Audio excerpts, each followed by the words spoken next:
A city on the verge of greatness. A new type of city, based not on the man, but on the automobile. The car. The symbol of freedom and vitality.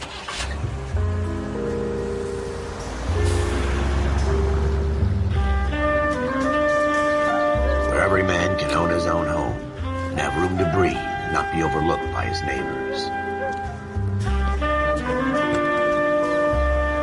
A city where a man's home is his castle. A quarter acre of the dream made possible by victory.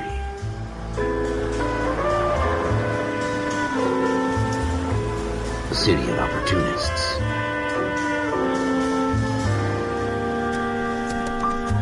A city of dreams, where Hollywood will shape the thoughts and desires of the entire planet.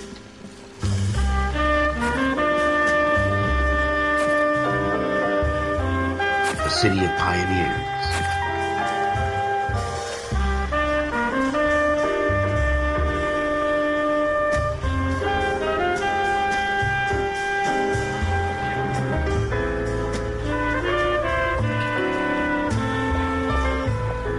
A city of dreamers.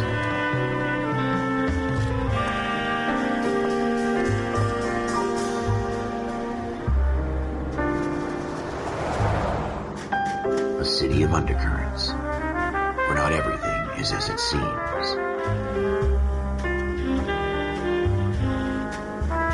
A 20th century city that will become a model for the world.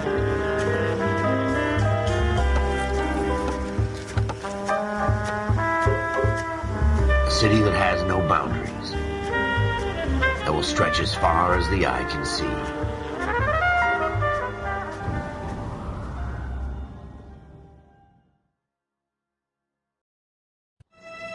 In the Marine Corps, you deal with the chain of command. Mistakes get made, but you deal with them. You know what you're fighting for and that you're on the same team. But dealing with corruption is like chasing shadows. You never know whether the guy you're talking to is on the pad, or whether it's your partner, or maybe even the watch commander. So who do you trust, Cole? I made up my mind a long time ago. KGBL calling caller 14 Adam. 14 Adam, come in. Go ahead, KGPL. 14 Adam, see the detective an ambulance shooting at 6th and Industrial Street. Unit 16 William requests uniformed assistance for an evidence search. 14 Adam, code 2. Roger, 14 Adam en route. Here we go again. They don't request uniforms for an evidence search unless there's some kind of catch. Ever the optimist. From the beam of sunshine himself.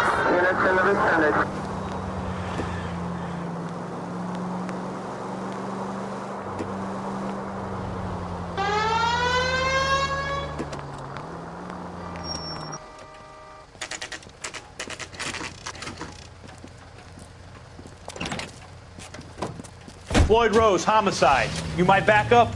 Yes, sir. Phelps and Dunn, Wilshire Division. We had a shooting took place down this alleyway.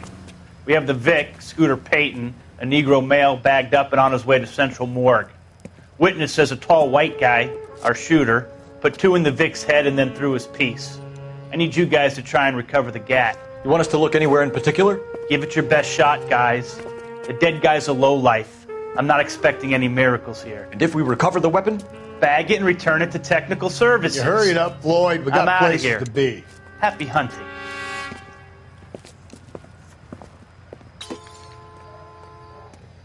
This is a fist hump. Just going through the motions. You're probably right. Let's just get it over and done. All right, have it your way. We'll search right up to the back wall. If you still don't come up with anything, come find me and we'll talk it out. 2 heads are always better than 1.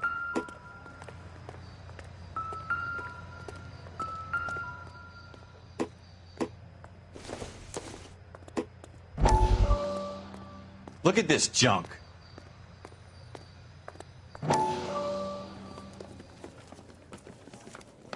Dr. Fontaine, could I have a word? Of course, young man. I really enjoyed your lecture, Doctor. Psychiatry seems to have a tremendous amount to offer. Why, thank you. I'm always happy to receive acknowledgement for my work. The mind is the last great mystery in medicine. Are you thinking of specializing, Mr. Sheldon, or Courtney Sheldon. I'm only in 2nd year, Doctor. They fast-tracked me a year because of my experience during the war. Ah. That's what I wanted to talk to you about. Battle fatigue and collapse under duress. Can it be helped? I would say yes, given the right set of circumstances. Trauma forces the mind to close down, retreat in on itself. We try to find ways to unlock the mind again through a combination of therapy and drug treatment. Hypnosis and therapy are powerful tools in the right hands, Sheldon. I've been to visit some of the guys at the VA hospital. A good friend of mine, he's so far away. It's like he's wandering around. You went through a lot together. Yes, Doctor. Give me his details and I'll make a prognosis.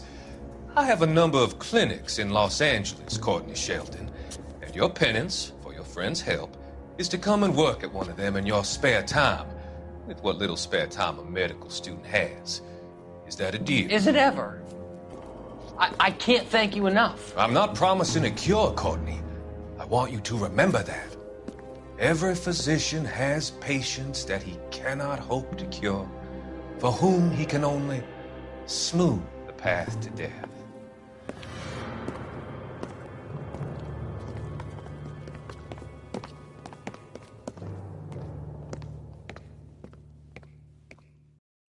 It's not my job to pick through other people's trash.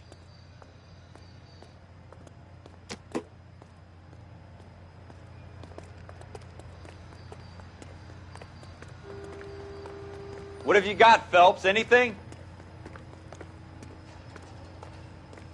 Jesus. Cole, come take a look at this.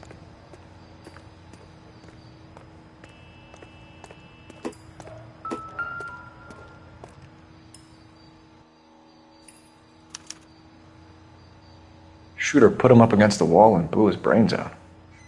Hell of a way to go. Doesn't really matter how you go once you're gone. Don't get all deep on me, Phelps.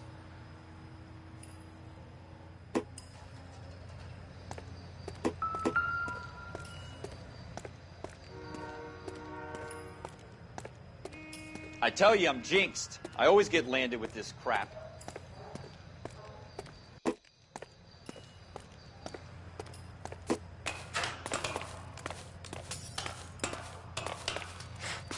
We're never going to find it. It's a waste of time.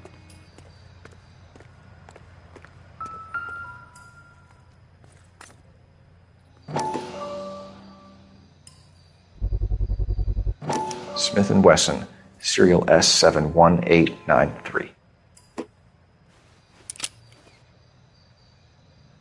2 rounds fired, and instead of dropping it down a drain, our shooter hoists it up here. Interesting guy.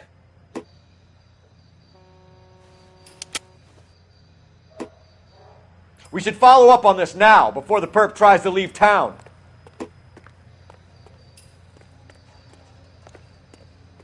We have the gun, Cole. Let's take it back to Central. We could get a commendation. We could show some initiative, Ralph, and see if we can come up with an owner. That's a long shot, Cole. It's a pretty fancy gun. You know a local gun store? Sure. There's a place a couple of blocks from here.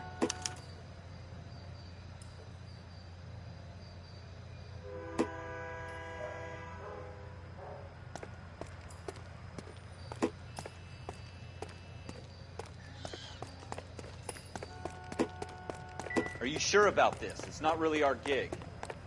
No harm in doing some digging. The suits didn't seem to give much of a damn. Such a little Boy Scout, Cole. You can't wait to get out of that uniform, can you? You'd rather round up drunks and help old ladies across the road? I'd rather get through the day without the captain's foot up my ass. It'll be fine, Ralph. You worry too much.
Officers Phelps and Dunn.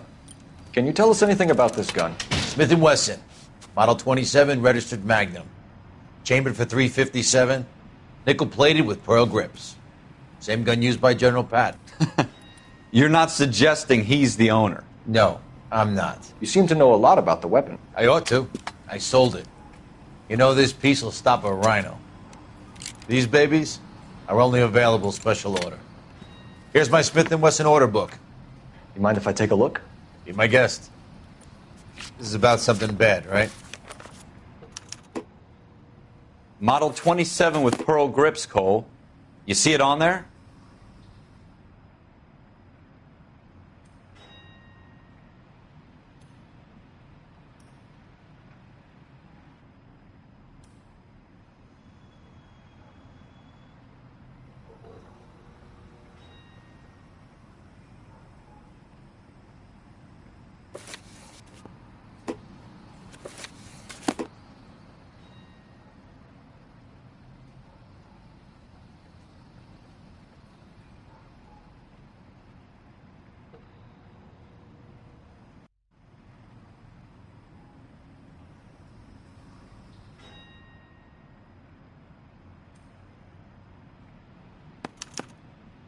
We're in luck. Errol Schroeder, 203 South Glass Street. Ordered the gun in February '46. Thanks, you've been a big help. Anytime. Always happy to help out the LAPD.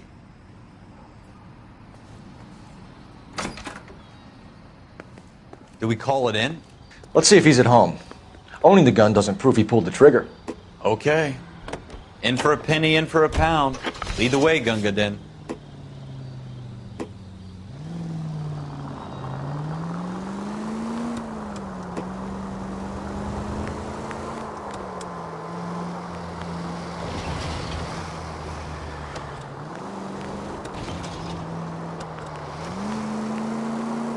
Now that wasn't so hard, was it? Just because we're in uniform doesn't mean we can't use our initiative.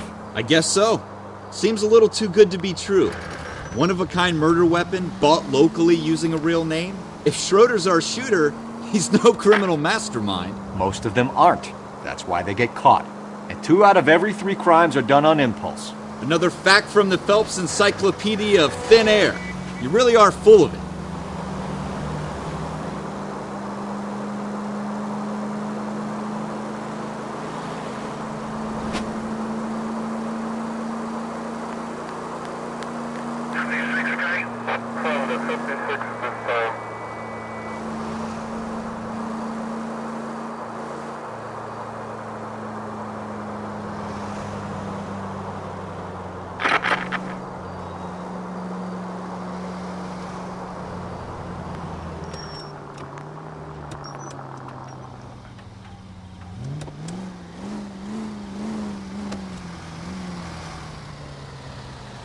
Officer needs help, 103 AD.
Continue to respond, Ken.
Schroeder, apartment 2.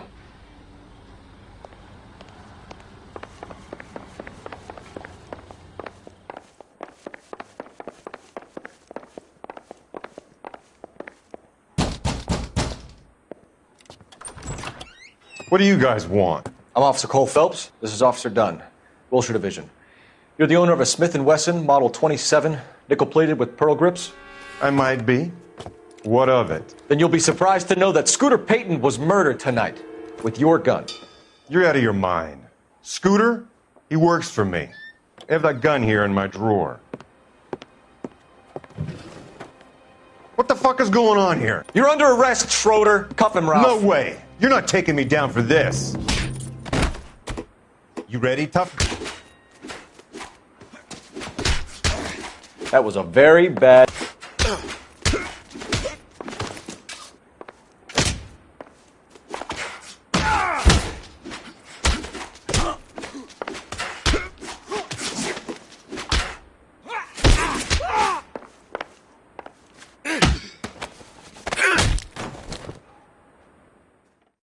Ralph, you all right?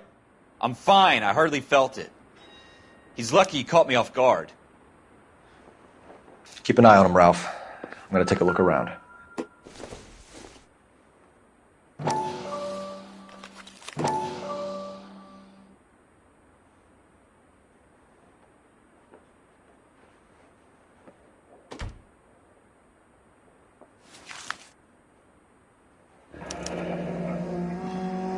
List of names and a series of numbers.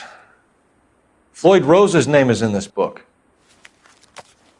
Phelps, we can come out of this all bright and shiny with a commendation. Or stick our schlongs in a hornet's nest. Call it in, partner. And leave the book where you found it.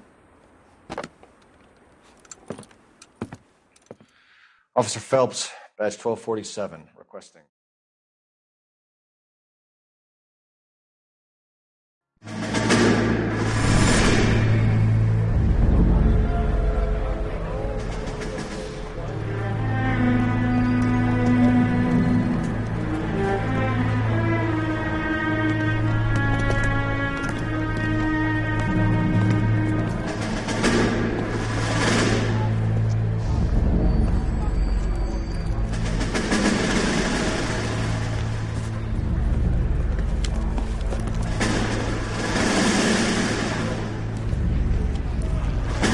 You dumb fucking sons of bitches, get in this line now before I lose my temper. Excuse me, Sergeant, but... Excuse me? Fuck you. You say another word and I'll break your fucking head and have you in the brig. Some of us are here for... I know why you're here, asswipe.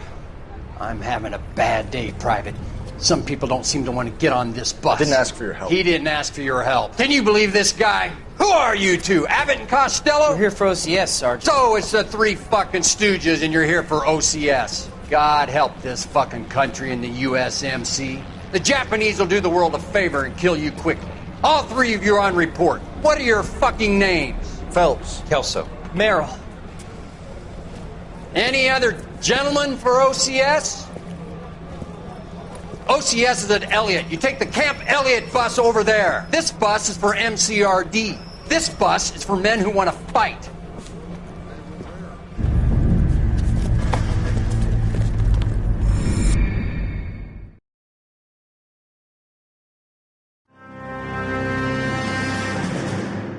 Well, you picked the right place, Cole.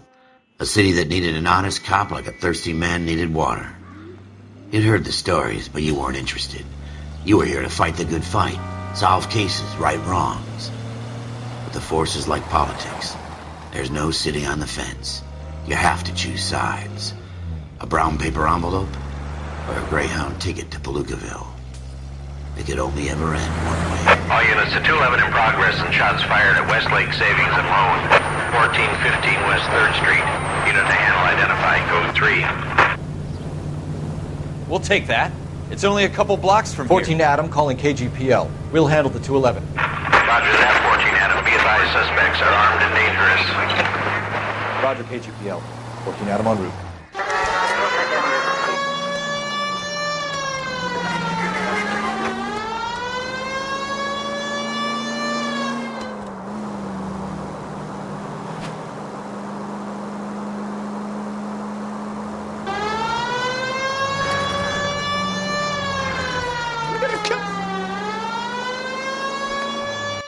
Make it quick, you guys. The cops are here. We gotta move it.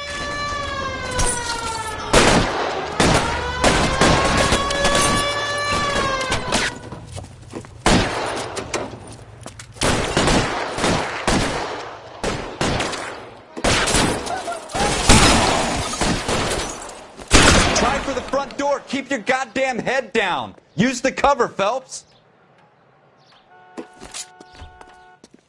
We don't know how many are in there. Take it slow. Backup will be here soon.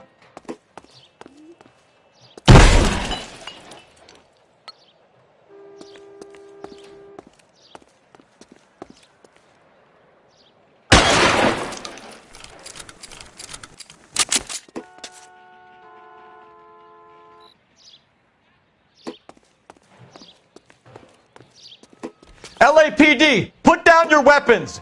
The bank is surrounded. I'm offering you a chance to copper. kill a cop, and it's the electric chair.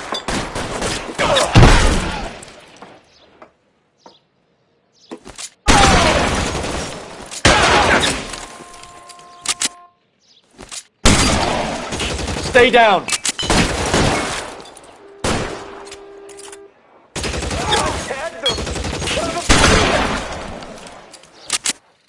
That's it?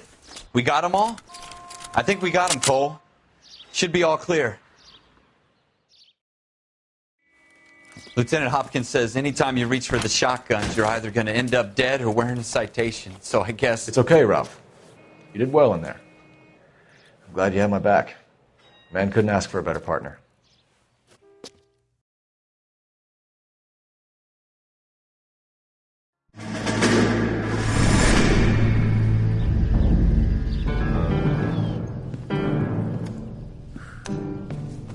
This kind of opportunity comes along once in a lifetime, Hank. I have to grasp it. You have to survive it first, Cole. Here are the veterans. The Japs love to shoot officers. If I can make a name for myself in this war, my future... Thinking of taking on a company of the Emperor's finest single-handed? You don't seem the Sergeant York type to me. When I need your opinion, Kelso, I'll ask for it. They talk about officers like you in boot camp, Cole. They call it the Custer syndrome. Guys who go around dreaming of fame and glory and getting all of their men killed in the process. Our duty is to lead, Kelso. And their duty is to die for your wonderful future?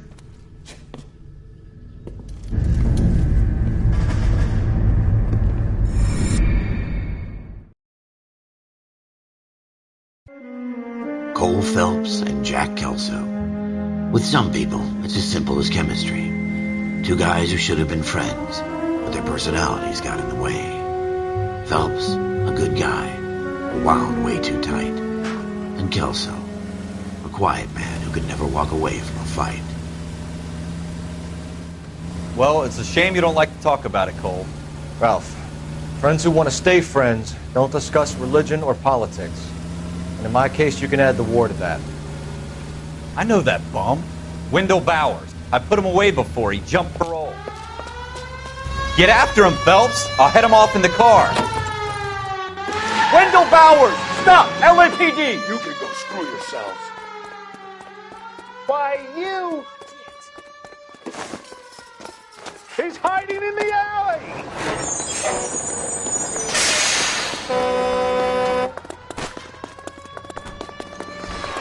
Bowers! Hold it right there! Stop now or I will shoot. I won't tell you again, Wendell. Jesus, Dunn! Watch your fire! You don't want to do this, Wendell. Get down from there right now. Give it up, Wendell! Stay the hell away from me!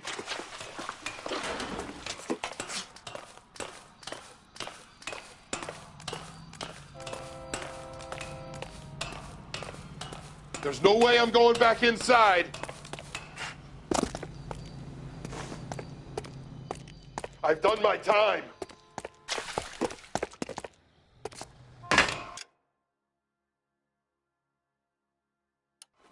You assholes already screwed me once. It's over, Bowers!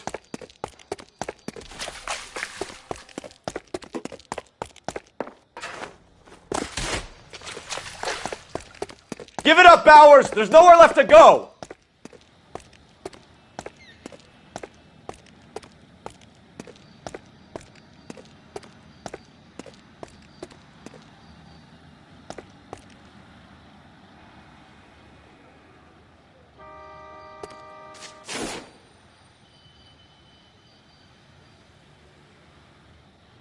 Looks like we've got the place to ourselves.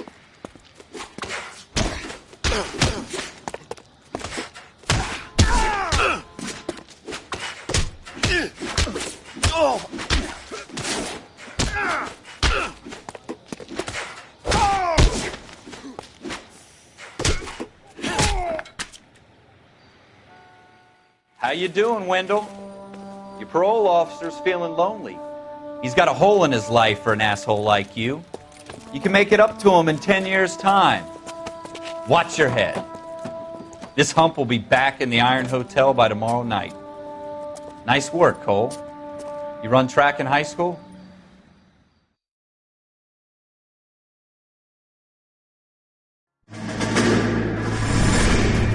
Part of the tradition of the Marine Corps and being an officer in the Marine Corps is the ability to make tough decisions. The right decision is not always the popular one. The right decision will get the men you care about killed. These ratings and your ability to give them frankly and truthfully directly affect your chances of successfully becoming a Marine officer. Candidate Phelps, you have the floor.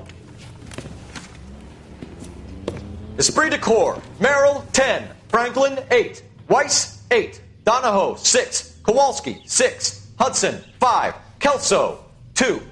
Leadership, Donahoe, 8. Franklin, 7. Merrill, 6. Kowalski, 6. Weiss, 5. Hudson, 5. Kelso, 1. Candidate Kelso! I'm sorry, Captain, but I joined the Marine Corps to fight the enemy, not get involved in this schoolboy chicken shit. Kelso, in my office, now!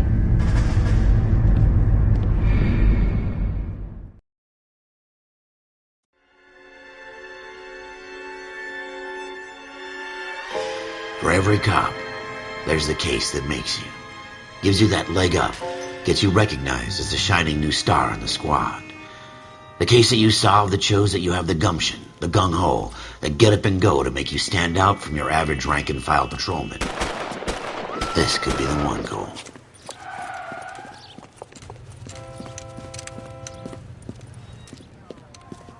LAPD, could you stand clear of the body, please? Has anyone called an ambulance? We've called an ambulance and the police, but I'm afraid he's dead. Okay, stand further back and move along. It's your choice, but make it quick, people. Hey, Cole. You got here quick. My beat crosses 7th Street. Okay. You're first reporting then. We'll get a perimeter going and move the crowd on. You better see what you can find out before the homicide dicks show up. I'll be with you in a moment. Everybody stay back. Let us do our job.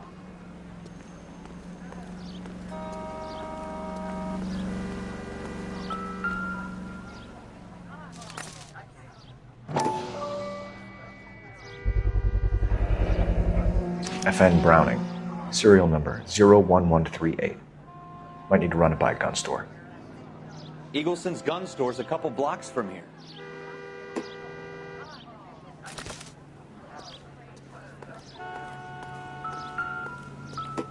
Broad daylight, a crowded street. Now I've seen everything.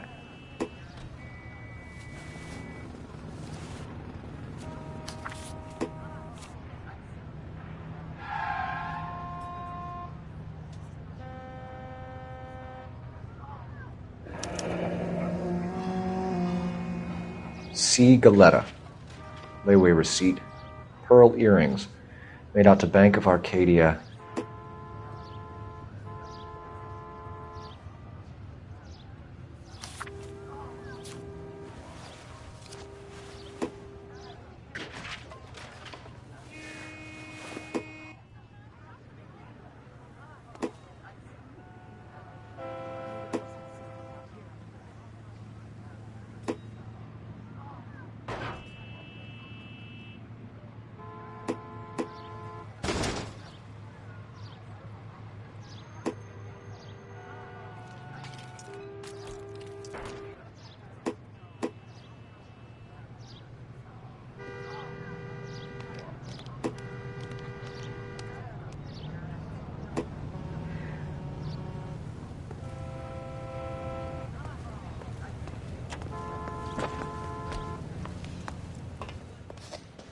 Can I help you, sir? I'm Officer Phelps, miss. I'm here about the shooting. Did you know the victim? He was my boss, Mr. Gage. Mr. Gage's first name. Everett. And you are? Galleta. Clovis Galleta.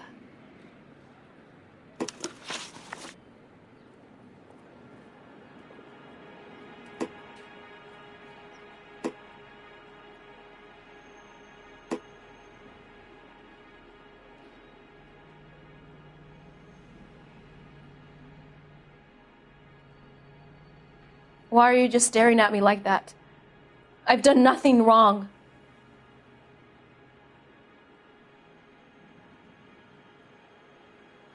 Do you think you could tell me exactly what happened, miss?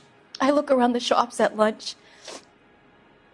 I was in a store when Mr. Gage, my boss, bursts in yelling that I'm late on my lunch. And? We came back. I was angry. I walked in front. I heard shots. I turned and saw Mr. Gage fall.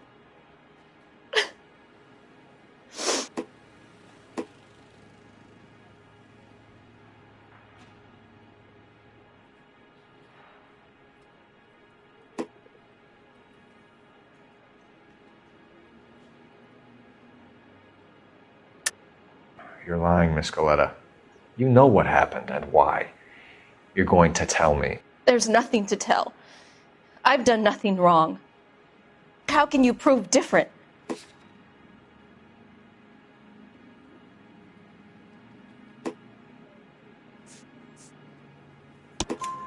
Your pearl earrings, Miss Galetta.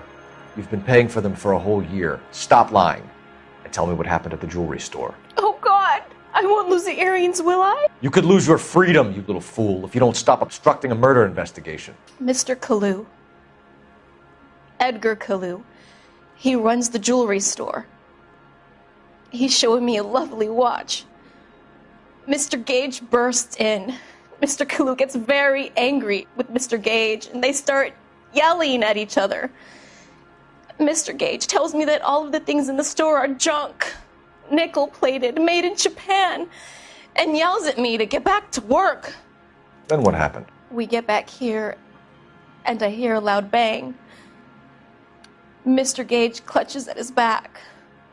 I hear another bang. and another, and another. Mr. Gage falls to his knees. It looked very painful.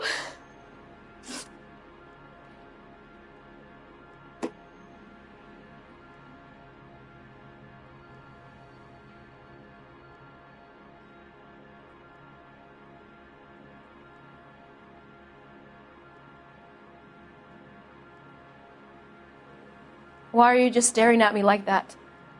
I've done nothing wrong.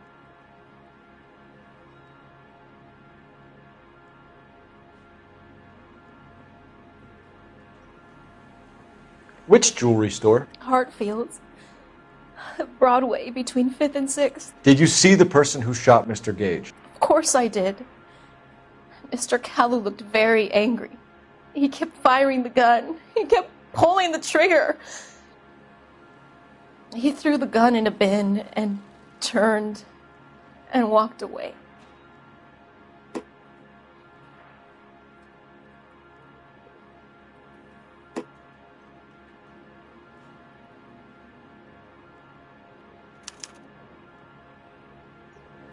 You're making me angry, Miss Galetta. Is that what you want? Tell me why Mr. Kalu shot Mr. Gage. Mr. Gage hates Jews. A lot of people do. It's not my fault if he has nice things.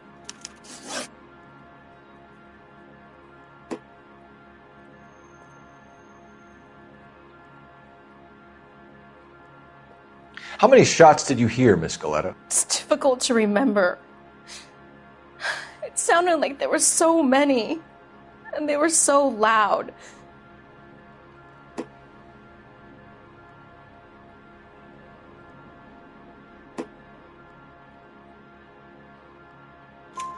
I need you to concentrate, Miss Galetta. Even minor details can become important later on. Well, there was one bang, and then another, and then 3 very quickly, close together. 5. Thank you for your help, ma'am. You've been very brave. We'll need you to make a formal statement about what happened to Mr. Gage. Does that mean I can still collect my... Never mind. Yes, officer, I'll make a statement.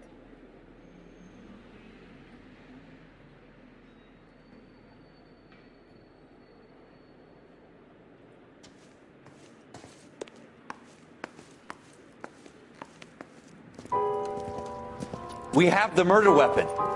And the murderer. The girl saw it all. Our killer works at a jewelry store called Hartfield's. That's a couple of blocks from here. You thinking what I'm thinking? Tate, maintain the perimeter.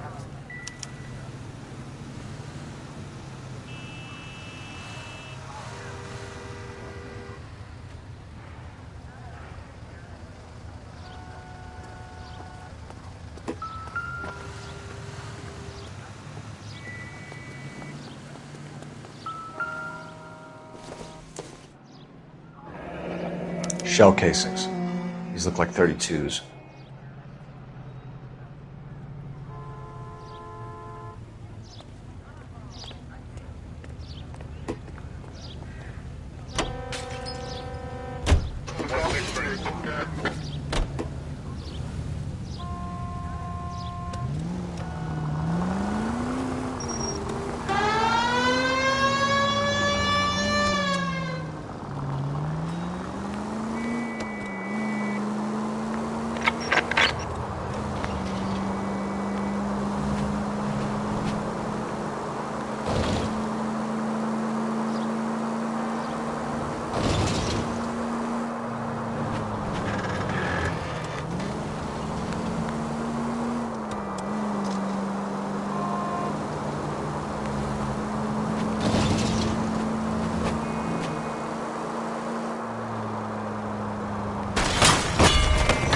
Careful!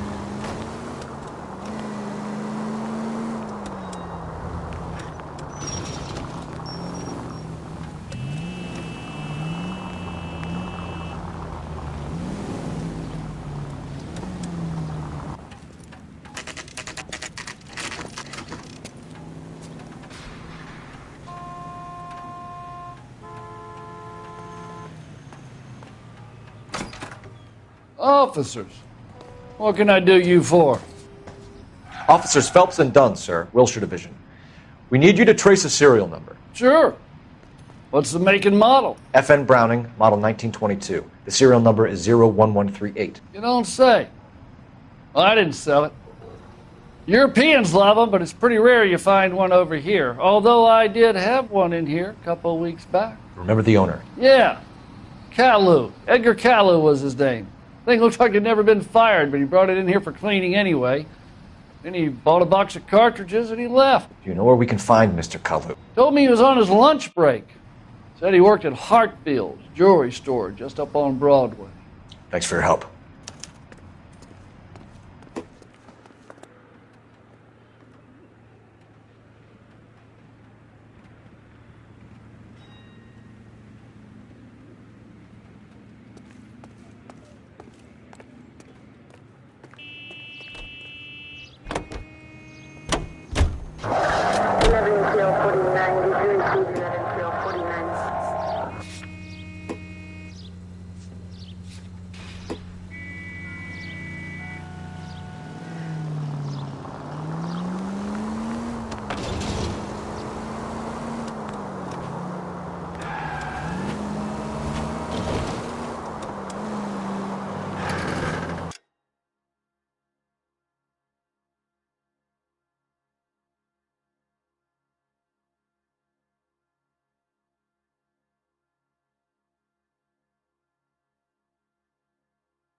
Officer, can I interest you in a new watch? Officer Cole Phelps, are you Edgar Kalu? No. Mr. Kalu is out back. He said he'd lie down. I'll buzz him for you. Son of a bitch! Go, Cole, go! No way!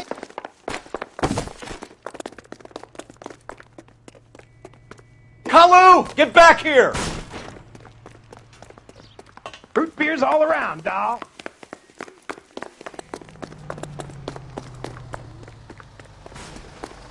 There he is. See him? Someone, please. Stop or I will shoot!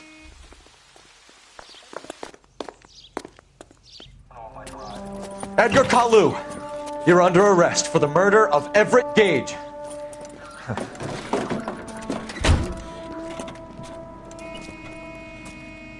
The case that makes you, and the case that breaks you. The one you never solve. The one that keeps you awake at night. The case that gnaws at your guts and ruins your marriage. The case that keeps you propping up a bar as you relive the what-ifs, the might-have-beens, the half-leads, and the half-truths. The case that other cops murmur about whenever you walk past. The case you never, ever discuss. God's mill may grind slowly, but it grinds finely, son. I hear it's you who nabbed our malefactor from the shooting yesterday. Yes, sir. Then tell me, Boyle, I hear you're quite the climber, a man of initiative. How would you like a chance at smiting this man with the sword of justice? You're asking me to conduct the interview, sir? I am, young Phelps. You've only been with us a short time and you've assembled yourself a stellar arrest record. Not to mention the fine work you did in the war, sending heathens back to the hell they came from. But I'm curious as to whether you can turn your hand to interrogation. Takes a certain animal cunning, lad. Do you think you might be ready for that? Yes, sir. I think I am. Good man. You need many things for a conviction, young Phelps. A motive, opportunity, hard evidence, and best of all, a confession. If you fail in the former, you can always use a modicum of violence to obtain the latter. How are you feeling, lad? Fine, sir. Very good. The evidence is overwhelming. May the cat eat him and the cat be eaten by the devil. Bring me a confession, young Phelps. This is your chance. Don't fail me.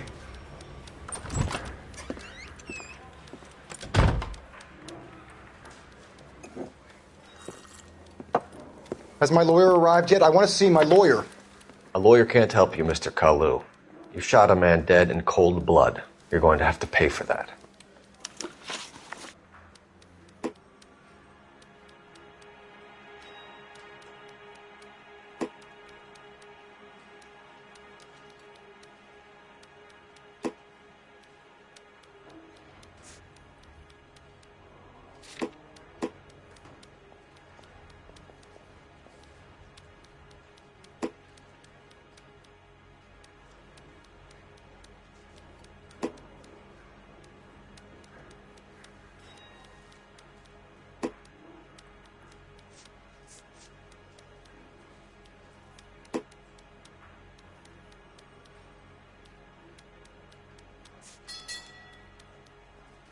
Didn't I ask for a lawyer? Shouldn't you be on the phone, officer? You followed Everett Gage and the girl back to the shoe store. You put 5 rounds in Gage's back. Gage was a bastard. Whatever he got what was coming. But it had nothing to do with me.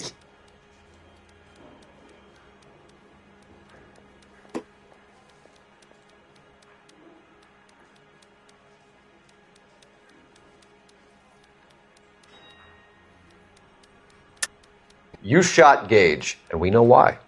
We can put you at the scene. You can't prove anything.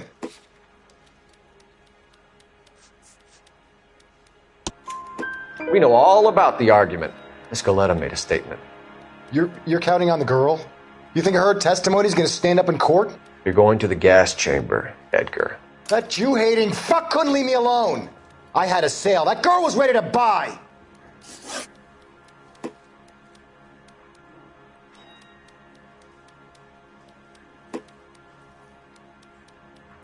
Let's change the subject. You fasting for Yom Kippur, Mr. Kalu? Yeah, let's change the subject, you going motherfucker. How about baseball?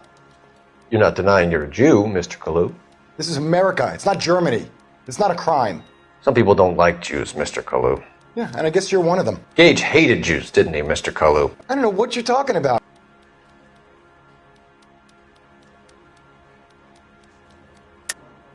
You're lying, Kalu.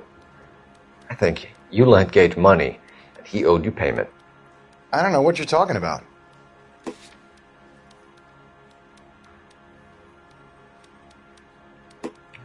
Looks like I was mistaken. You left-wing leaning parasite. You expect me to sit here and listen to your drivel? You call me that? You sit there and you call me those names, you goddamn goy putt snatcher? You and that stup Gage! Why did you do it, Mr. Kalu? Gage. He's in the Chamber of Commerce. He's in with all those momsers. He blocked every proposal I ever put forward. Kike this and kike that. He's been trying to ruin my business for years. Edgar Kalu, I'm charging you with the first-degree murder of Everett Gage. I respect your beliefs and your right to hold them. I hope for your sake the jury can commute to murder in the second degree. May God have mercy on you, sir.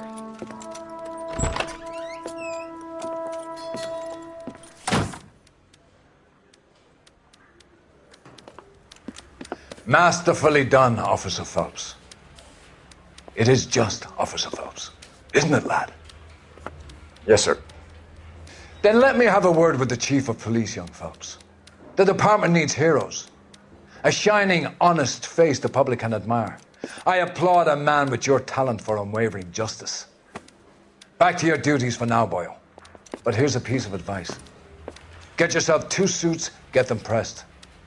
You'll be needing them.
Here's your new desk, kid. You're on traffic. The hot sheet is posted here, next to the map. What's his problem? That's Biggs. He's an institution. So this is what all the fuss is about. Why couldn't they build a freeway that goes past my place? They haven't even approved the money yet, kid. The bond issue won't be till December. It'll be years before any of this will happen. Here's your new partner, Stefan Burkowski. I've heard all about you, Phelps. You go easy on me and let me earn the odd citation, and maybe we'll get along fine. I'm here to learn, Detective. He's an intense one, isn't he, Mel? Who's intense? The newly minted detective here, Cole Phelps. Hi, Phelps. I'll be keeping an eye on you. I could spend a little time basking in reflected glory. Make a change from busting hookers and dope fiends. Who was that, Commander? Roy Earl, chief detective and advice. Do they all dress like movie stars? Well, Roy is a movie star. And the whole of the seedy side of L.A. is his audience. What is that supposed to mean? Stick with me, kid. You'll find out.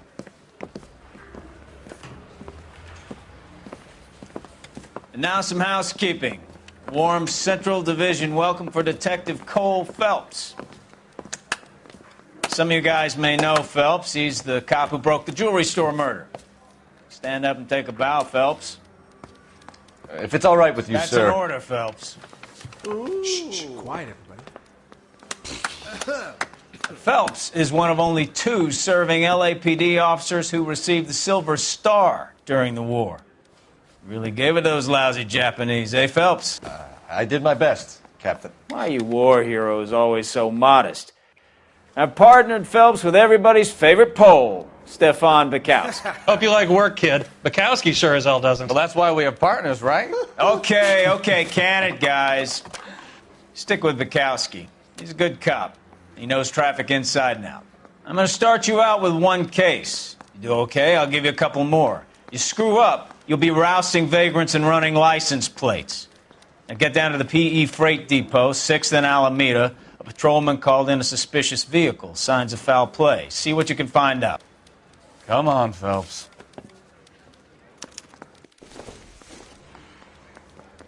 Parker or Green? I don't know who'd be worse.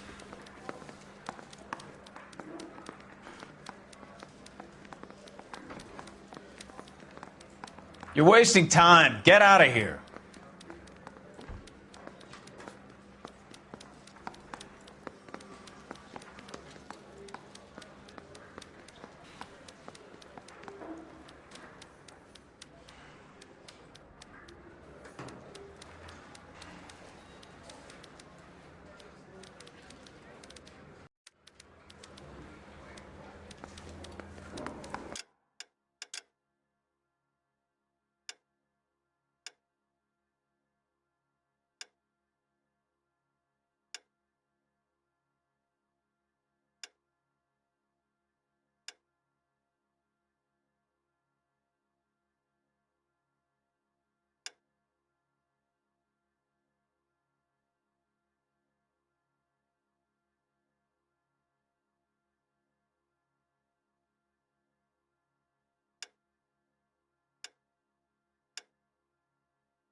They really pushed you through quick, didn't they? 6 years on patrol before I got this desk. You were here in 5 minutes. What do you want me to say? I didn't ask for any favors. The women don't find you handsome, they should at least find you handy.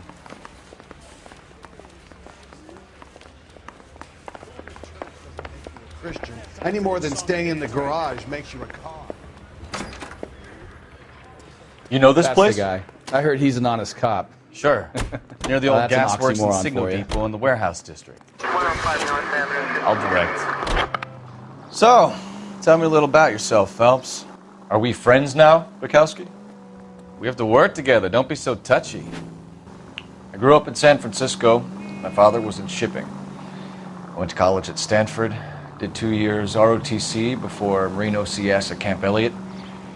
Shipped out in early '45 as a first lieutenant and fought in the Okinawa campaign. I was wounded, shipped back home, did a year on the beat. Now I'm here. So you won the Silver Star. I don't want to talk about it. Now let me get this straight.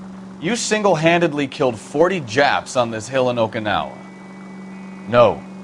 You were up there all night, draped in the flag, knife between your teeth, gun at the ready. You finished? The Emperor Hirohito himself leading the charge against you. I did my part, Mikowski. What did you do? I kept the streets of L.A. safe for the people. Yeah. Now I get it. Unfit for service. No, fuck you, Phelps. I earned a bravery citation during the Zuda riots. Sounds like you had it rough. I did my job. No one is saying you didn't. I did 6 years as a patrolman. That's the third time you've told me.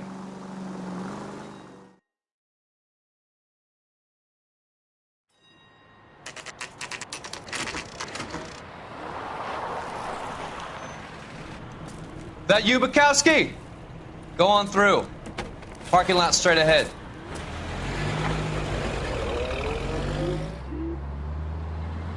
I need to get back to work, officer. The detectives are here now. You repeat to them what you told me. I did the right thing by calling this in. I'm just a working stiff. Just give them your story and you'll be all right.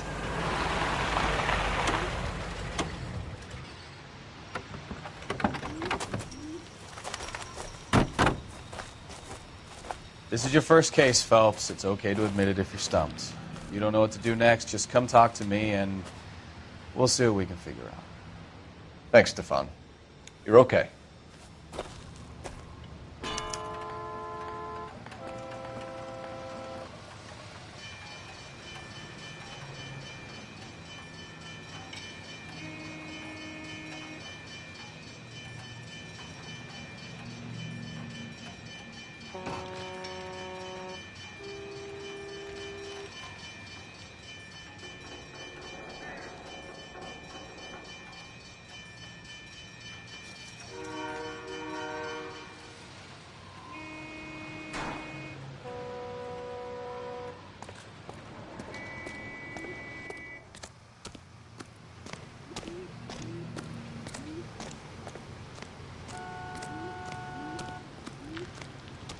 I'm Officer Hart. Phelps, traffic. What have you got? Abandoned car, probably stolen. The solid citizen is Nate Wilkie. He called it in. What gives with the coroner? There's blood all over the interior. Someone's copped a full Broderick, but no stiff as yet. We have an owner for the car? The car is registered to an Adrian Black, just north of Bunker Hill. All right. We'll take a look around. I'll keep Mr. Wilkie talking, but don't make him wait too long. He's the restless type.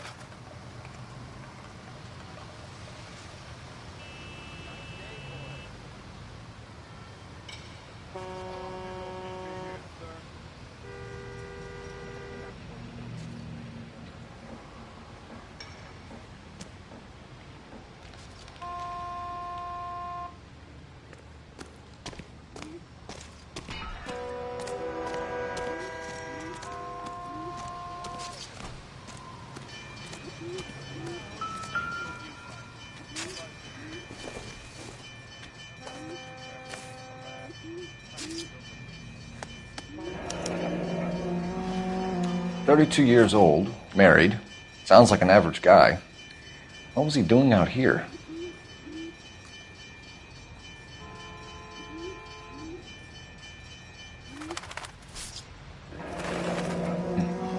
Happier times, I guess.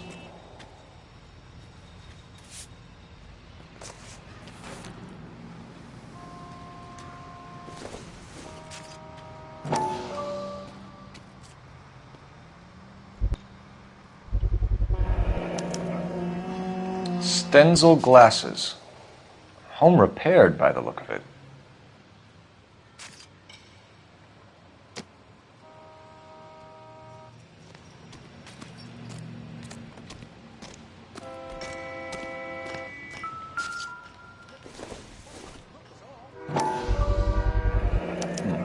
The brand name might give us something to go on.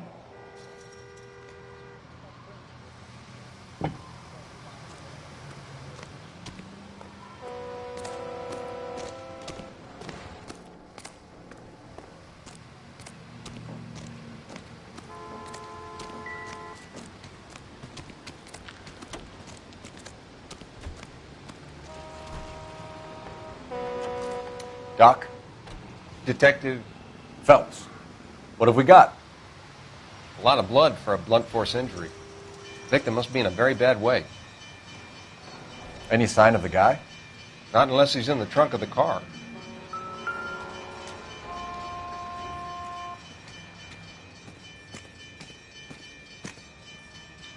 Over here, Phelps. Trunk is unlocked. Better take a look at it.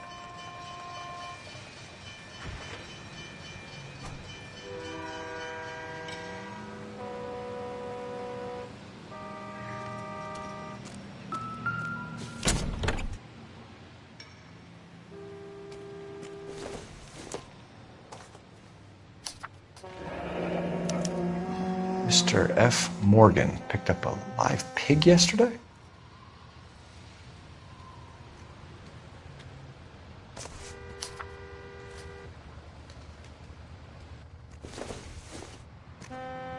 Not everything here is going to be relevant.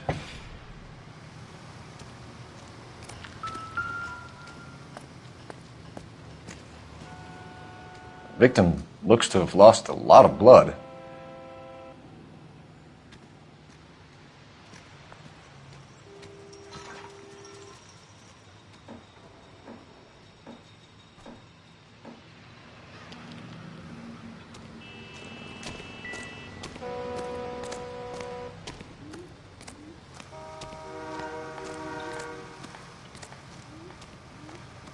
Sir, I'm Detective Phelps.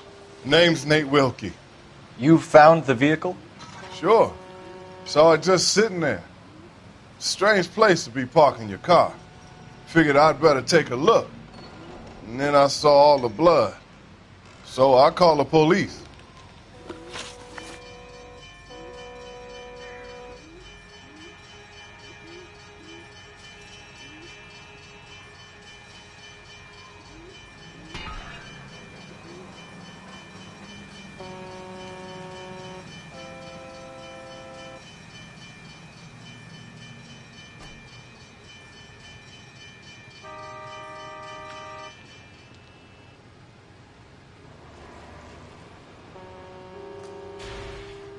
Mind if I ask what you were doing out here? Well, I work for the railway. I was on my way out to the switch and reckoned I'd take a shortcut.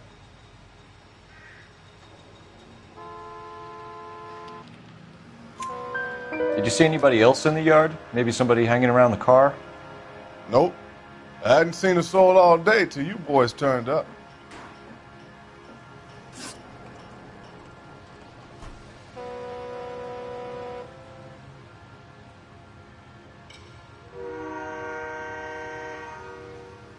Do you know Adrian Black, Mr. Wilkie?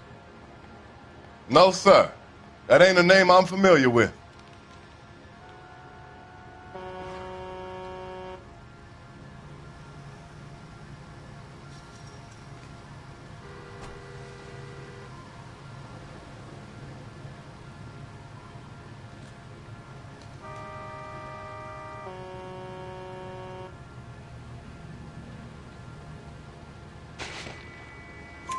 You ever seen the car before? Funny enough, I did.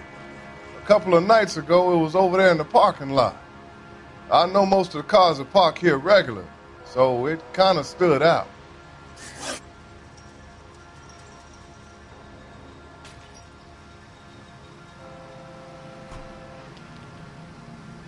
The wallet by the car.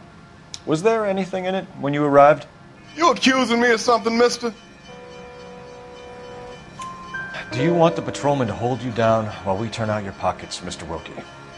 Maybe I checked inside that wallet. Not that I was going to steal anything.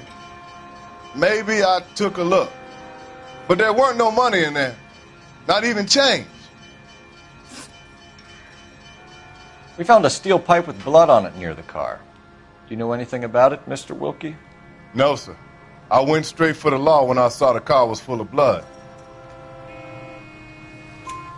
When you saw the blood, was it wet, bright red, or darker like it is now? Darker, I'd say. Looked dry already.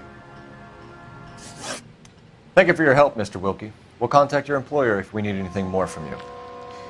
If you have to, I guess. I can't really spend no more time over this. Somebody's got to inform the wife, Phelps. If you're done here, we'll head over there now.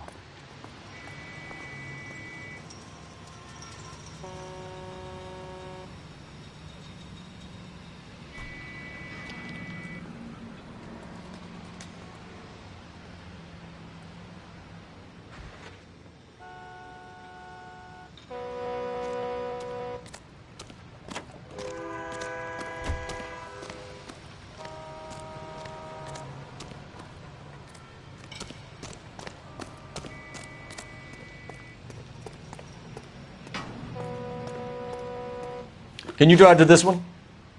Fine. Where are we headed?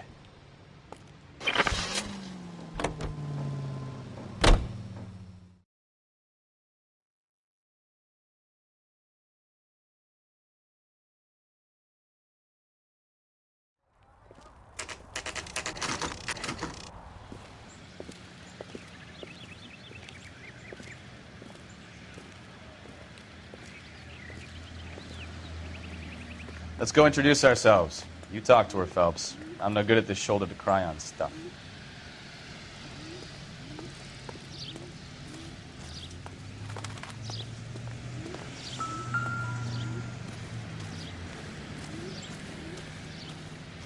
Where you going, Phelps? This is the place. No use leaving the thing half finished.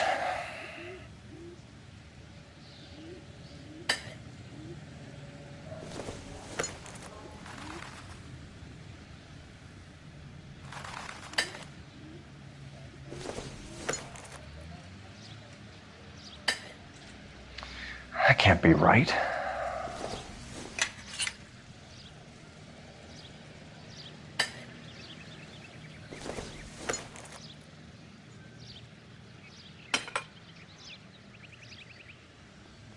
So the pipe missing from Mr. Black's heater is the same one that killed him. Huh. Seems like the assailant is a little closer to home.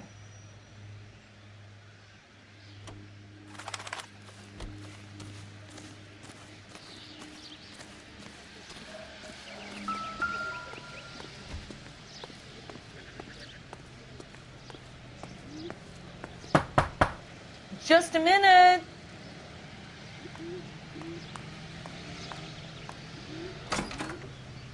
LAPD, Mrs. Black. May we come in? We have some bad news, and we'd rather discuss this in private. I'm Margaret Black. We can discuss this in the living room. Please come in.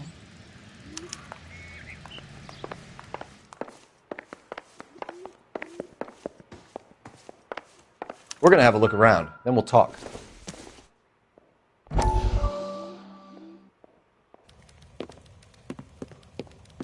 Lie down, make yourself comfortable. So, you're a friend of Courtney's? Yes, Doctor. He seems very concerned about you. I have these visions. These blinding visions. I can't get them out of my head. My skull, it feels like it's in a I'm vice. going to give you something to calm your nerves.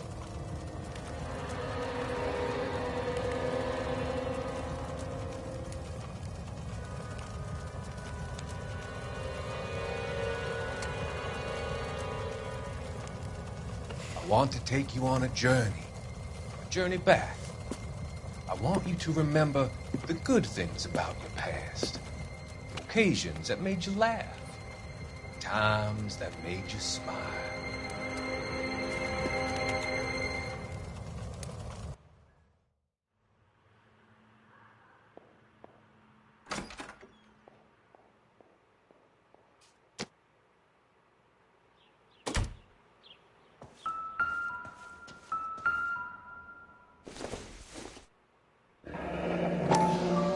Kavanaugh's. So who brought this home?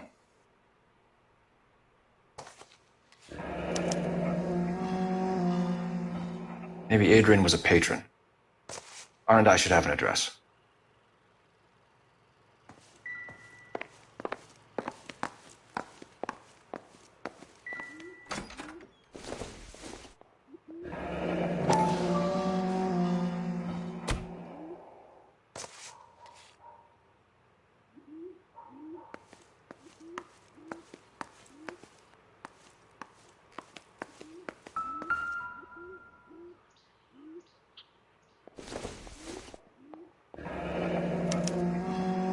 This was only recently installed, not 2 days ago.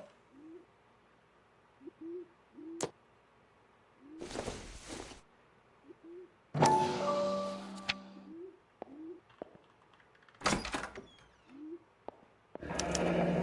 wonder if someone in the house bought this unit knowing how they would use the parts.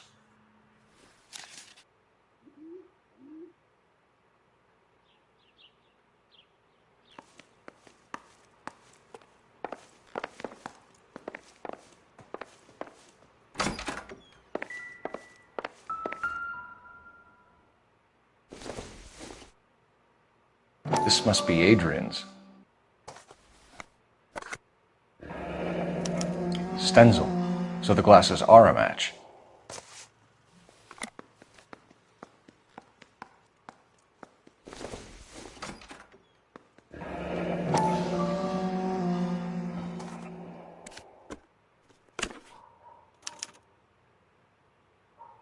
To my Adrian. This thing gets more and more interesting.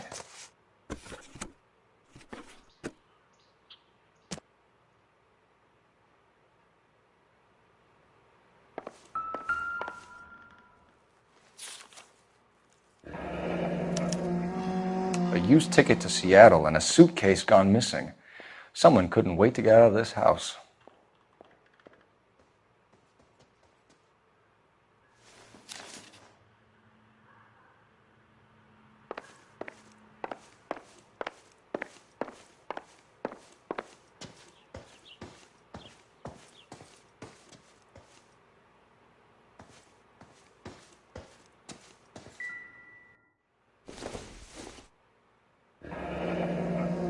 Separate bedrooms, separate pictures. What gives here?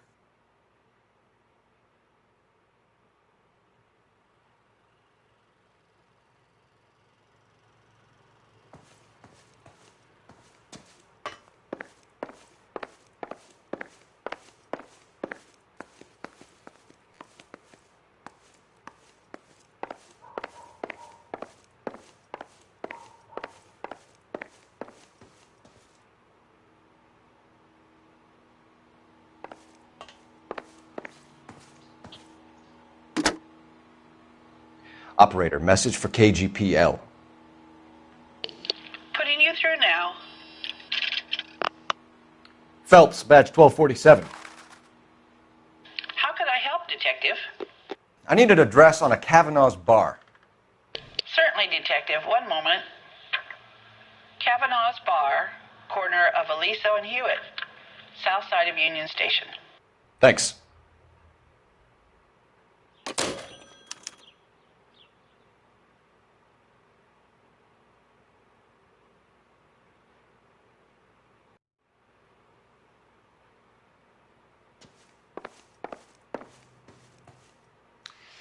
Your husband drives a blue Lincoln, Mrs. Black? That's correct.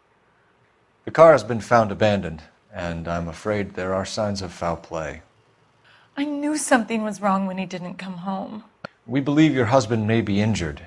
We found a pipe on the scene with blood on it. Oh, no! My poor Adrian! Do you think you could answer some questions now, Mrs. Black? Of course. However I can help.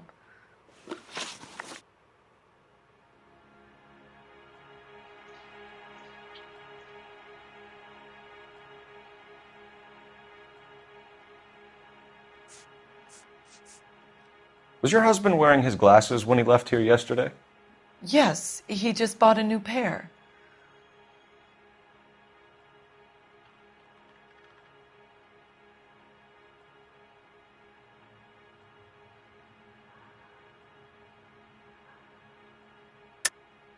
That's a lie, Margaret. You know exactly what Perry was wearing because you were there. You're being flat out ridiculous now. Why don't you show me some proof of where I was supposed to be? It's nothing personal. I'm just doing my job. You understand that?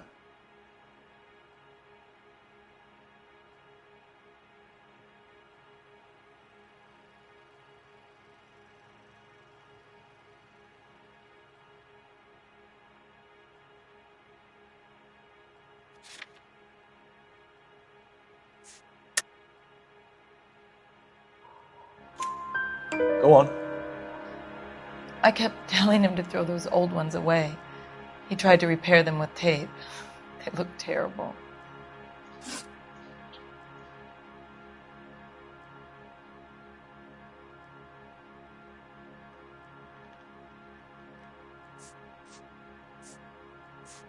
Your husband frequents Kavanaugh's bar? How did you know that? Adrian practically lives there after work. So Adrian spends a lot of time there? Up until recently, he's been away in Seattle a lot on business.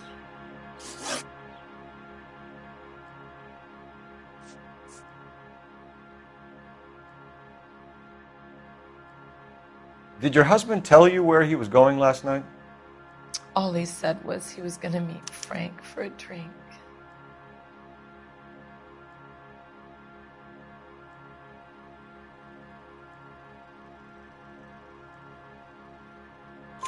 So nothing out of the usual then? Well, he came home early from work. He never comes home early. And he went out early, too. He normally never leaves for the bar till about 7.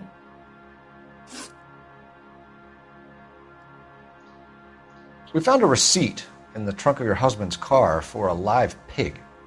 This receipt was made out to an F. Morgan. A pig? Adrian runs a tool business. That would be Frank Morgan. God knows what he's up to.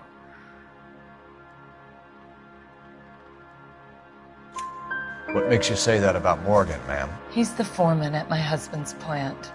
A very shady character. I've told Adrian he needs to keep his distance from the staff. They're always out drinking together.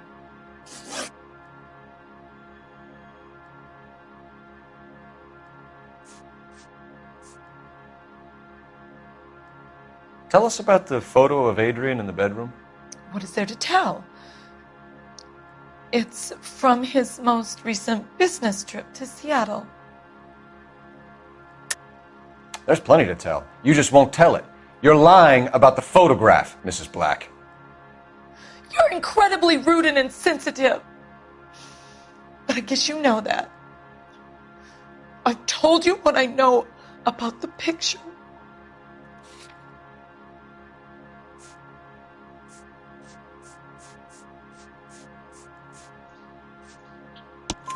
What about Nicole, Mrs. Black?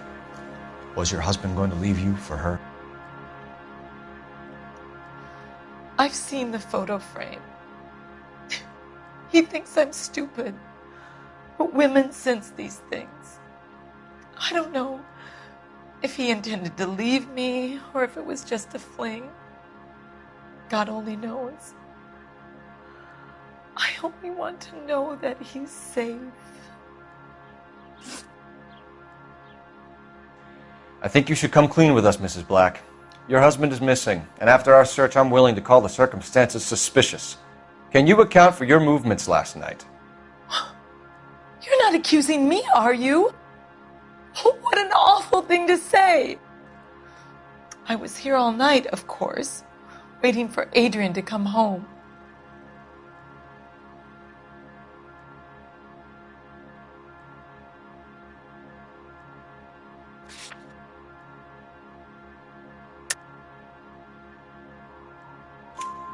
Is there anyone who can vouch for that? Well, no. I was here alone. I cooked Adrian's dinner and waited, but he never came home. We'll keep you informed, Mrs. Black. Please do, Detective.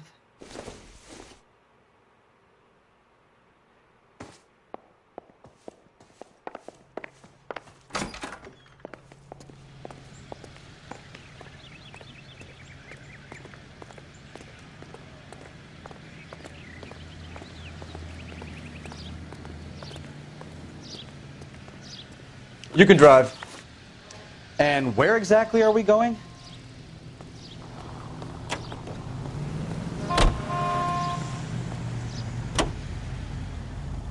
Jesus, I'm glad to be out of there. Mr. and Mrs. Black don't seem to have the happiest home life. He's too scared to divorce her, and she's too much of a shrinking violet to throw him out. If this hadn't happened, they could have stayed miserable together forever. You think she could have killed him? She sure as hell doesn't seem the type, but stranger things have happened.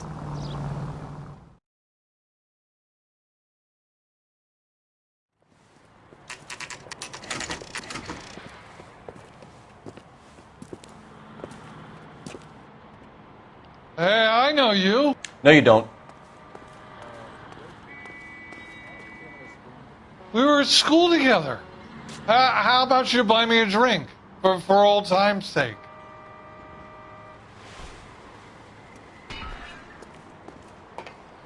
A turkey salad sandwich. Looking for someone? Root beers all around, doll.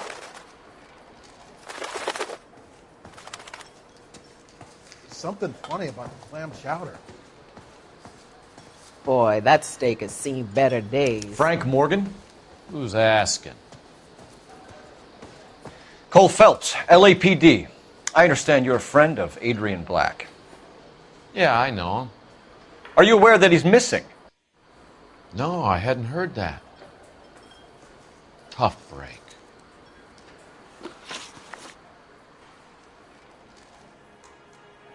We found Black's car abandoned in a freight depot, covered in blood. You know anything about that, Morgan? Hell no. I'm sorry to hear that. I like Adrian. He's a good boss. Please, don't tell me you actually believe this jerk-off, Phelps.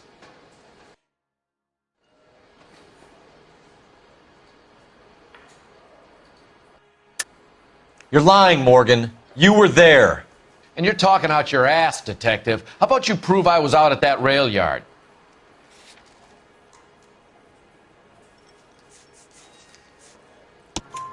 You were there, Morgan. We found a receipt in the trunk of the car. It has your name on it. We can call the slaughter yard and nail you on it. All right already. That fool Adrian's fallen for some dame in Seattle. He wanted me to make it look like he'd been attacked.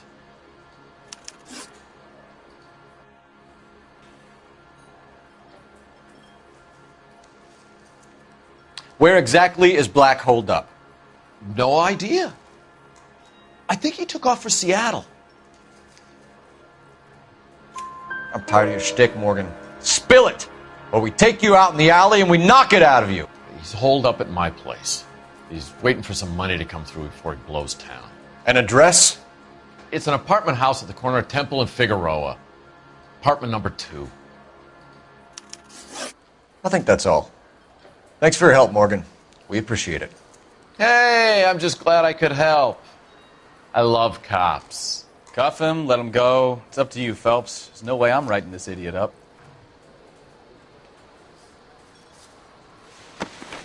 He's only a writer.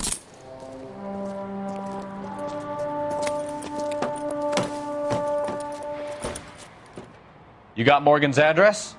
Let's get over to his apartment.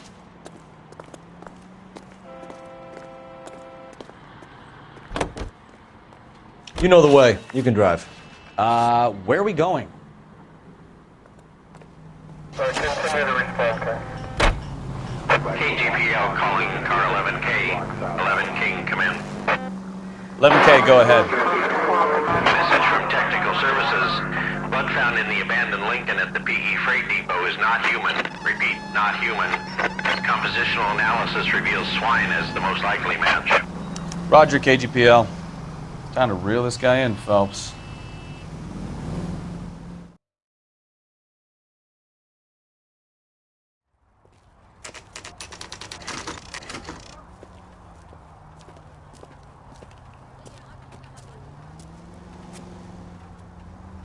Well, let's check the place out.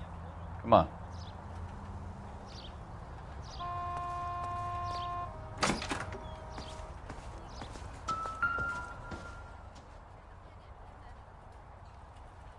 Apartment 2.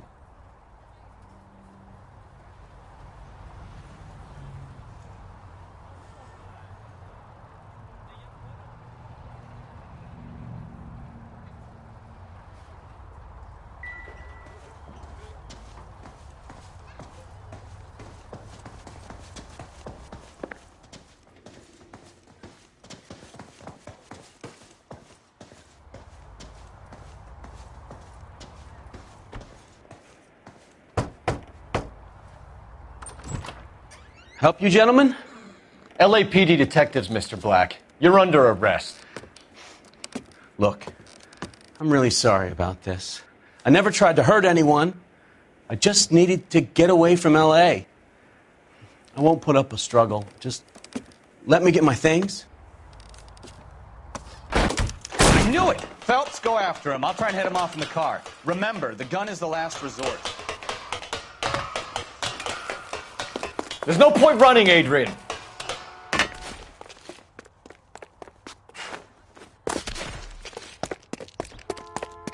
Mr. Black, get back here right now.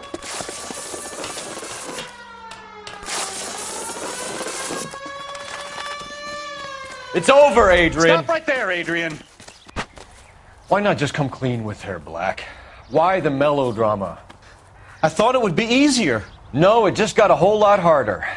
Adrian Black, you're under arrest for conspiracy and fraud. We'll see what the DA has to say about wasting police resources on a wild goose chase like this. You're going to lose your wife, lose your job, and probably end up in the big house. I hope she was worth it, Adrian.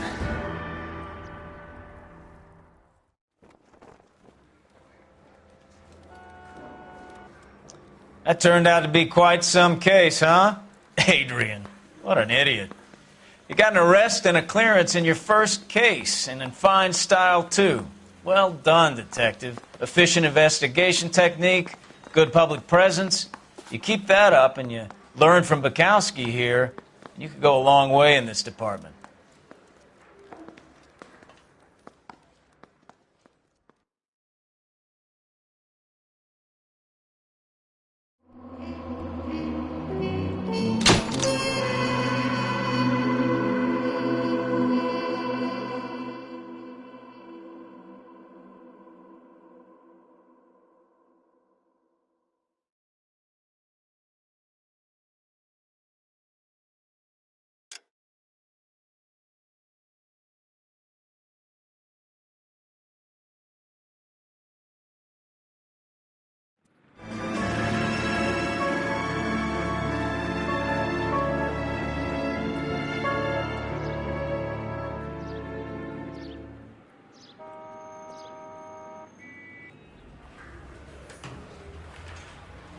Okay, we're going to keep this short. I'm already late for the DA. First up, Phelps, Bukowski. We got a report of a brand new Packard abandoned in an empty lot off 2nd Street between Olive and Grand. DR is one Oswald Jacobs says the vehicle was dumped in his backyard. There's a patrolman on site. Get down there and see what you can turn up. Any questions? Good. Get going.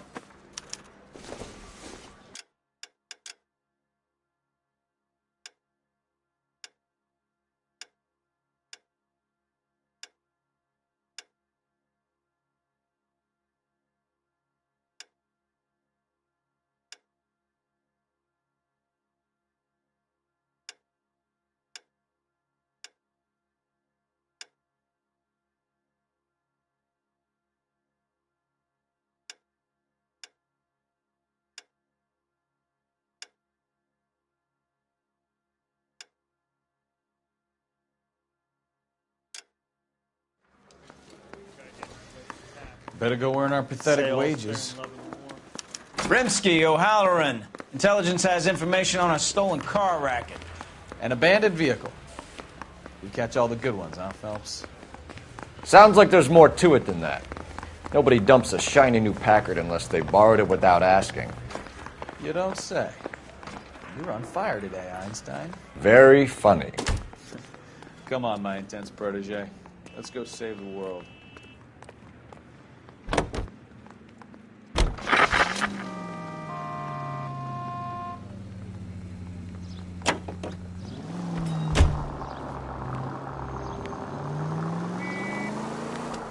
You hear about Adrian? The broad in Seattle threw him out. Wife says she's going to take him back. Women generally show more compassion. What are you talking about? Adrian dumped on her. He was humping the secretary. Margaret should show some pride. Pride comes before a fall, Bukowski. Talking from experience.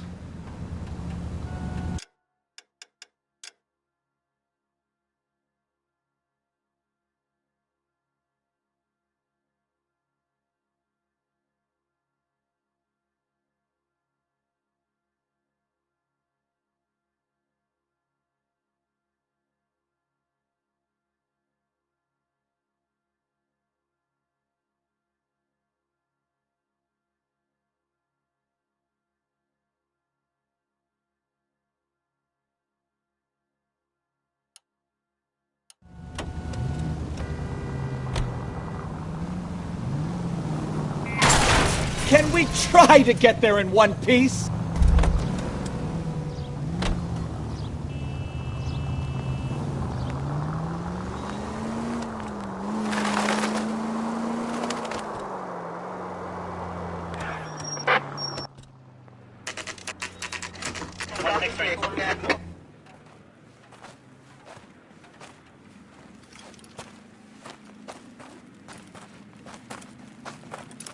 Phelps, traffic. I'm Officer Houlihan. Car's down the alleyway, detectives.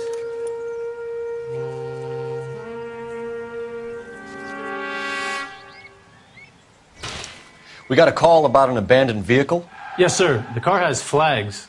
Might be some kind of diplomatic vehicle. Has anyone touched this vehicle since you arrived? No. And that Jacobs bird over there was on station before I got here. We'll talk with him in a moment. Give us some time to look the place over. Sure, take your time. He's a sore-headed old son of a bitch anyway.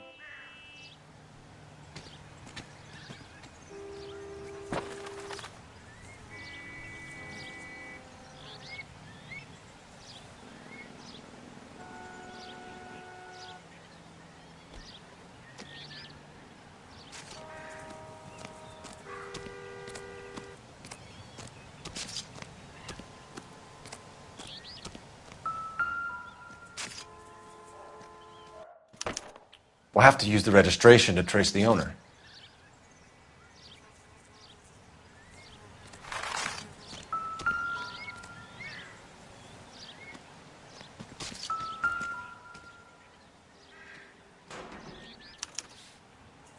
Stealing the wheels is for amateurs. The car ring would have stripped it in a warehouse.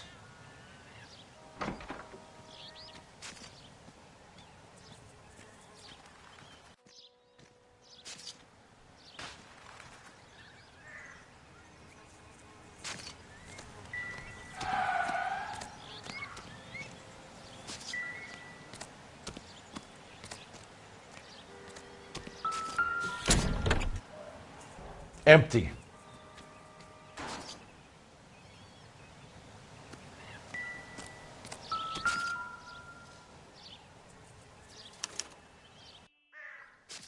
It's owned by the Argentinian embassy.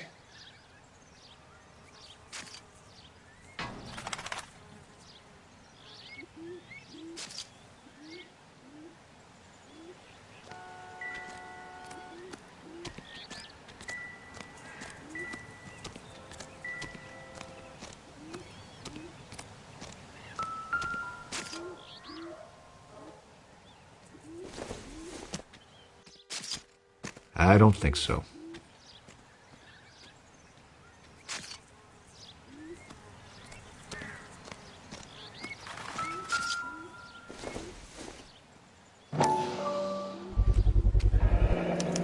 Combination wrench. Must have used it to remove the wheel lugs.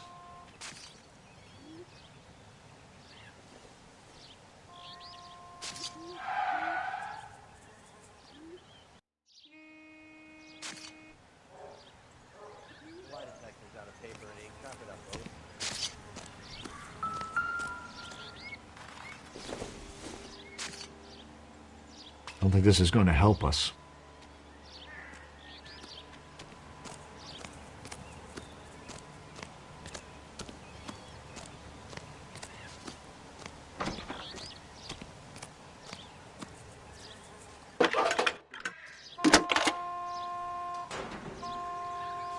Cole Phelps, badge 1247. How could I help, Detective? Could you run the name Dewey Brothers? Possibly a dealership or car mechanic's workshop. One moment. Dewey Brothers Packard Dealership, 629 Figueroa Street. Got it. Thanks for your help.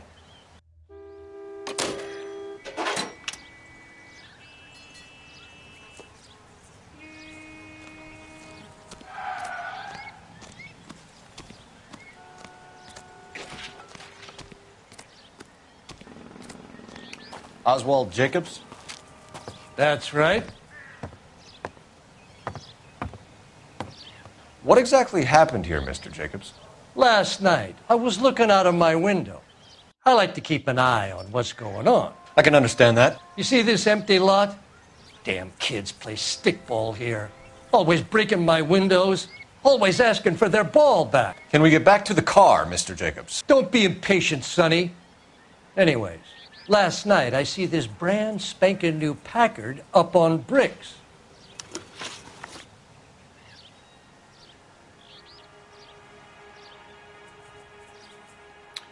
Did you see who stole the Packard? Hell yes, I did. I saw 3 goddamn Mexicans going to work on it.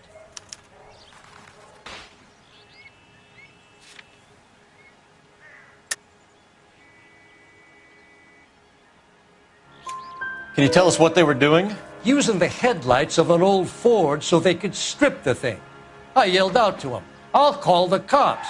So they loaded up their car and drove off, tooting and hollering and yelling obscenities at me in Mexican. You speak Spanish, sir? No, I do not.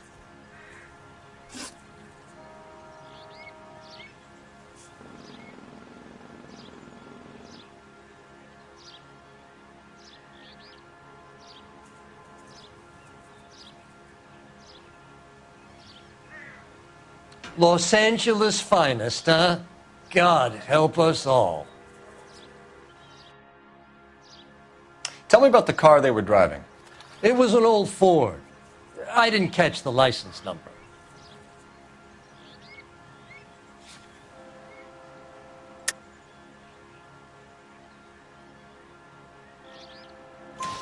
You look like the kind of guy who notices details. You're right there. The car was old, but it looked brand new. Candy apple red paint job stands out a mile. After the Mexicans left, you didn't go anywhere near the car? After I scared them off? No, I didn't go anywhere near that car. You went out to the car. Once they were gone, you had to take a look for yourself. I was curious. Ain't no law against that. So what if I took a look around that car? You can't be accusing me of nothing.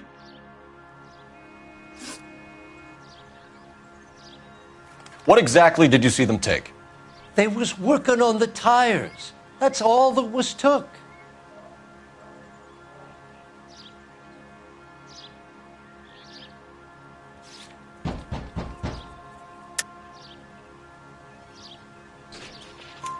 Right. So what did you take, Jacobs? You want my partner to pat you down? I found a notebook in the glove compartment. I was going to show you. It's on the chair on my porch. Thank you for your help, Mr. Jacobs. You can speak to Officer Thibault about signing a formal statement. When you get the car out of the way, maybe you could come back and do something about those kids. Well, how about we bring you an umpire's mask?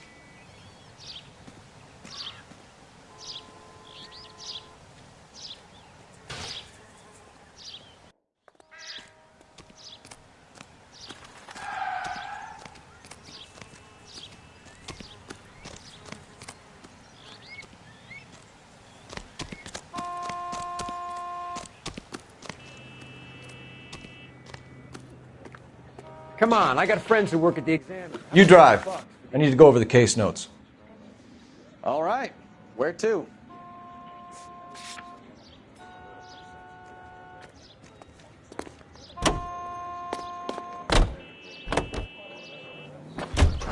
This has got to be the 50th abandoned vehicle call we have caught this year. One more, and I'm going to go crazy.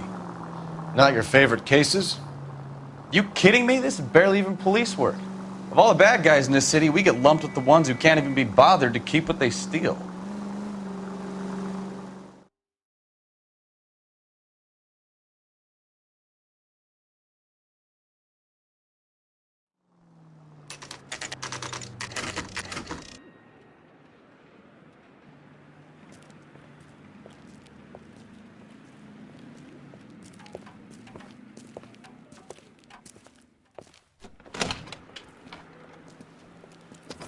Don't tell me, let me guess.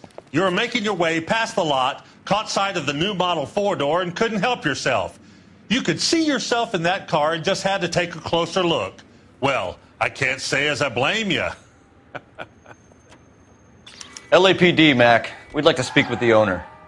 That's me, William Dewey, proprietor, at your service.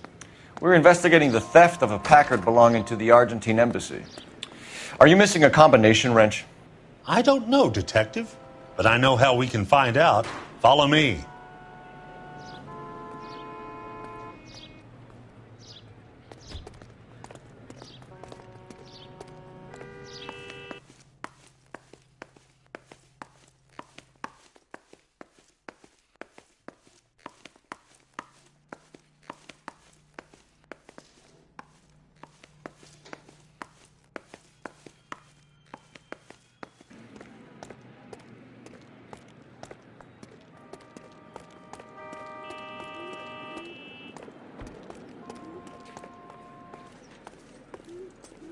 We keep all our tools in here.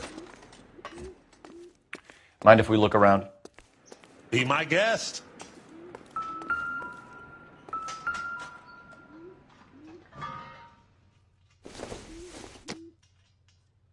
It doesn't appear to be connected.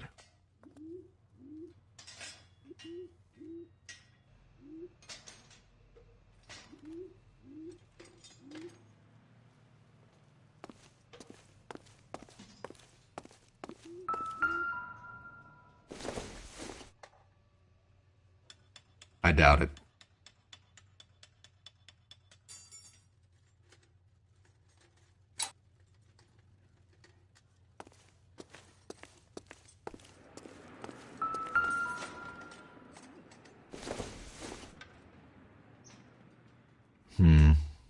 Don't think this is any use to us.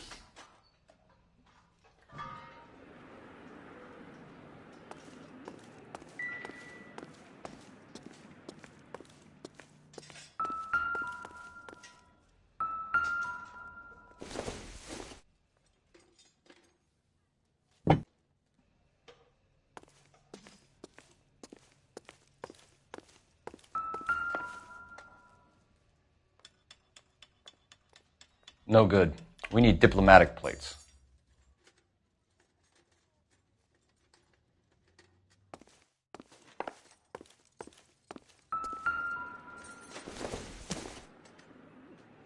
This isn't what we're looking for.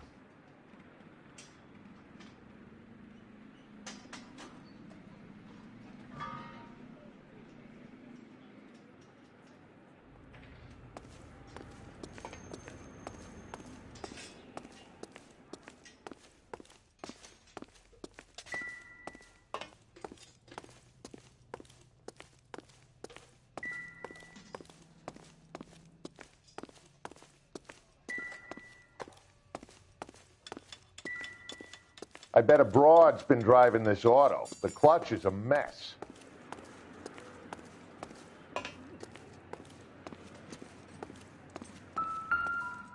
You sure you guys aren't interested in a new car? Huh? Maybe a used car. I have some nice used cars for guys in your wage bracket. Why don't you give us some alone time, Dewey? Go sell some cars or whatever it is that you do here.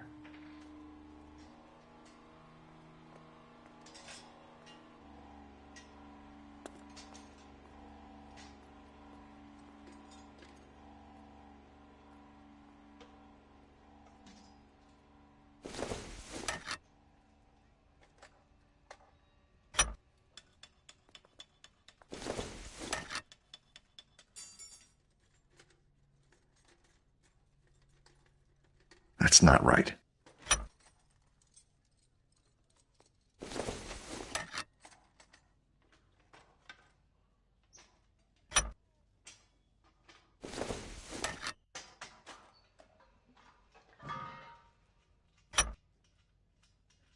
One left. Gabriel Delgado is missing a 3/4.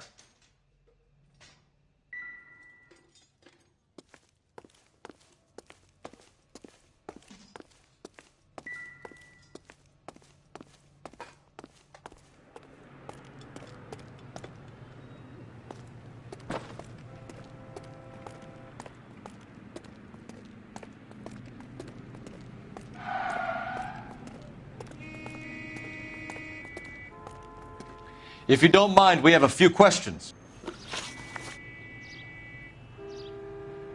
Where can we find Delgado? I don't know. He sure as hell isn't here.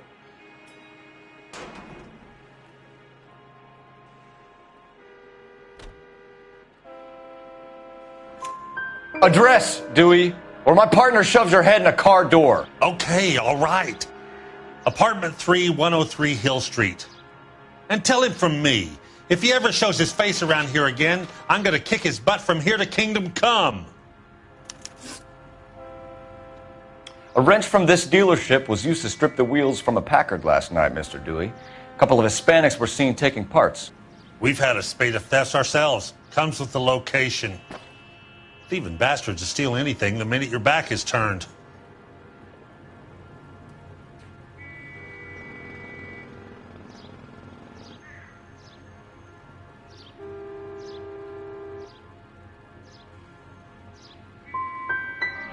So that's it?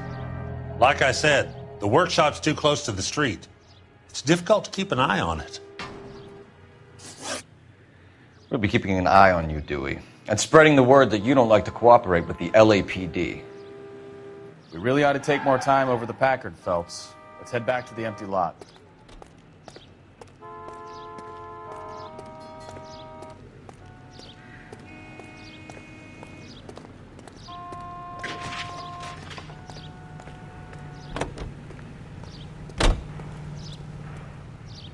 You're behind the wheel. So, where do you want to go?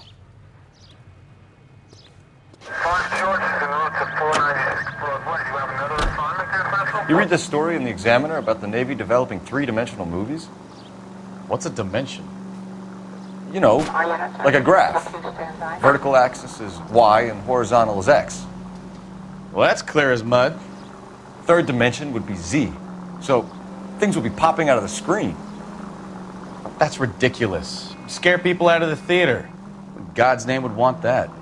I don't know. People scoffed at the idea of talkies in color, and look what we have now.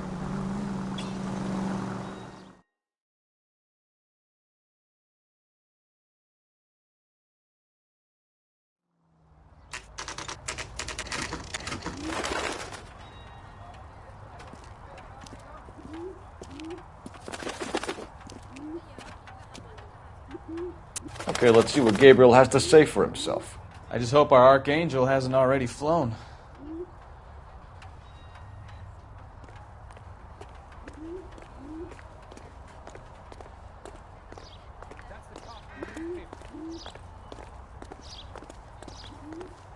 What the hell is this guy doing?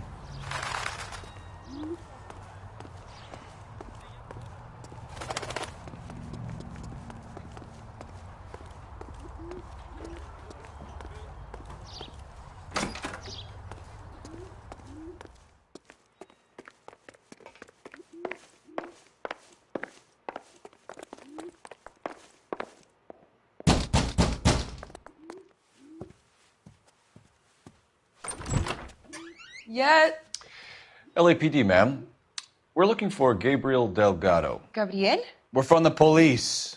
Policia, you understand? Yes, I understand.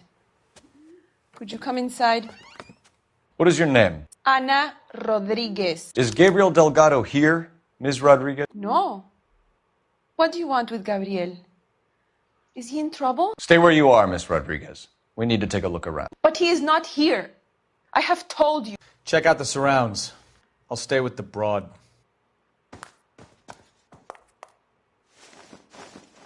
So how far along are you, Anna?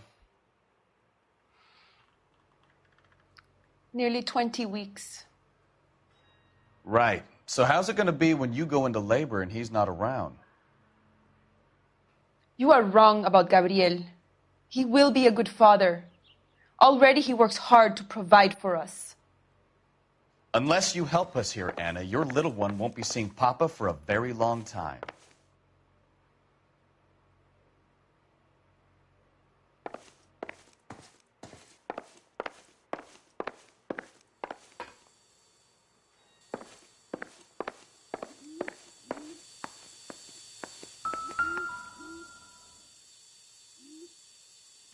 Serving breakfast for two, Anna? You should have cleared up.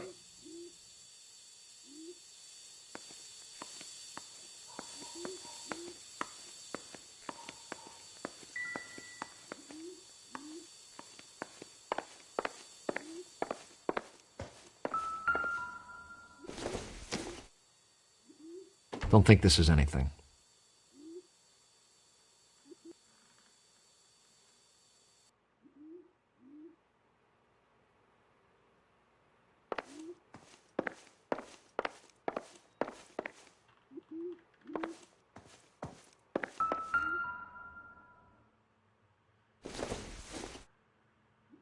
Not much help.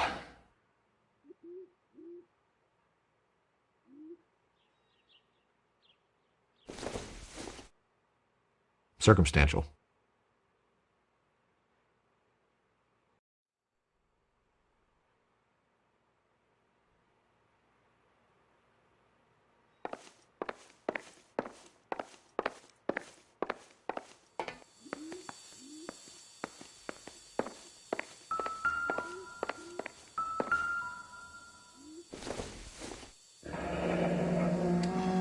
Difficult to tell whether it's the suspect vehicle from the scene. Certainly Gabriel's pride and joy.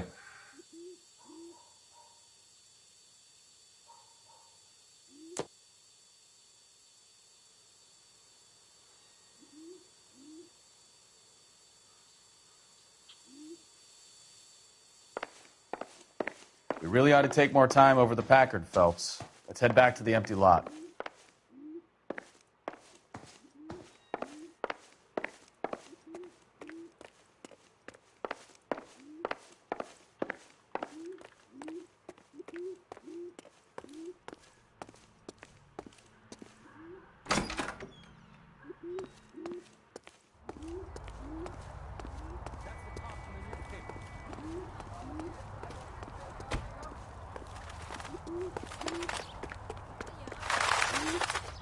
Can you drive to this one? Do we know where we're going?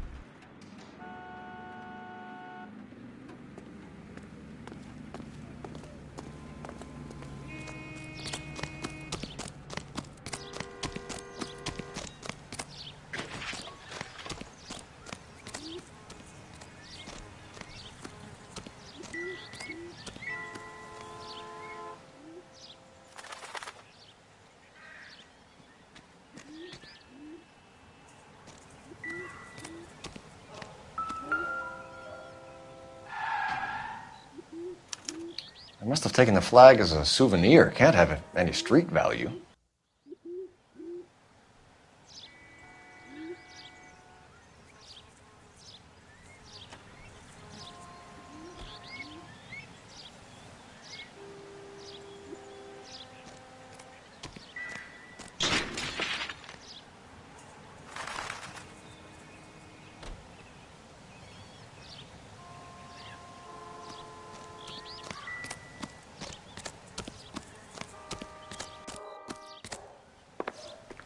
Those no-account beaners used to own the whole of Los Angeles, but we ran them off. How about you get on with catching them?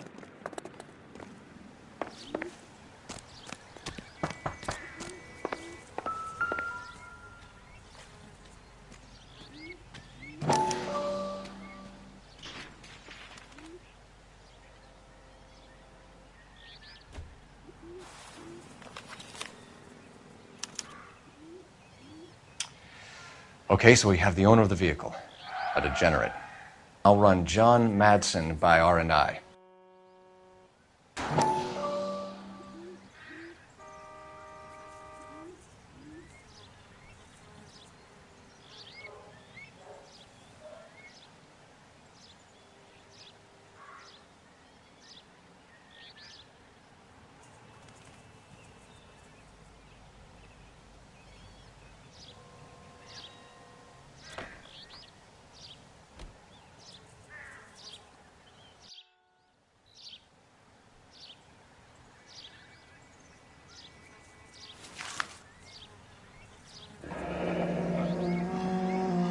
Contact details on a William Dewey.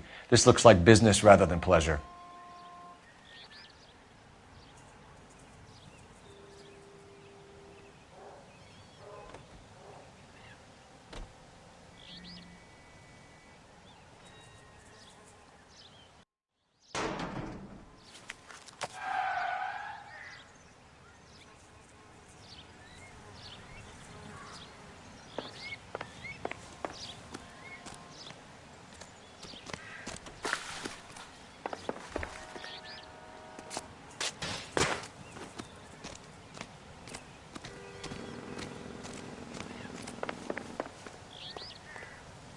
I'm stumped.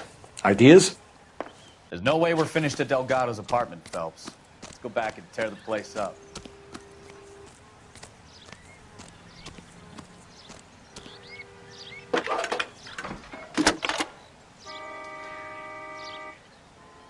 Phelps, 1247. How can I help, Detective? Can you put me through to Michigan 2458, please? Connecting you now. Hello, can I help you? LAPD, ma'am. Can I speak to John Madsen, please? He's at school, officer. What's this about? Is he in trouble? How old is your boy, ma'am? Just turned 16. Wrong person, Mrs. Madsen. Sorry to disturb you. Are there any messages for me? There's just one message for you, Detective. A four-door Packard, diplomatic license number Paul Robert 706, was reported missing this morning by Juan Francisco Valdez. Could you have him brought in? He's already here at Central, Detective. He's demanding an audience, as he calls it. Thanks. Can you get a message to Captain Leary? Tell him we'll be in as soon as we can. Thanks, ma'am. Can you cordon off this lot until we have the vehicle impounded? Yes, sir, Detective. We'll follow up on the owner. Get a statement from Jacobs, and I'll read your report back at the station.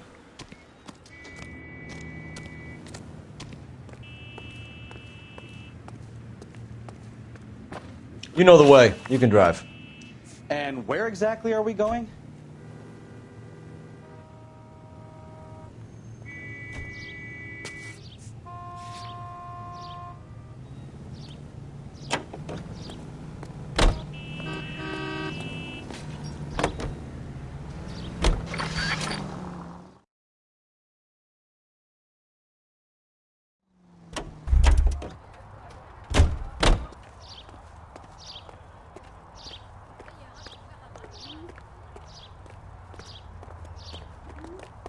That's the cop from the newspapers.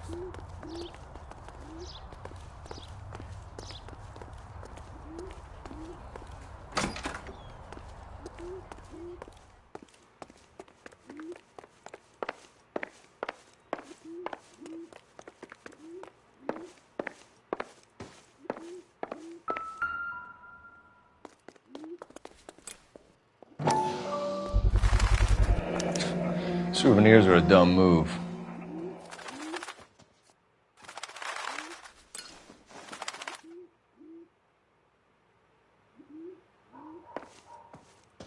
You're in serious trouble, Miss Rodriguez. But Gabriel is not here. I have done nothing wrong.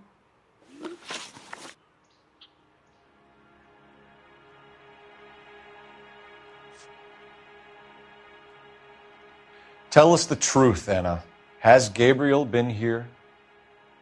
I haven't seen him for at least 3 nights.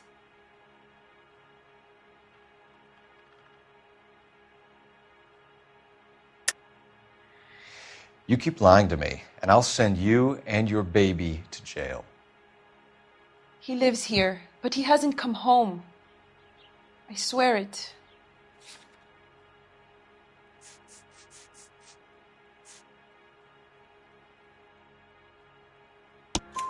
Enough, Anna. There are signs all over this place that he's been back. He was here last night. I have never seen him so angry. He went out to his shed and put some things in it. I don't know what, and I don't want to know. I love him.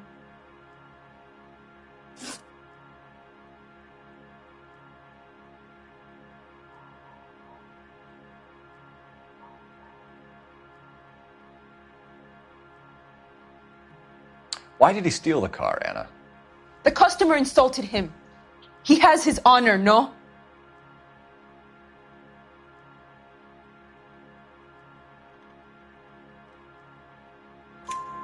His honor, Anna? He said Dewey's friend tried to make a woman out of him. He no longer respects this man, Dewey. He took the car to show this maricón that he is a man. Maybe check out back, too. This punk has something stashed somewhere, I know it.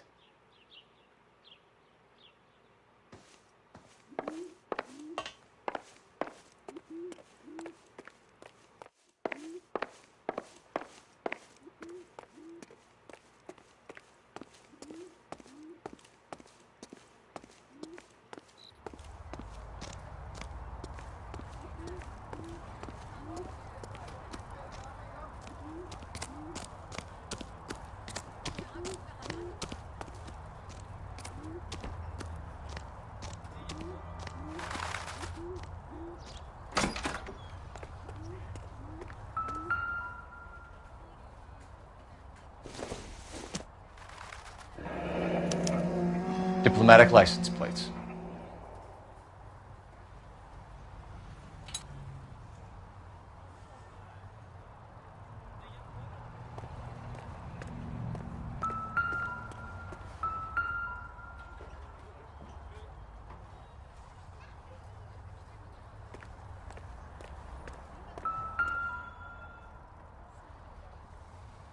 It looks like Valdez gets his wheel back.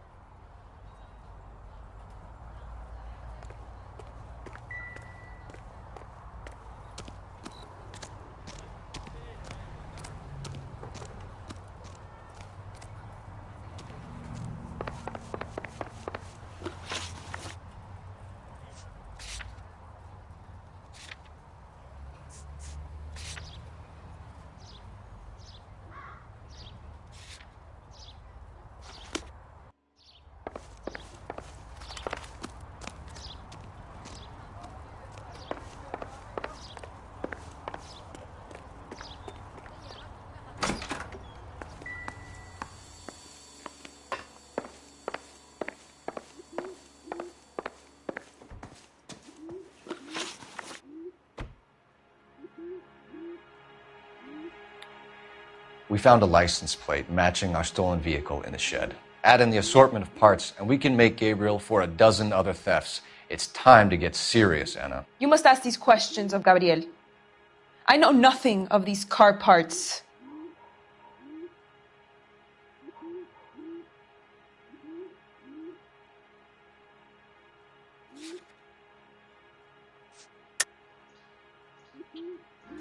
Then tell us where he is! If your baby is born in prison, Anna, the corrections officers will take it from you. You will see your son or daughter through a metal grate for half an hour a week. The start line is on 1st and Santa Fe. There is a spillway under the bridge that leads to the river. Many policia have wrecked trying to follow him. We will put in a good word for you, Anna. As far as we're concerned, this sits with Gabriel. Start line? That sounds like a street race to me. It's gotten out of hand this last year. No wonder Delgado has such an eye for fine automobiles. We know where the kid is. Let's go stop these clowns and get them off the streets.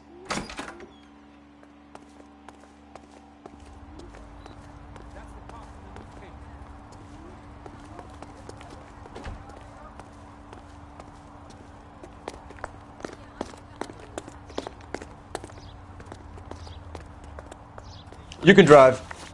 Where are we going?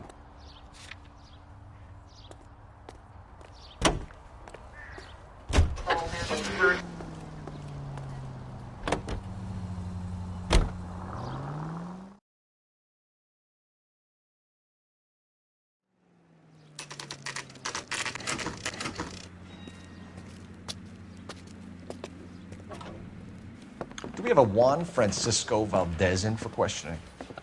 Sure do, Phelps. Your bird's an interview, too. And get this, he's wearing gloves and doing his best not to touch anything. Can you beat that? Sounds like we don't want to keep this guy waiting. It's this way. You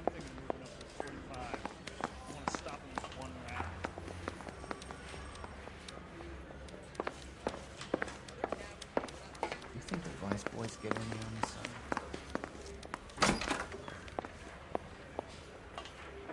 About time. Are you the senior officer I requested?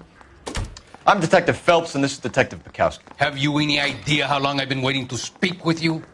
I am needed back at the consulate, and you keep me here like a common criminal. All right, friend. Let's take a deep breath and start all over again. Mr. Valdez. Consul General. I insist on my full title.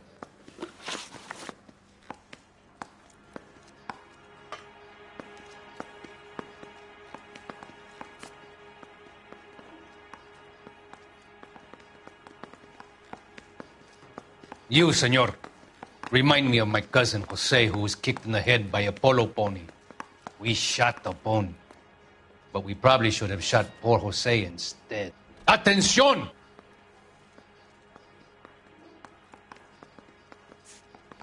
Consul General, we have located your car. Can you tell us how it was stolen? It must have been stolen from the consular garage. Terribly inconvenient, of course. I want the perpetrator soundly flogged. Unfortunately, we don't do that here, Your Worship.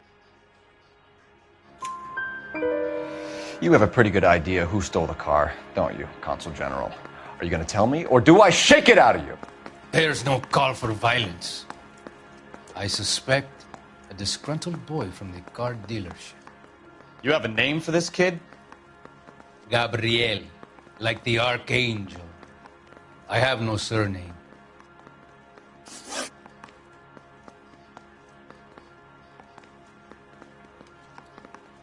Where did you purchase the car? My secretary and driver arranged the purchase. A disreputable place, Dewey Brothers by name. As soon as I can have it arranged, I will have my Hispano Suiza brought up from Buenos Aires.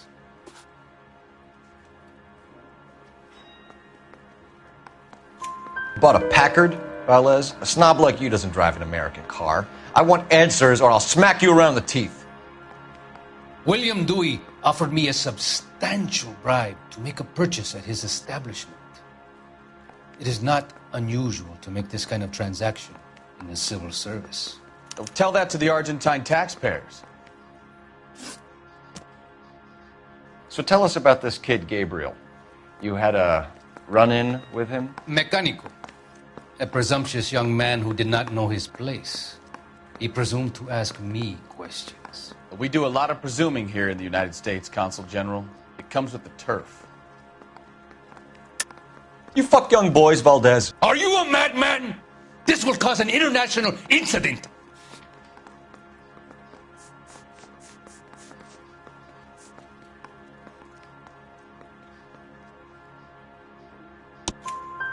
Danny, Ben, Miguel, Tristan, and Teddy.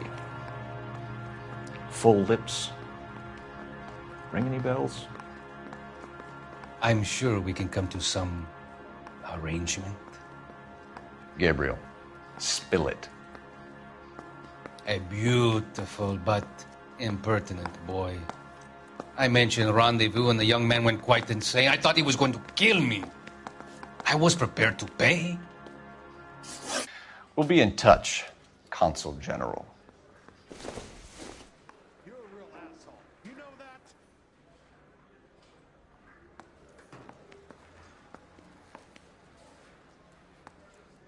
This guy's kind of screwed.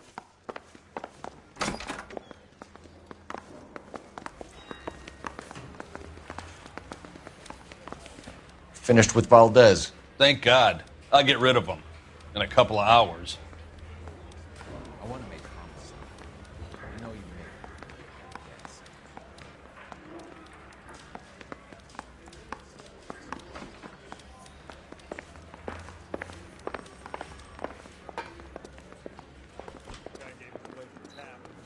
You drive. I need to go over the case notes. So, where you want to go?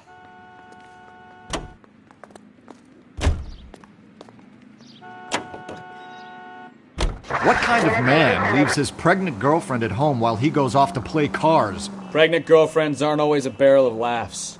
Everyone needs to let off a little steam. Some guys wouldn't come back home at all. Are you talking from experience?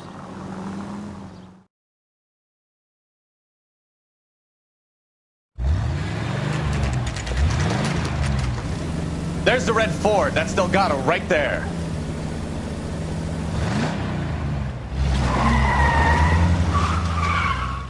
Quick! They're getting away! Phelps, 1247. Requesting assistance at 1st and Santa Fe. Reports of an illegal street race. Stay on Delgado. It's getting away. Quick as we shut one of these races down, another one springs up somewhere else. Kids used to steal cars to sell them. Now they just want to wrap them around a lamppost.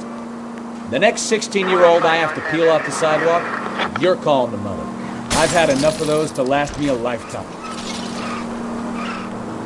Enough games, Phelps. Take this guy out. You're gonna lose him.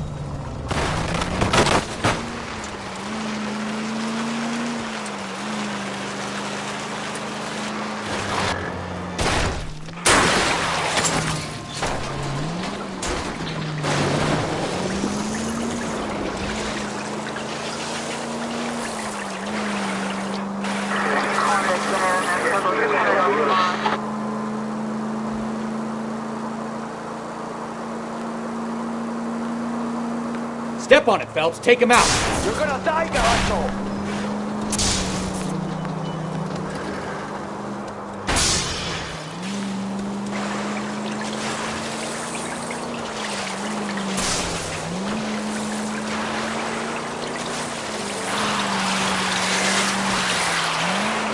God damn it, Cole. Hold it steady.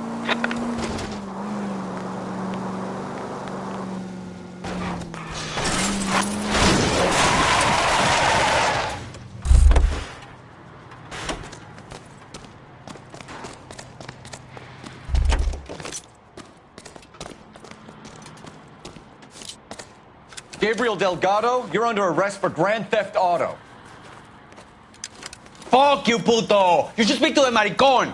Valdez, I shot him! Now who's the man? I should have burned his fucking car!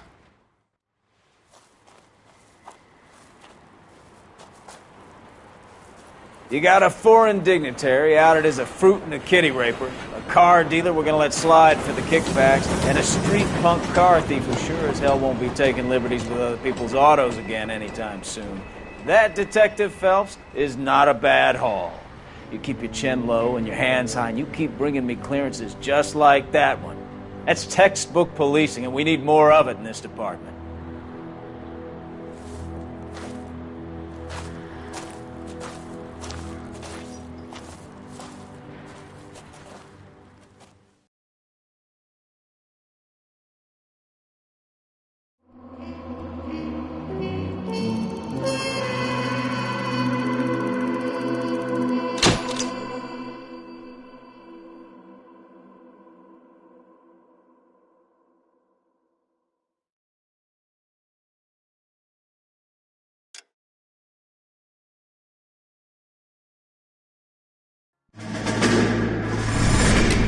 You have any plans for weekend Liberty, Jack? My sisters have been working in Los Angeles in a bomber factory. They're coming down to visit. I'm meeting them at the station at 6. Good for you, Jack. Are they cute? They're my sisters, Hank. Attention! Final inspection before Liberty.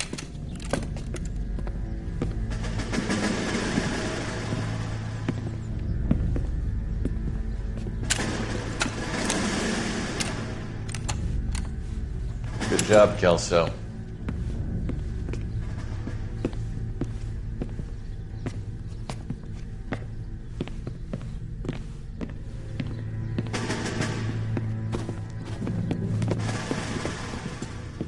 Are we going somewhere, gentlemen? Full inspection. It had better be exceptional if any of you want liberty this weekend. Kelso, this carbine. The bore is dirty. No, it isn't. Are you arguing with me, Kelso? Do what you need to do, Sergeant. You know the bore's immaculate. Weekend liberty canceled. 2-day field drill. Clean this rifle. No. Do you know the penalty for insubordination, Kelso? Jack, don't do it. Forget him, Hank. He doesn't have what it takes. Are you two finished? Are you going to clean this rifle? No, Sergeant. Cole is right. I'm going to stop playing games and join a rifle company and fight the real enemy.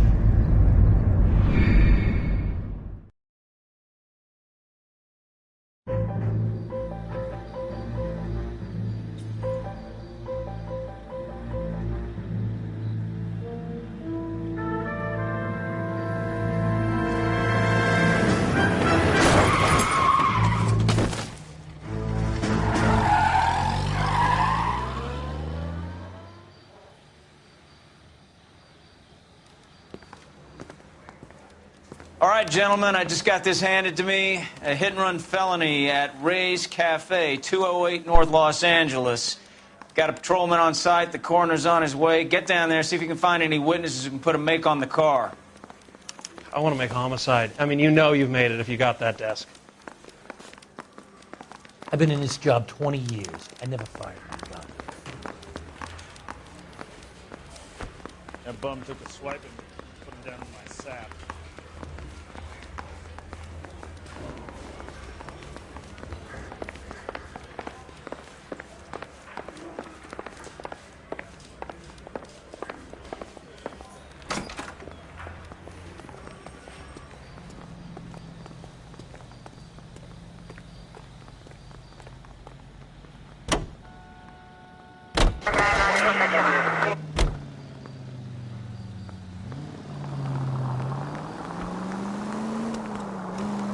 Looks like the DA is going to press charges. Anna Rodriguez might do time. I'll speak to the DA. She suffered enough. I don't know, Cole. She's an easy make, and the DA likes conviction. I'll convince him to let it go. How do you do that? I'll give him something better.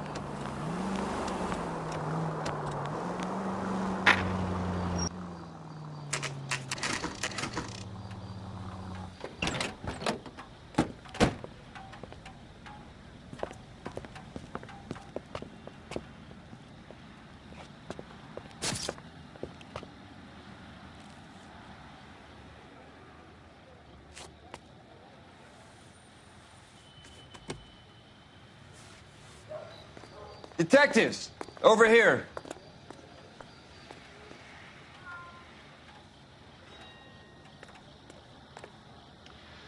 Cole Phelps, traffic. What have we got? Vic is a white male named Lester Patterson. Walked out of the bar and into the street. Car hit over there, and he ended up here. Dead on impact by the look of it. Have you canvassed the area? The only one with anything useful to contribute is the young lady over there. She lives above the bar. Name is Shannon Perry. No, it's not a stage name. 24 years old, she left Kansas to follow the yellow brick road. Is that so? We'll take a formal statement later. Right now, we're going to take a look around.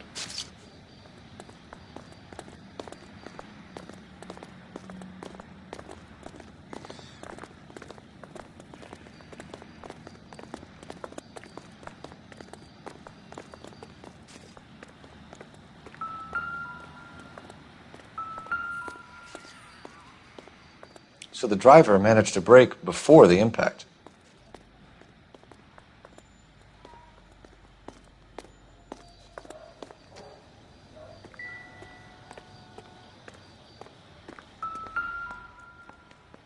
This blood is a long way from the body.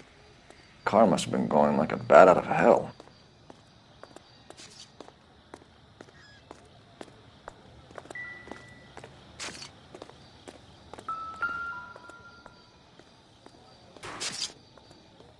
Body traveled a good 20 feet.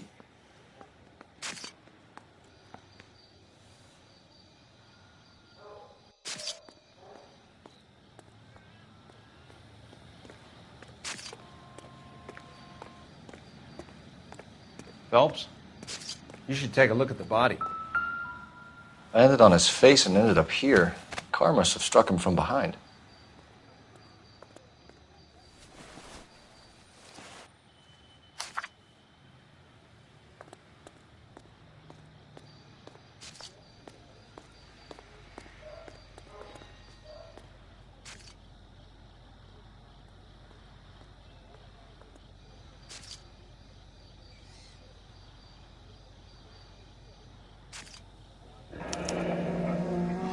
Patterson has life insurance.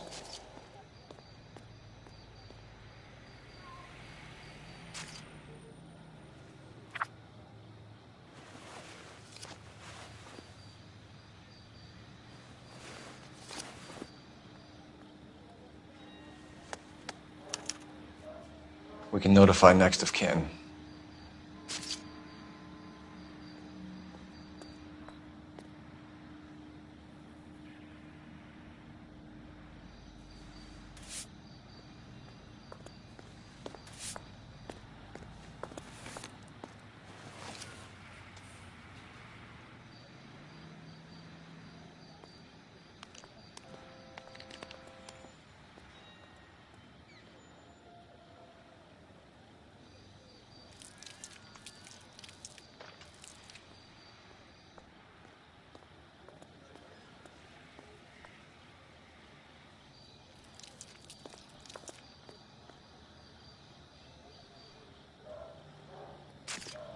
What have you got on the victim?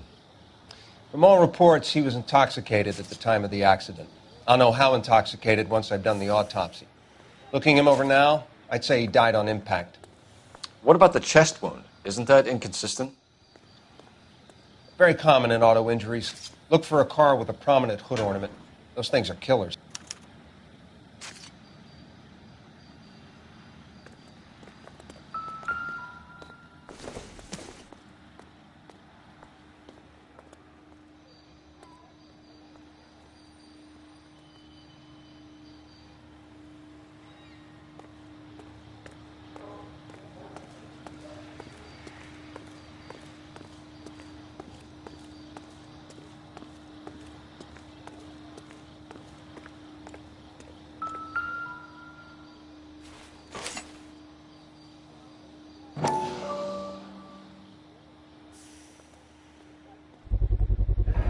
A knife covered in blood. Could be a steak knife. This is a hit-and-run case, Phelps. Anyone could have thrown away a kitchen knife. In any case, we'll want tech services to scrub the alleyway before they bag the knife.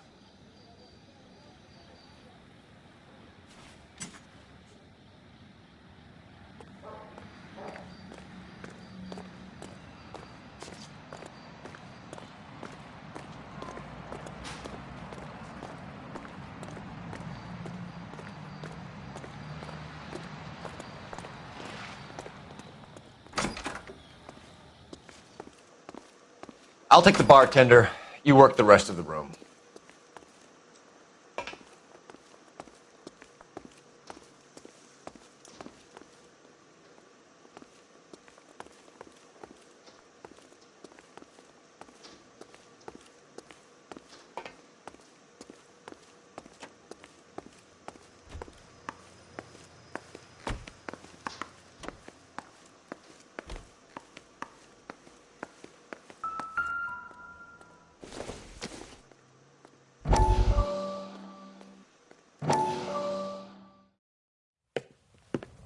Courtney, come in. Have a seat. Thanks, Doctor. How are you finding working at the clinic? It's, fine. Are you sure? Can I be honest with you, Doctor? I would hope so, Courtney. I was hoping that the therapy would be more beneficial. Treatment can, unfortunately, be very long-term. So many of the patients here are addicts, Doctor. Many of them have been for years, Courtney. In the past, these people were condemned to sanatoriums. If we can reveal the root of the problem, then we have a chance to help them. And until then, they stay sedated? Do I detect a hint of reproach, Courtney? I was expecting more, Doctor. I'm sorry. I don't mean to criticize. Part of being a physician, Courtney, is learning to be patient. How is it possible to keep so many of them on their medications, Doctor? Many of their addictions are illegal. Oh, many things in life are gray, Courtney.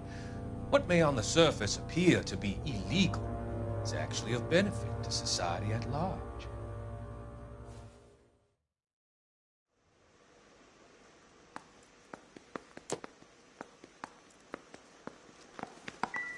I'm Detective Phelps of the LAPD. How can I help, Detective? Your name would be a good start. Dudley Lynch. Hired help. I run the place when the owner ain't around. Where is the owner? He stepped out. Somebody had to take Lorna, Mrs. Patterson, home.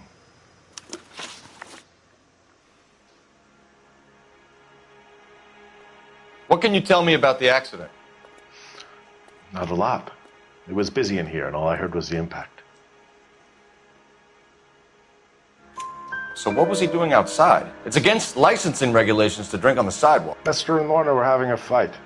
The owner made him take it outside. It was pretty ugly.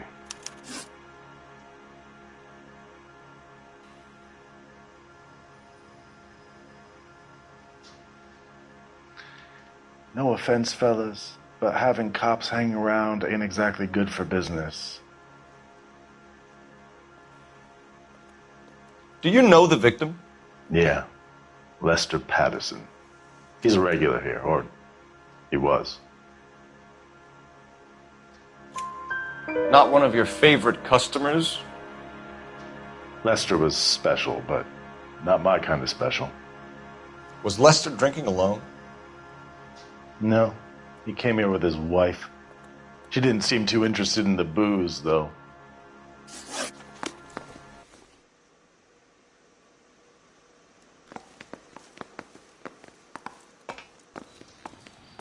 She's all yours, Detective.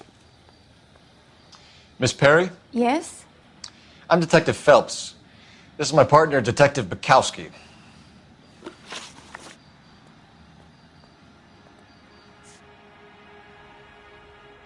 What kind of car was it? A dark red Lincoln Continental.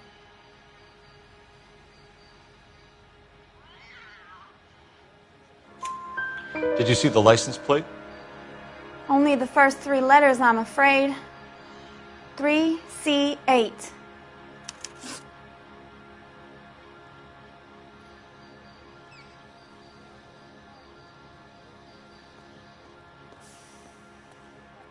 Can you tell us what happened? Well, I came to the window because I heard people arguing downstairs. Then what happened? I saw a car hit that poor man and knock him down the street.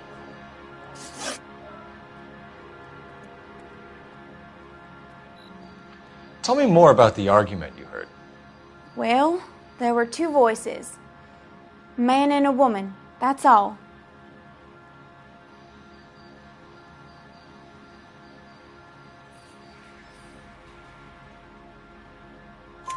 Why are you holding out on us, Miss Perry? I'm sorry. I was hoping to tell my story to the newspapers. I'd like to get my picture in the paper. Trying to find work as an actress, and things look pretty difficult. Cough it up, sister. We don't have all night. The people arguing, they were husband and wife. I could tell by what she was yelling. Intimate things. Very embarrassing for the man. Thank you, Miss Perry. Your information has been very helpful. You can go now. You really think so? I hope you find that driver and put him away. You certainly got away with the dames, Phelps. Give it a rest, Bukowski. Let's see what the patrons have to say.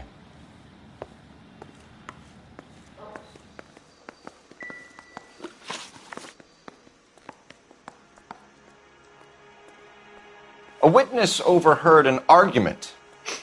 Lester and Lorna. There's nothing like airing your dirty laundry in public, is there? Why was Lorna Patterson in such a hurry to leave? What is going on here? Lorna was pretty upset, so Leroy took her home. Lorna and Leroy are close. They've been talking about opening a new bar. Leroy? Leroy Sabo, the owner.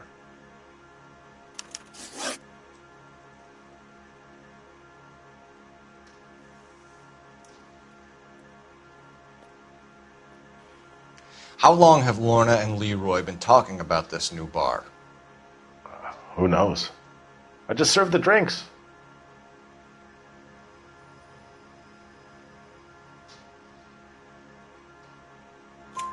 Bartenders hear all sorts of things. Are you going to tell me, or do we have to start playing rough? When Lester was drinking, he treated Lorna like dirt.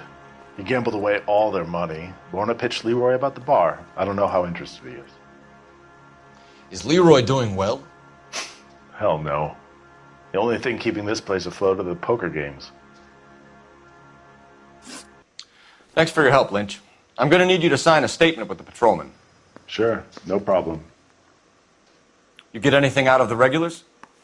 They weren't giving too much away. They liked watching Lester and Lorna go a few rounds every other day. And Lester was a fan of the love tap.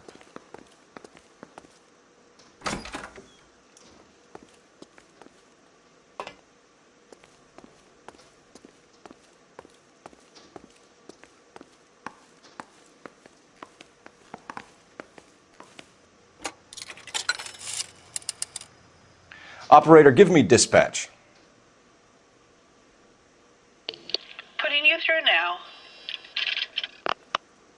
Phelps, badge 1247.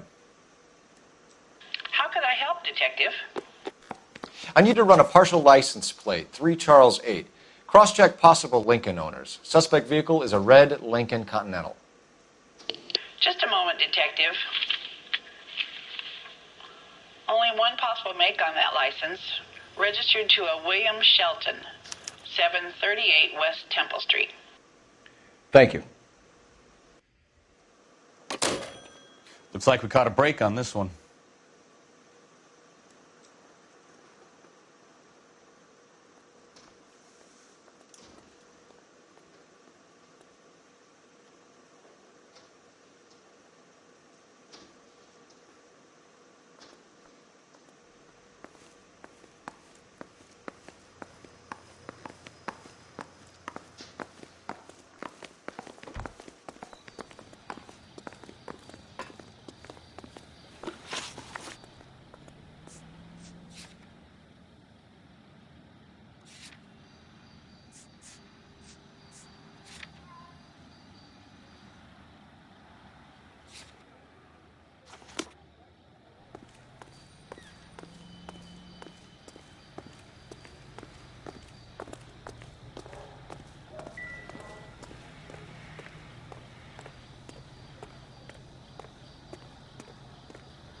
Can you drive to this one?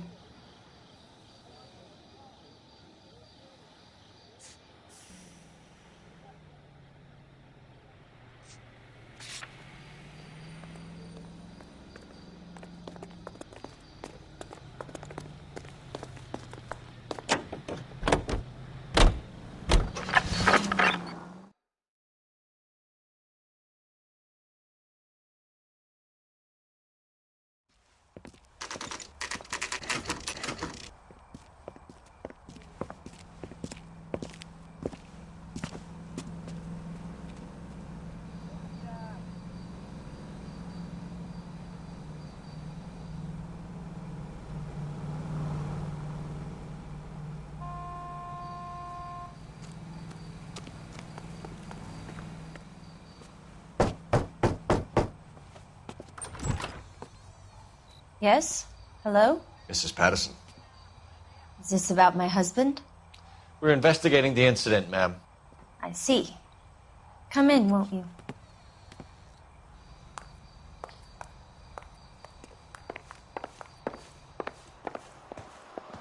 Can you tell me what happened?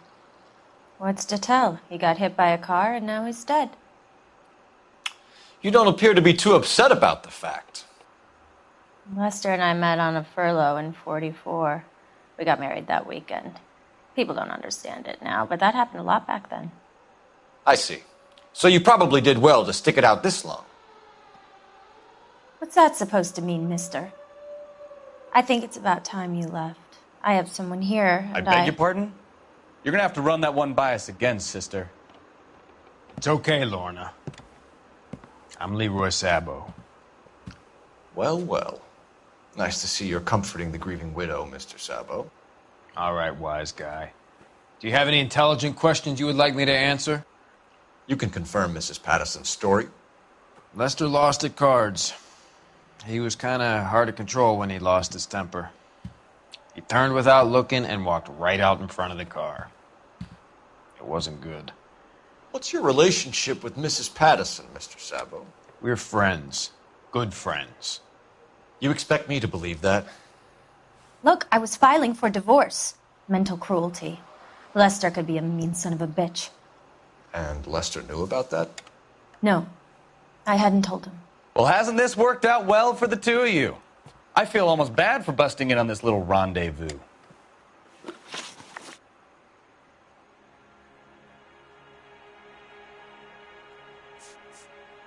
The bartender said that you and Leroy were planning to go into business together. Can you explain how you'll get the money to do that? I have a little money saved away.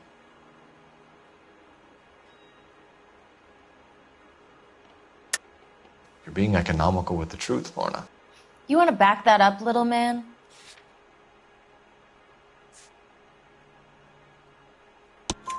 You increased the premium on Lester's life insurance. GI insurance policies have a $10,000 payout. It was Leroy's idea.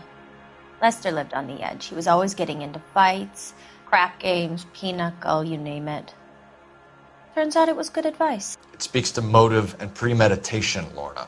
You're forgetting the hit and run detective.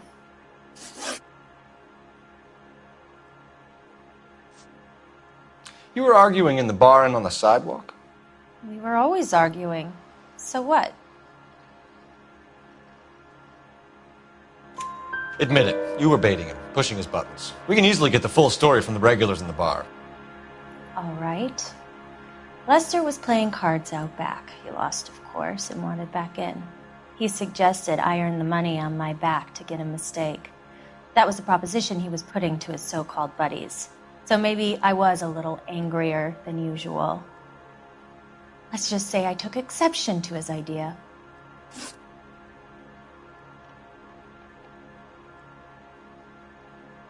How did the car come to hit Lester? He walked straight into the path of an oncoming car.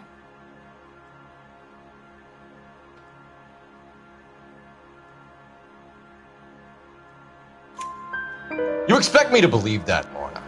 It's all very convenient. Gambling for Lester was like the needle for a hophead. He was yelling at me. He was yelling at the whole world.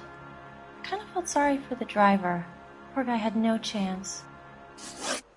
You and Mr. Sabo have an interesting day. I'm sure we will, officer. Now, if you could both just leave. We're leaving, ma'am. Sorry for your loss. I can see what a tough time you're having with all this.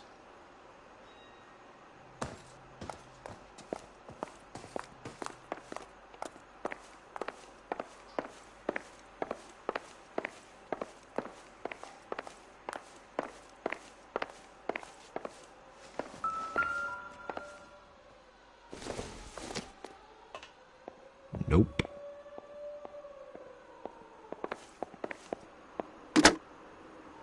Operator, give me R&I. Putting you through now. Phelps, badge 1247. How could I help, Detective? Messages for me, please. Just one detective from the coroner. Message reads, Phelps, see me at Central Morgue immediately. Results of the Pattison autopsy. Thanks.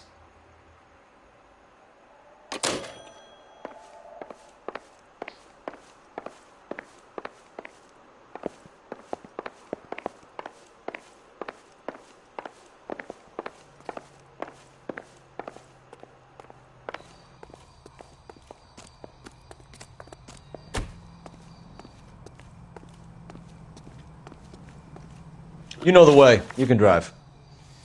All right. Where to?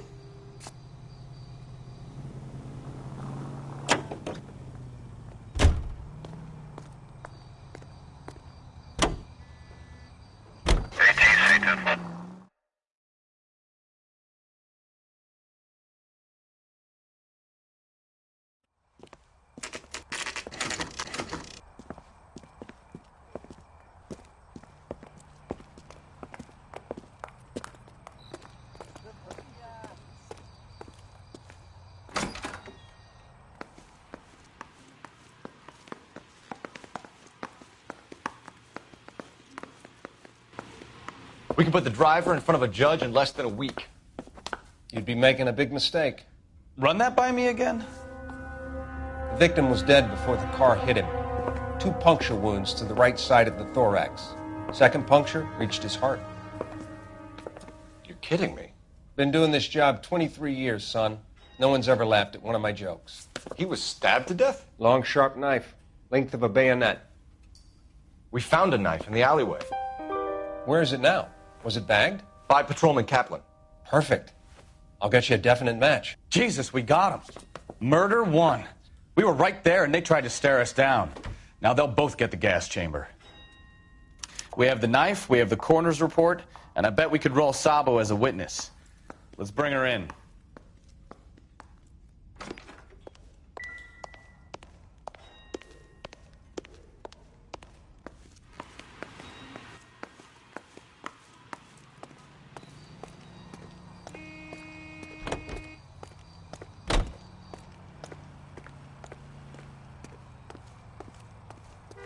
You're behind the wheel. Fine. Where are we headed?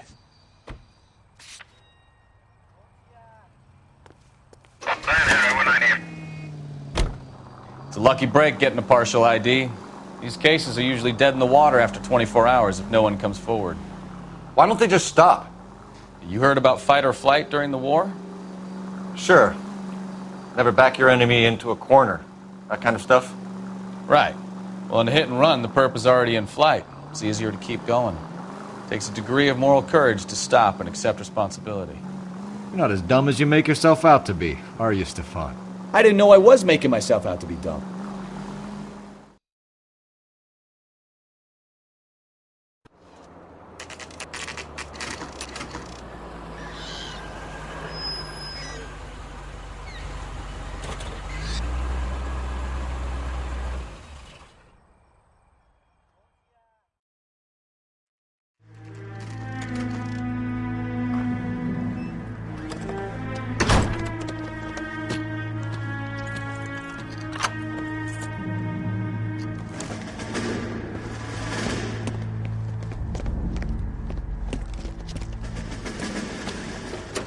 That's the son of a bitch right there.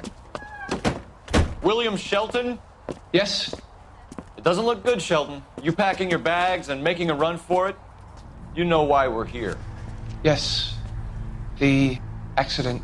We've got witnesses who can put this car at the scene, not to mention the physical damage. This is open and shut, Shelton.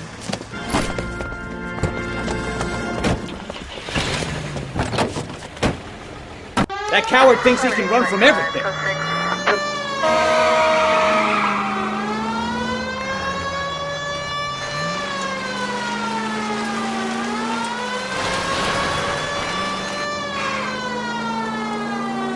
Enough games, Phelps. Take this guy out. Officer needs help, 103 and B.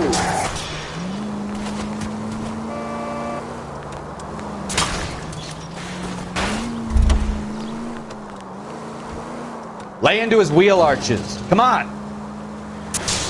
No wonder he killed someone, driving like this. Don't let that asshole get away.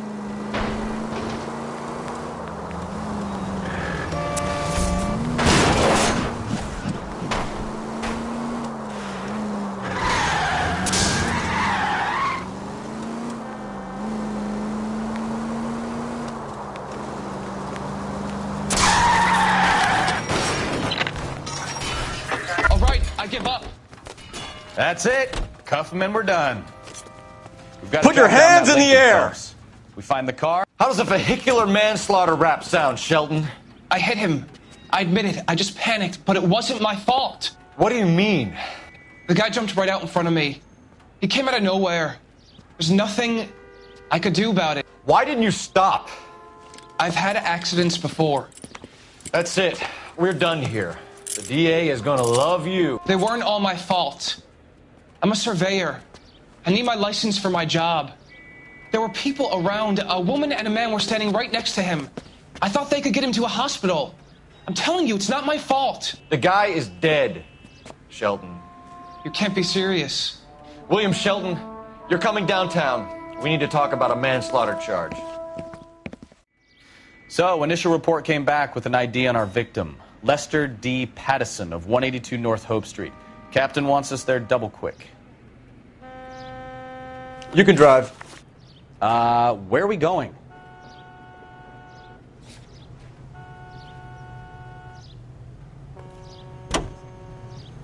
Now there's an oxymoron for you. Lemonade 25.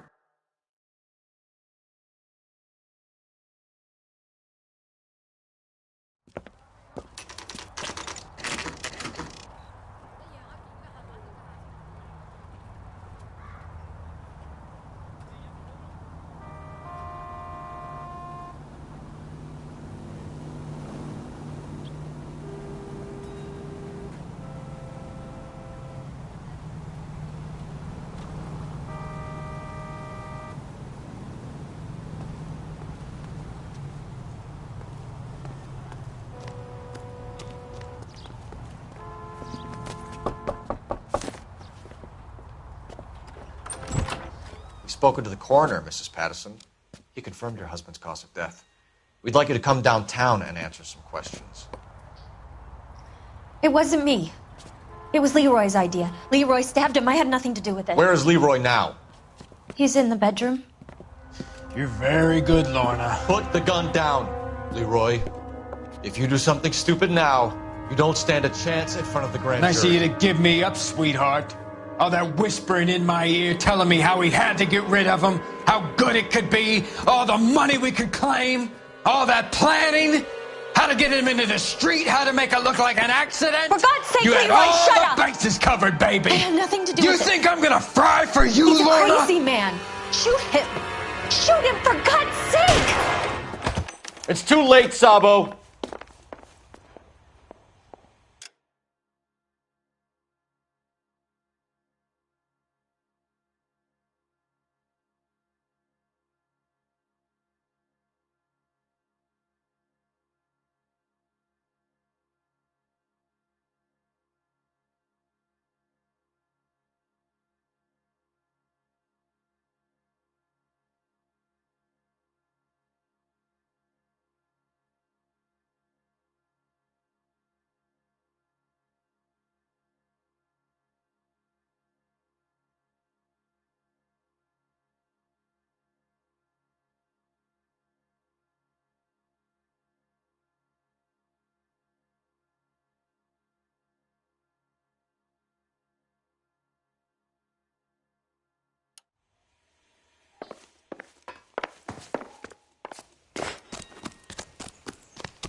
Sabo, stop or I will shoot!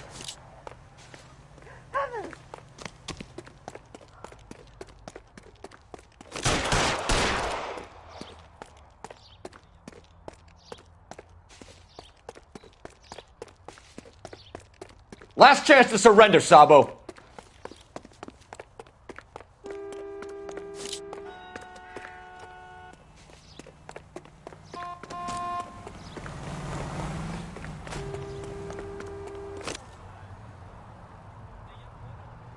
You come any closer and I will pull the trigger. How long do you think you can hold out?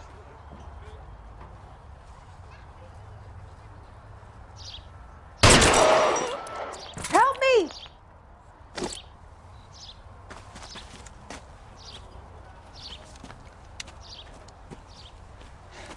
You look spooked, Phelps. I thought you'd been under fire before. It never gets any easier, Bukowski.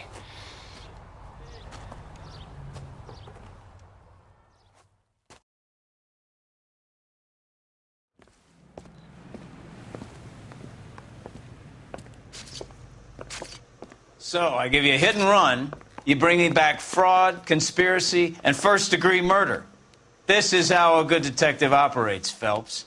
You take nothing at face value. You keep digging and asking questions until you get to the truth. You got some sharp elbows on you, detective. I like that. Keep up the good work.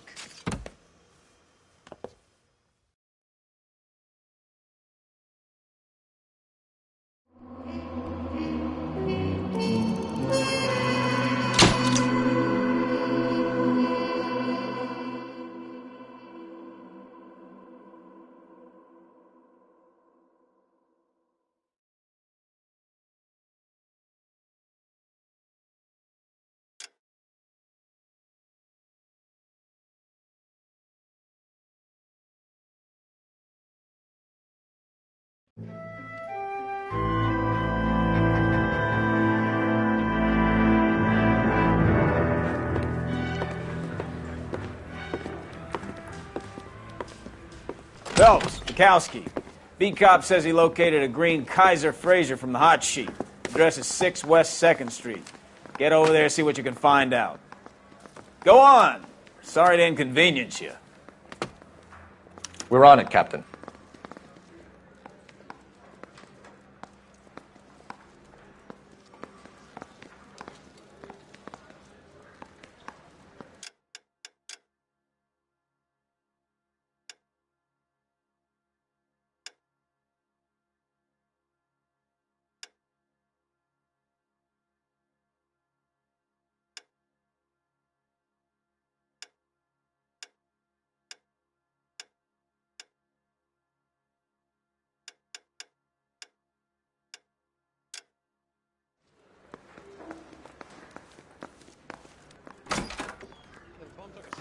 I swear the more bent cars we bring in, the longer the hot sheet gets. It pays the rent, though. Keeps Mrs. Phelps in the manner to which she's accustomed. I'm not sure she'd agree with you. Passionate, romantic type like you, Cole? I don't believe a word of it.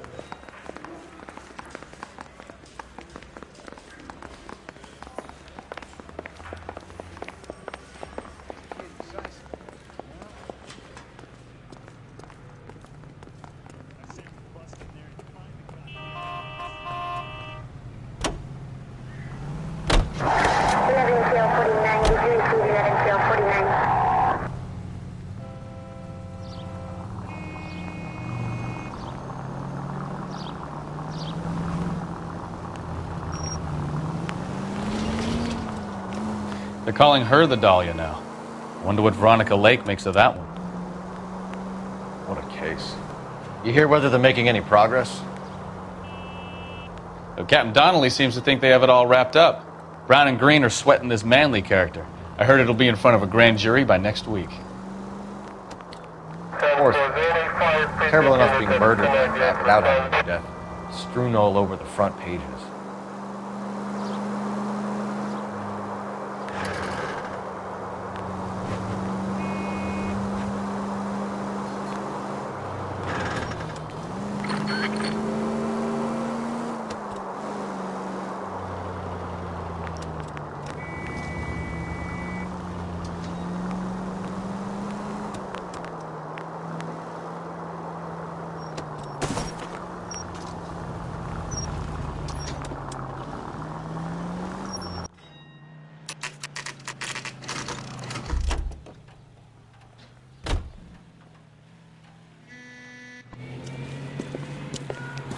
That's the car, Cole. Just pulling out of the drive.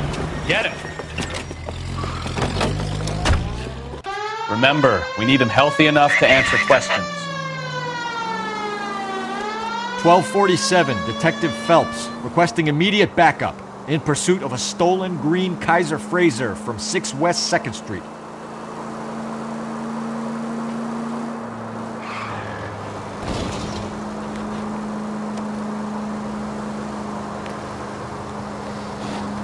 Enough games, Phelps. Take this guy out.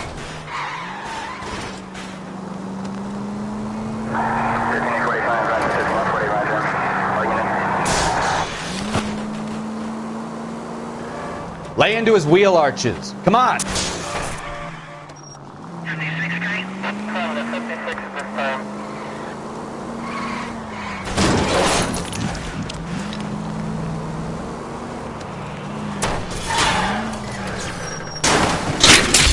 All right. Maybe I was a couple miles over the speed limit. Give it up, LAPD! Why did you run from us? I saw a big car in my rearview mirror with 2 tough guys bearing down on me. What would you do? What's your name? Cliff Harrison. You're under arrest. For what? What are you talking about? Nice try. I'm talking about the car being stolen. You're out of your mind. I bought the car, and I've got the paperwork to prove it.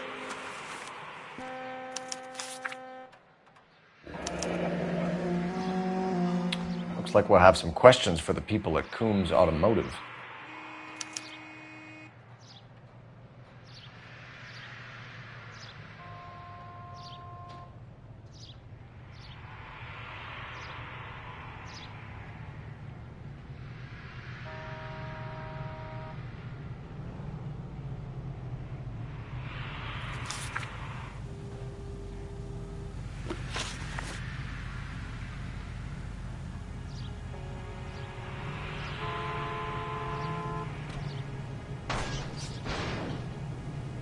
Who did you deal with at Coombs Automotive? The owner, Richard Coombs. And he made out the bill of sale personally? Of course he did. He kept a facsimile for his records. Check with him.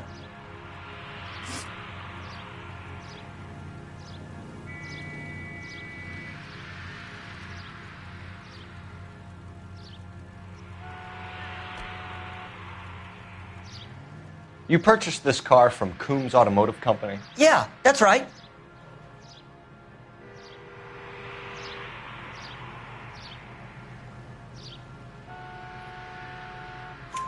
And the ownership papers? from the same place.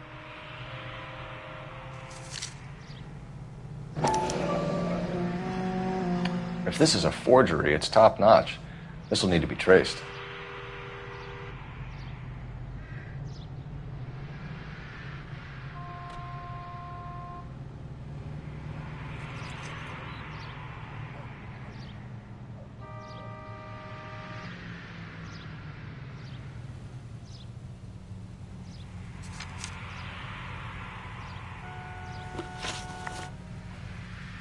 You have a criminal record, Mr. Harrison? No, nothing like that.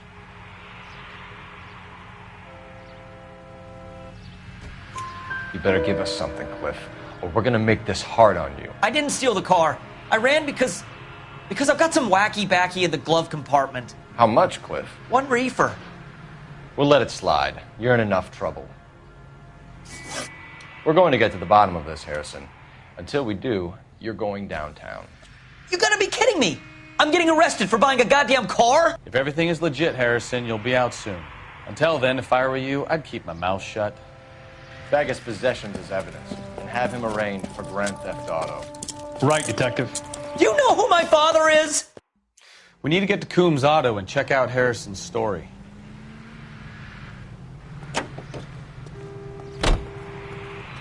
You drive. I need to go over the case notes. And where exactly are we going?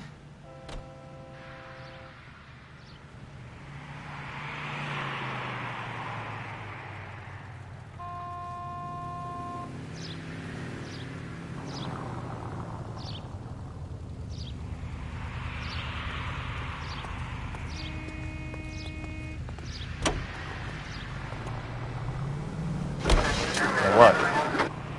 I think he's telling the truth. Some of the most convincing people you will ever listen to are born liars. Usually they're called politicians.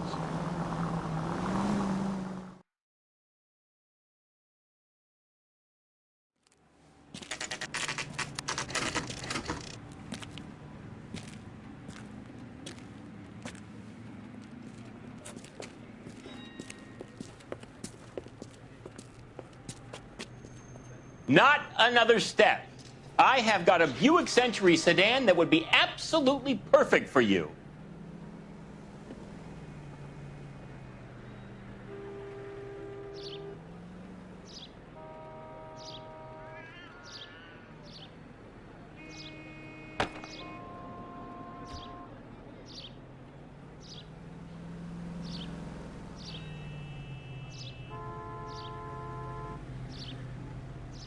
Wake up, Cole.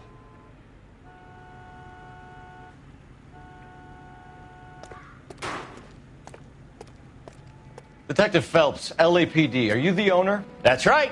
Richard Coombs at your service. You looking to trade in a black and white, boys?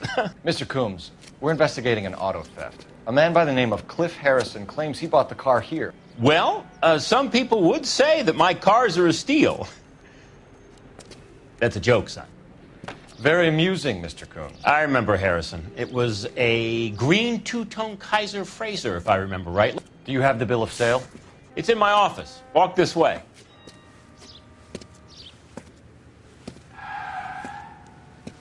That's a joke too, son. Phelps, you mind if I shoot this guy? He's getting on my nerves.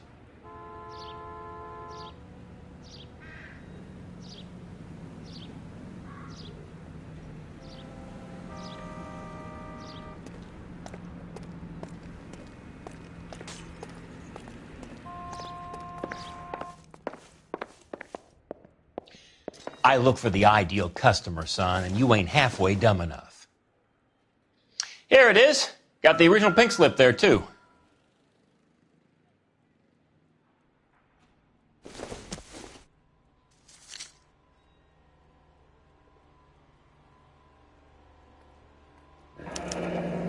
Harrison's purchase receipt was legit, at least.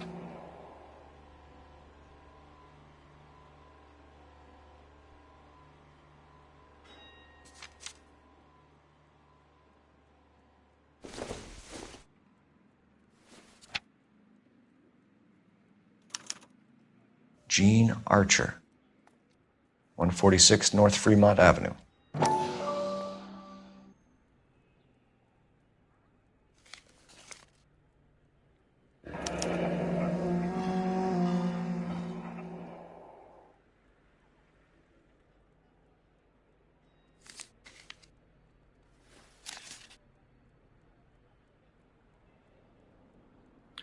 We have a couple of questions. All right, fellas, shoot. Do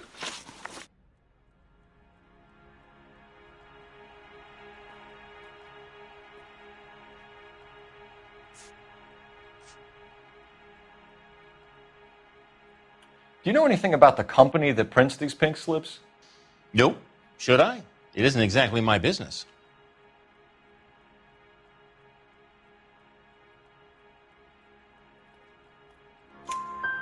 It says Marquee Printing. You've never heard of them? Marquee. Sure. They do all the government red tape. You'll find the place down on Aliso Street near San Pedro.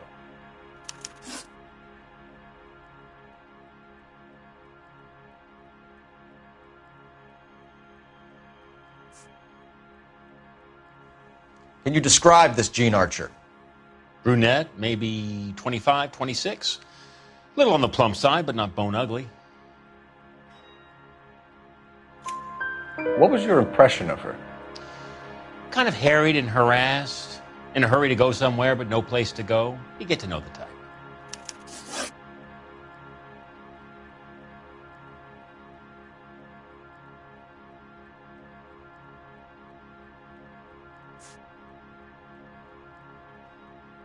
This was all above board.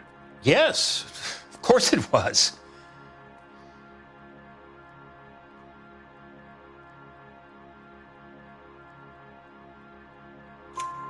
Did this look legitimate to you, Coombs? I'm in used cars, son, not bearer bonds. In my business, you don't look a gift horse in the mouth. Now don't come on all high and mighty with me if you want my help.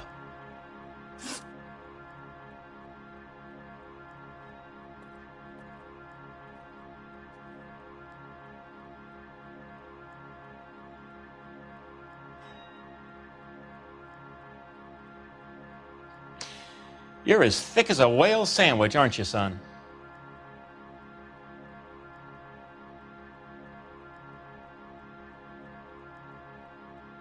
Can you tell us how you came to buy the car? Girl just wandered in right off the street.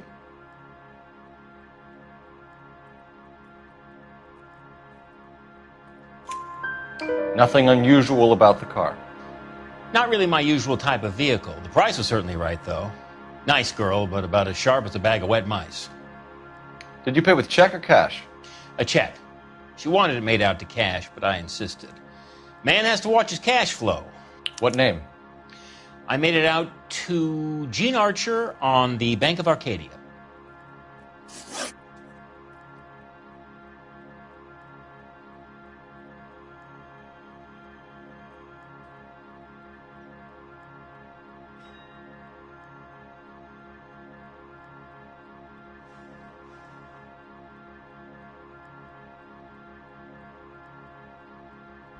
When exactly did you hand over the check, Mr. Combs?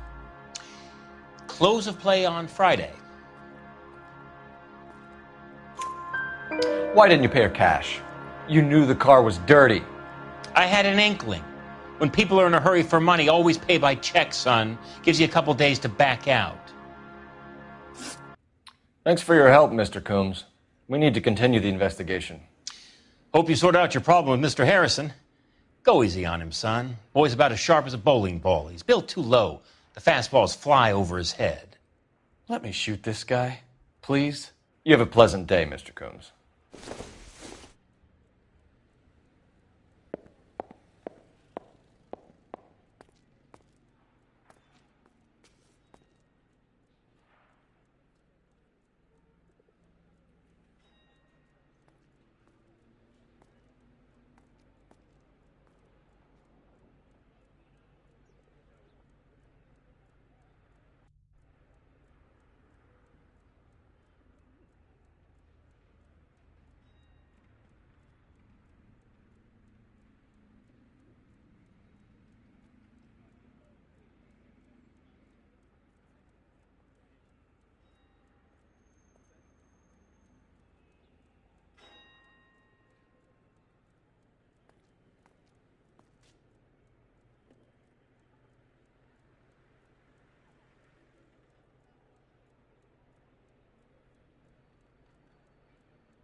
Well, Harrison might be off the hook, but we can still run an APB on Gene Archer. Get on the horn and call it in.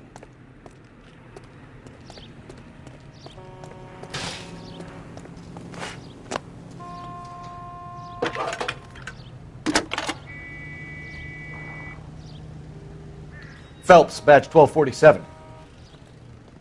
How could I help, Detective? Requesting an APB on Gene Archer, age approximately 25, on suspicion of Grand Theft Auto. I'll relay the information. Messages, please. A James Velasco is being held at Central Station on suspicion of GTA. Possible link to the Harrison case. They're waiting on you to conduct the interview. Thanks, ma'am.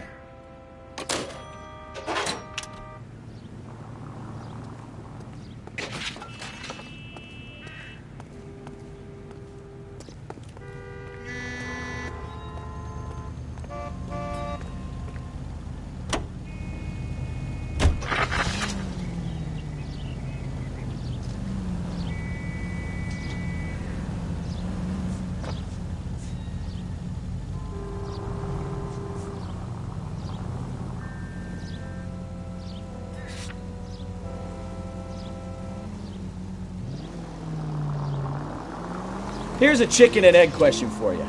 Do you think you have to be an asshole to sell cars? Or that selling cars turns you into an asshole? You've got it in for everyone today, haven't you? I've always got it in for car salesmen. Doesn't matter what day it is. And why do they always think they're comedians when they're about as funny as a heart attack? Maybe the more annoying they are, the quicker you sign on the dotted line, just to get the hell out of there.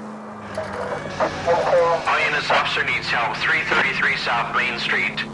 333 South Main Street. Officer needs help. 211 and shots fired. Unit to handle code 3, identify.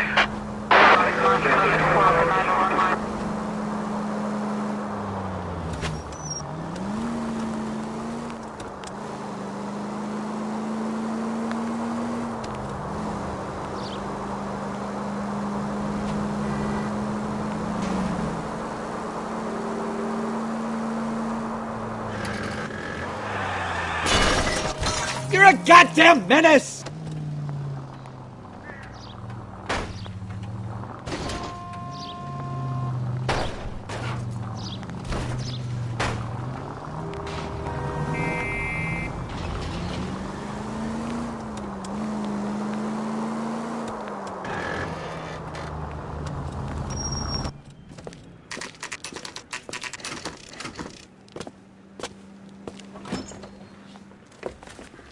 Detectives, Velasco is prepped and ready in 2. Another stolen car with legit papers. Thanks.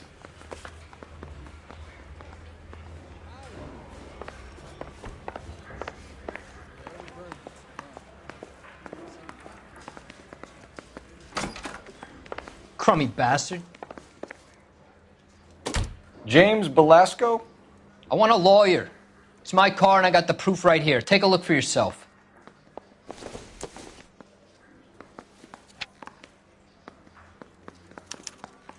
The paper is real enough, Velasco, but the car isn't yours. This pink slip is a forgery. You think those Vice boys get any on the side?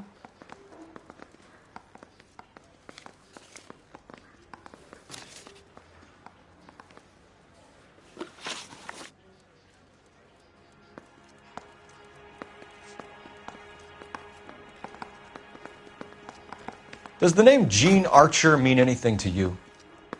Nope. Never heard of her.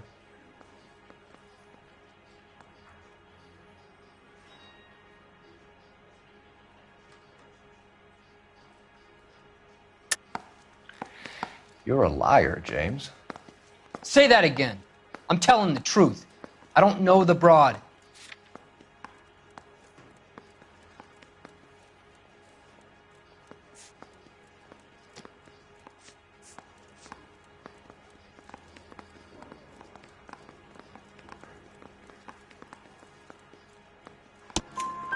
So that's why you both have the same address printed on your pink slips. She's a mule for these stolen vehicles, genius. Same as you. Jesus. All right, I know her. Stupidest broad I ever met. Always cooking up crazy schemes. I don't know why those guys use her. You happy now? Where were you taking the car, James? Blow it off, greenhorn. You'll get nothing from me. You're a two-time loser. If you don't give me something, I'm going to ask the DA for the maximum. You're looking at 10 years, Belasco. Kiss your youth goodbye. I want a deal. Keep talking and we'll see what sort of deal you're worth. My job is to drive the cars out of state. Nevada, Arizona, sometimes New Mexico. With the paperwork they provide, it's normally a breeze.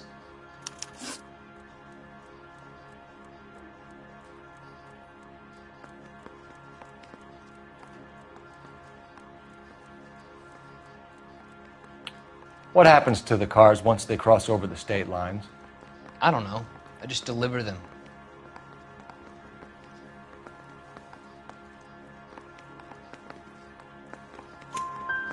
Give me something, Belasco, or I'll take you back to the cells and tell the whole station you're a child molester. How long do you think you'll last? Okay. I hear you. The cars get sold in Chicago or back east. Sometimes I bring back cars coming the other way.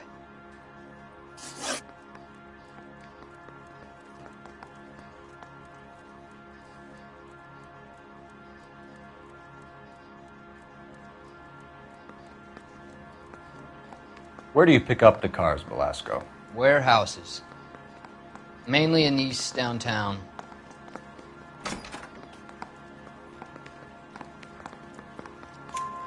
An address, Belasco. You want my help with the DA? Cough it up, now.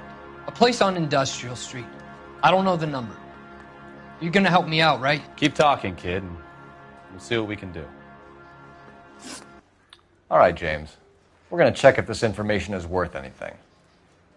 And if it is, I need your help here, pal. If it is, then we'll know you're a man of your word, and so will the DA. You're Phelps, right? Yes, I am. Look, can we do this later? I'm in the middle of it. Ray Pinker. I'm with Technical Services. The pink slips are all real. Yes, we know that. There's only one company that prints them in California. The Marquee Printing Company. They've confirmed that the numbers are legitimate. You've checked them out? Sure. They're on Aliso Street, near the corner of San Pedro. The guy I spoke to was Lightval. Gordon Lightval. Here, I wrote it down. Thanks, Ray. This is a great lead. We'll get down there as soon as we can.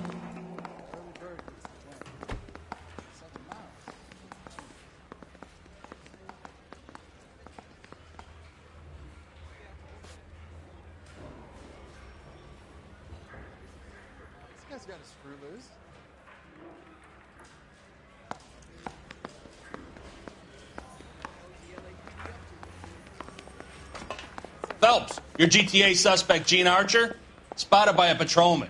Western Union office, 253 South Hill. Less than a minute away down the street if you run. Go! She won't hang around.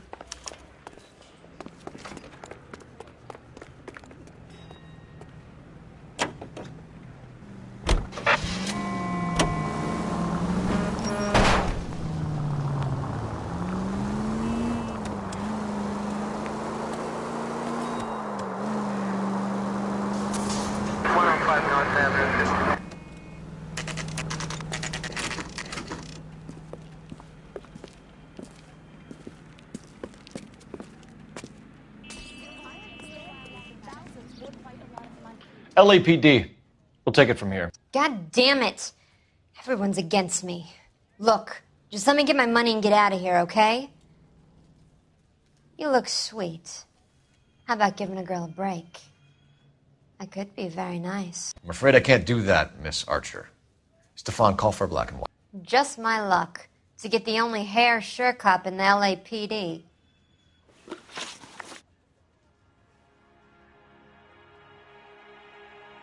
The car you sold to Coombs was stolen, Miss Archer. There won't be any money. I handed over all the right paperwork when I sold it, Buster. Gene, you've blown open the whole operation because you were dumb enough to try to sell one of the cars. What do you think they're going to do to you? Give me something. I was just doing what they do. They paid me $50 to drive the car. I made $2,000 selling it. You made zero. And if they catch you, you're dead. Is that all your life's worth? Look, a girl needs things. I don't see you looking out for me.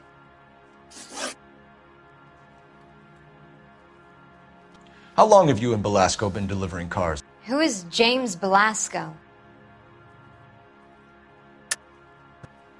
You're lying. James Belasco. I don't remember mentioning his first name, Miss Archer. Oh, Well, I think you did, didn't you? Well, I'm sure of it. Anyway, I don't know him.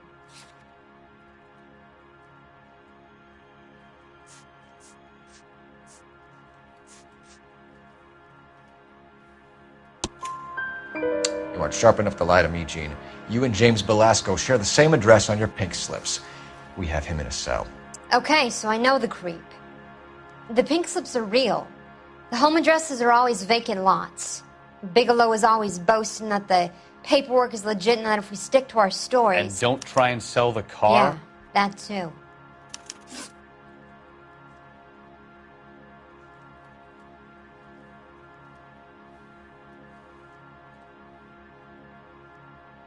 Tell me where you picked up the car, Miss Archer. Look, I can't remember. Let me go, will you? Please. What have I got to do?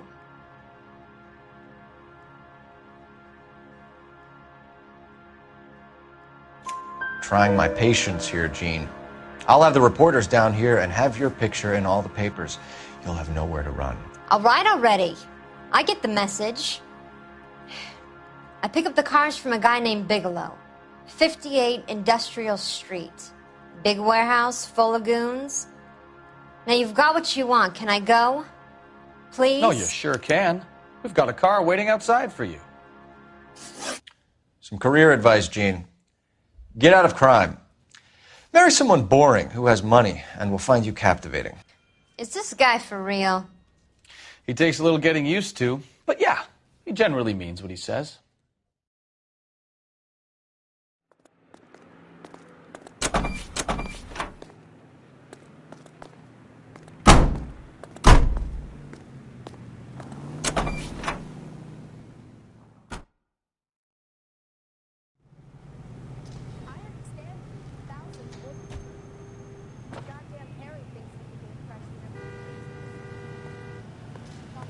That's that cop.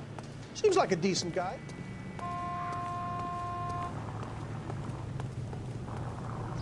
Can you drive to this one? So, where you want to go?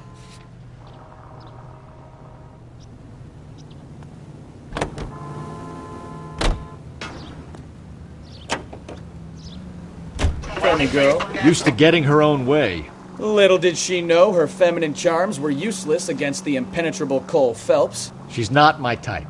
And what is your type, Phelps? I'm married. I know that. But you're not blind or dead inside, are you? Wait. Scrap that second half of the question. I don't know. Blondes, I guess. Hallelujah! The man is human after all. Now we're getting somewhere. Yep, I'm with you on the blondes. Brunettes are fine too. And there's nothing wrong with a good redhead. But I draw the line at gray.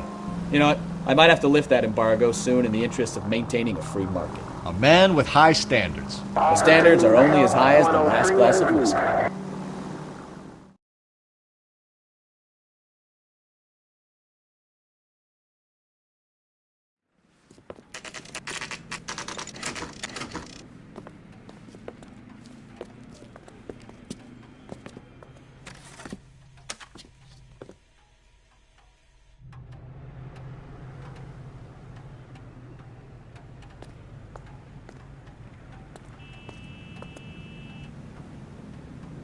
Isn't that the cop who caught the guy that was pretending to be dead?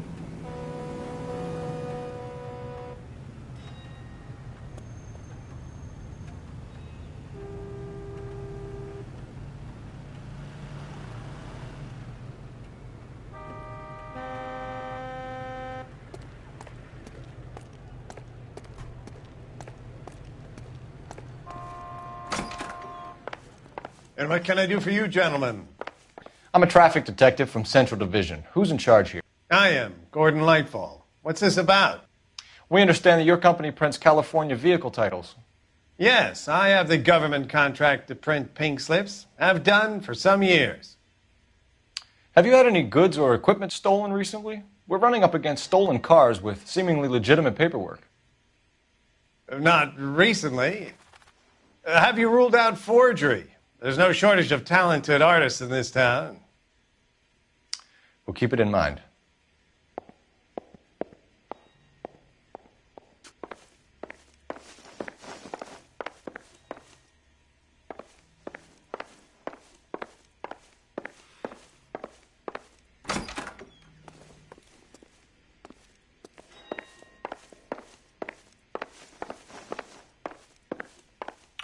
We have some questions for you, Mr. Lightfall.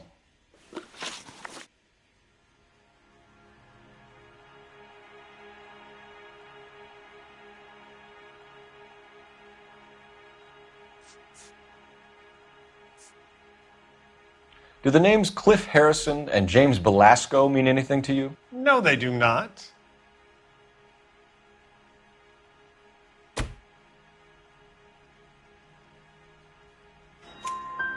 Harrison bought his car from Coombs.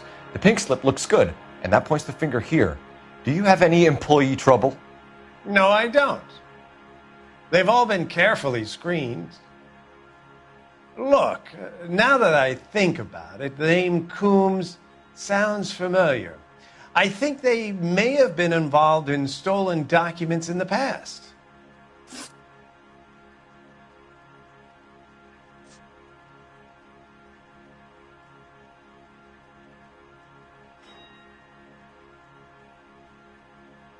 Listen, I'm busy. You know where the door is. Do you have a delivery ledger, Mr. Lightfall? We would like to cross-check against the Coombs Automotive Emporium. It's a little out of the ordinary, Detective. I'm not sure I can share those sorts of records.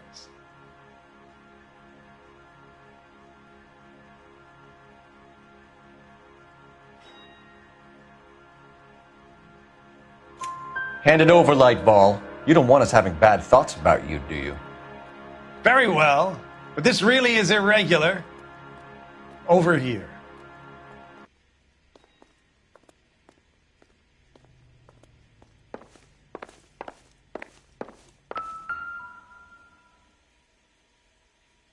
Look for patterns, recurring names, unusual addresses, anything out of the ordinary. You certainly encourage repeat business, Lightball. This Mr. Bigelow is a good customer.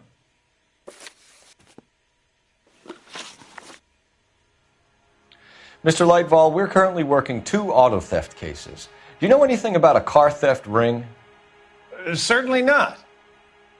Why would I get mixed up in a thing like that? We have suspects with legitimate pink slips that were printed here, Lightfall. You better give me something before I bring the whole department down here. Don't be hysterical, Detective. As a matter of fact, we had a similar problem a couple of years ago. A number of used car lots were selling blank documents to a criminal organization. Sorry to bother you, sir. We'll let you know if there are any developments.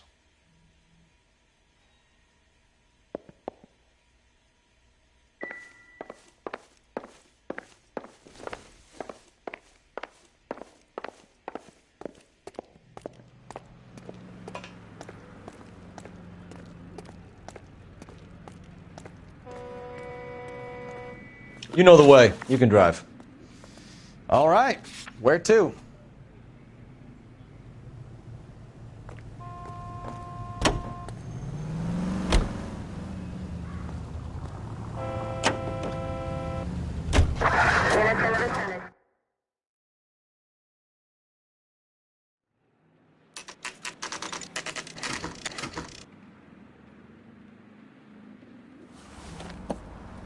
Empty. Should have known that Archer broad would have given us a false address.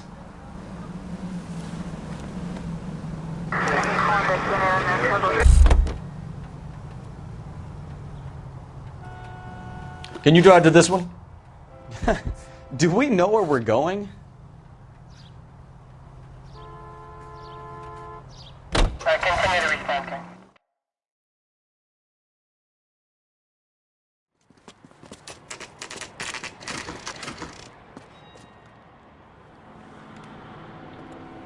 call for a couple of black and whites. Get Fleischer down here. I thought you Marines were gung-ho, Cole. You have a 45. Don't you ever want to use it? I'll take the back. Just give me a few seconds to get around there.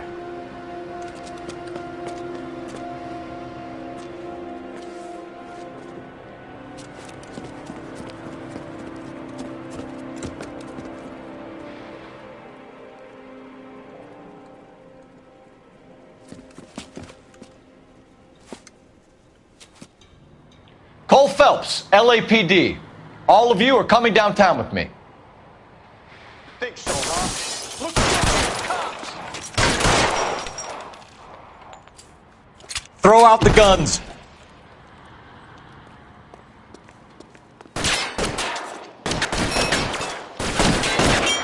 I'm gonna put holes in you, asshole!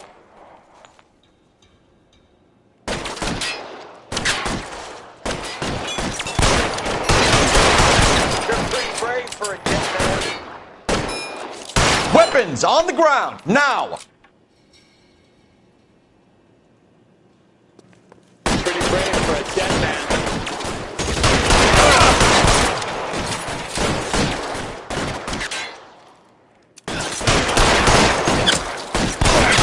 Over here, for the love of God!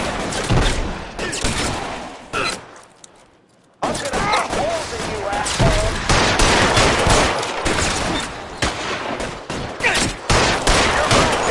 Come get me!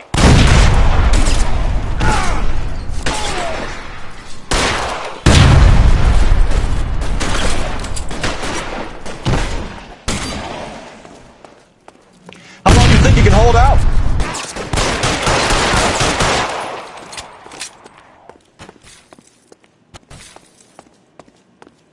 You're too exposed! Stay down. Let's clear the top floor. I don't want to get drilled in the back on the way out.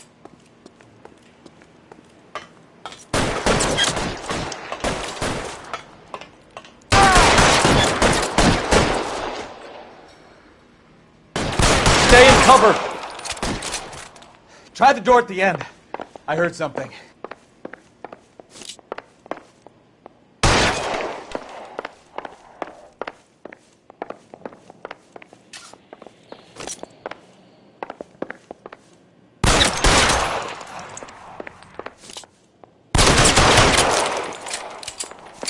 All right, don't shoot! Keep your hands up. Watch him, Bukowski. He doesn't move until I've tossed this place.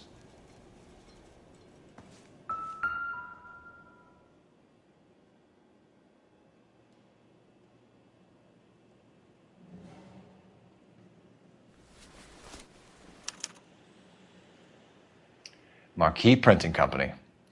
There's nothing like going direct to the source.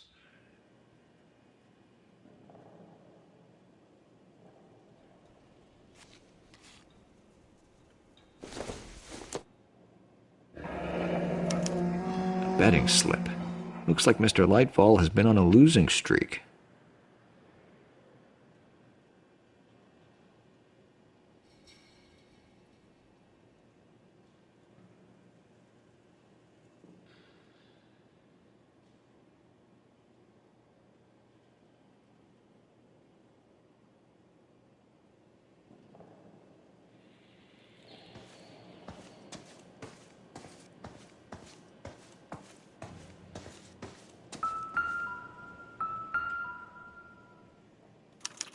There are enough slips here to keep them stealing cars till Christmas.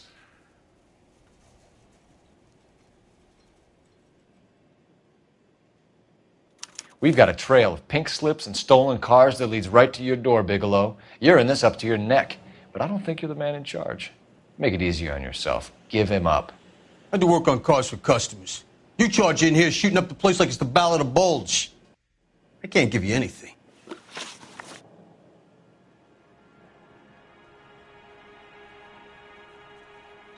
We know about marquee printing. You can make this easier on yourself by giving us your man on the inside. I sometimes repair cars and put them back on the road. I need a pink slip to resell them. There's no problem there. There are at least 4 dead men in this warehouse. A couple more. Punks won't make for that much extra paperwork. we'd be doing the legal system a favor. Okay, tough guy. I get the message. Lightfall. The guy who runs Marquee. He's the big shot. He likes to spend big at the track. He owes people.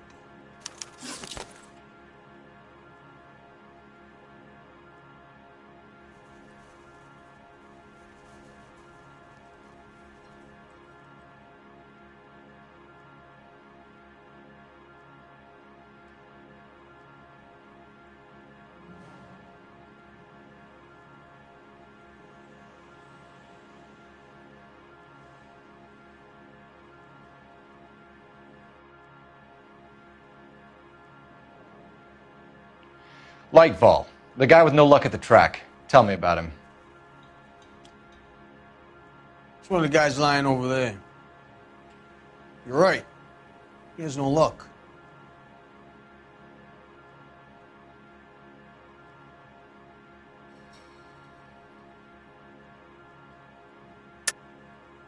That's the best lie you can come up with, Bigelow? Hey, would I lie to you, detective? I'm not exactly in a good position here now, am I?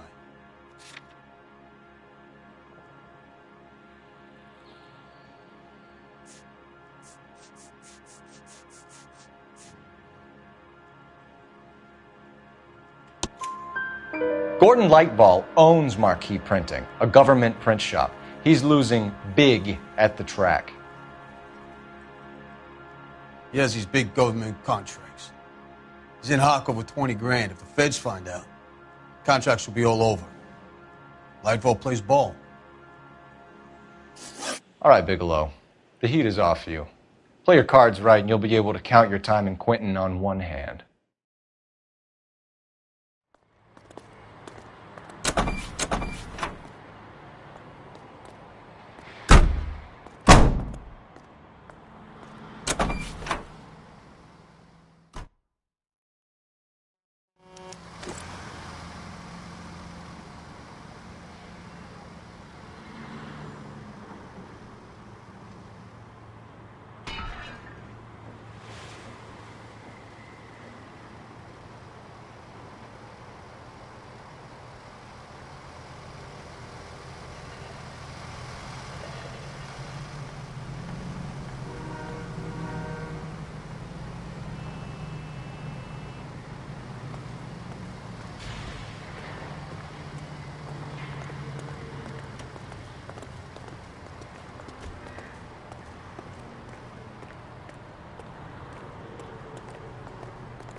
His mother would be proud of him.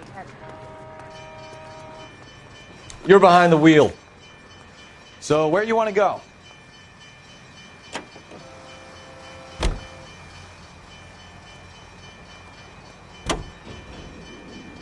What a mess. Gonna take some cleaning up, that's for sure. I wish it hadn't gone that way. Well, they shouldn't bring guns to work with them. We didn't have a lot of choice. You have to admire the barefaced cheek of someone who tries to blow your brains out one minute, then pleads innocence the next. Yeah, especially when he's surrounded by evidence. You know, guys like Bigelow spend so much time convincing themselves that they're not doing anything wrong that they actually start to believe their own bullshit. They get sloppy. Bigelow, Lightball, all of them. If they hadn't, who knows how long they could have kept this racket going. Complacency or greed. It's always one of the two that brings them down.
You're under arrest. You again? This harassment is starting to wear thin. We found a box of pink slips in a warehouse full of hot cars. You signed for them, Lightball. I signed for all the orders and deliveries. You'll need something better than that, cowboy. Save it, Lightball. We already have all we need to send you down. I've had enough of this. You either produce some shred of proof, or I call my attorney.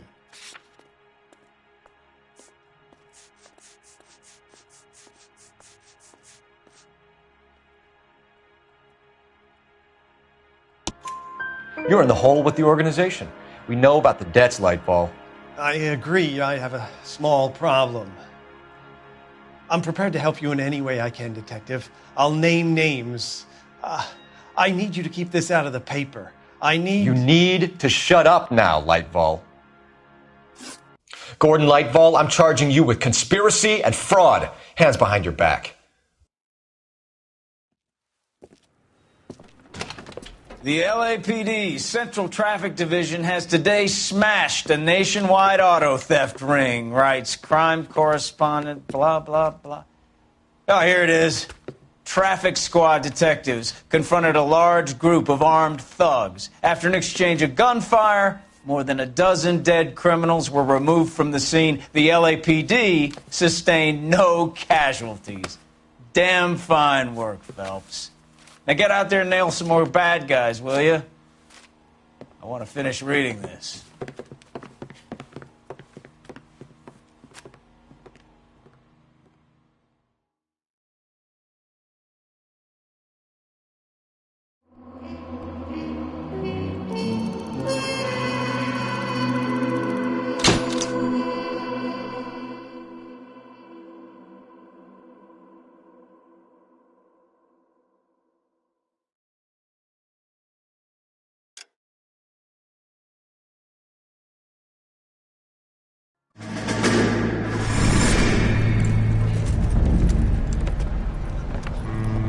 My family runs a shipping business in San Francisco. We used to have 2 ships a week to Tokyo. We've been in shipping for 2 generations, Hank. I've never been on a voyage anywhere. I feel like Odysseus in the beginning of his journey. The Odyssey took 10 years, Cole. This is the American century. America can rule the world after we win this war. We need to stay alive, Cole. These men are counting on us. Have you heard what the veterans are saying to each other? No. Golden Gate and 48. That's 4 more hard years of fighting.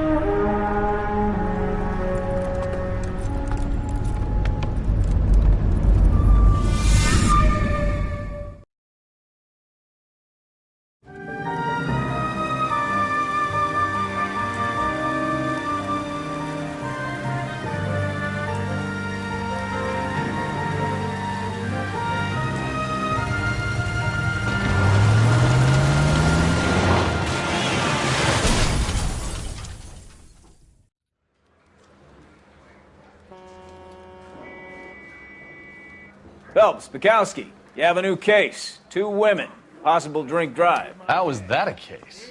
The broad says she was doped and that somebody tried to kill her. Where did this take place? That's the bit you're gonna love. Right across the street. What? A Chevy Style Line took a nosedive off the escarpment, fetched up underneath a Cola King billboard. Up to it, boys. We got bad guys to catch. The thing was, he was a really nice guy. I felt lousy collaring him. See you later, fellers. Try not to work too hard. Look at you bantering with the boys. Brings a tear to my eye watching my caterpillar grow wings. I'm just trying to fit in. Educated, hardworking, straight as an arrow. I hate to break it to you, Cole, but you'll never fit in at Central.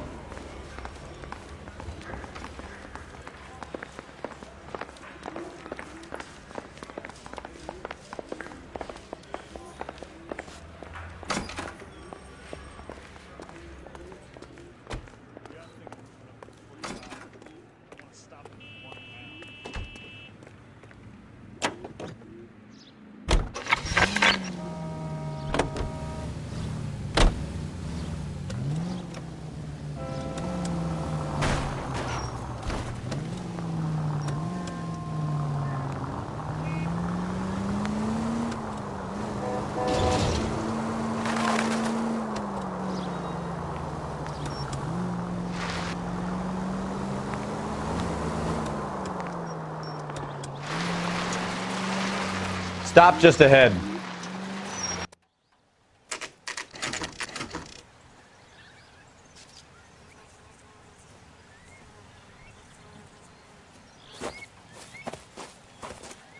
Her face looks familiar.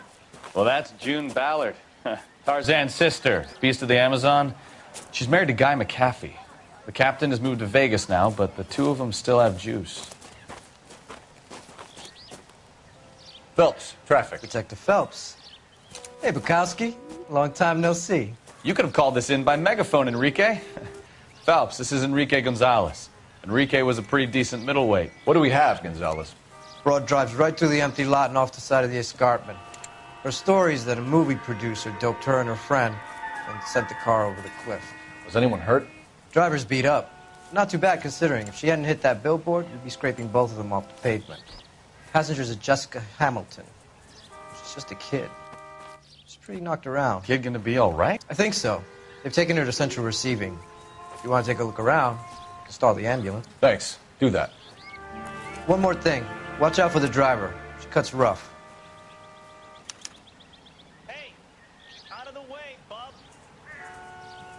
If you're looking for the coroner, he's down by the crash site.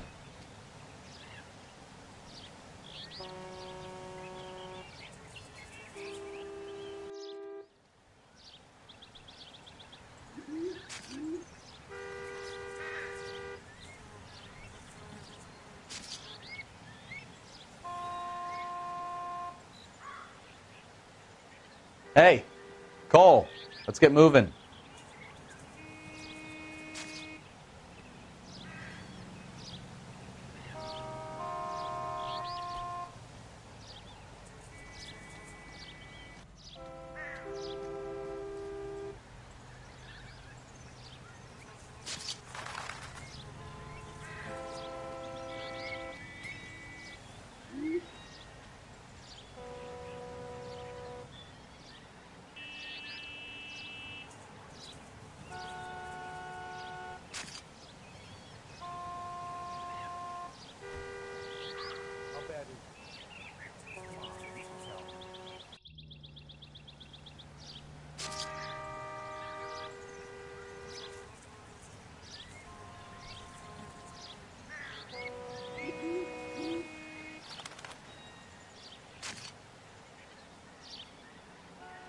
Cole, we've got things to do.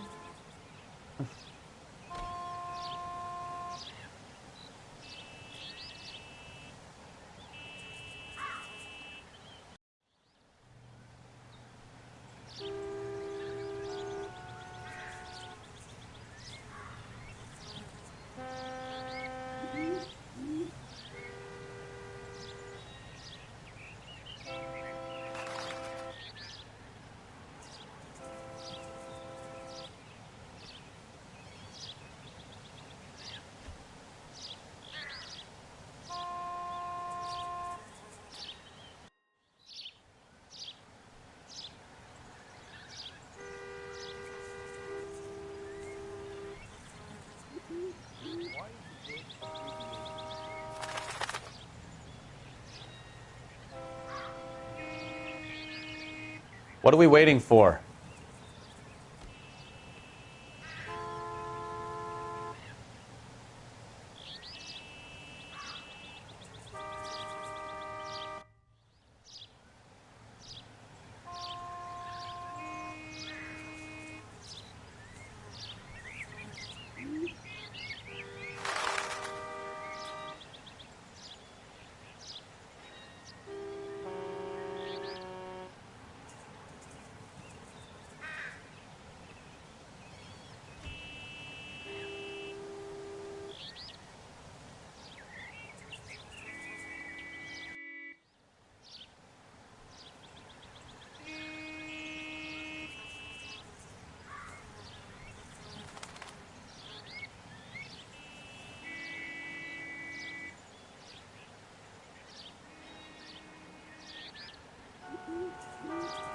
Wake up, Cole.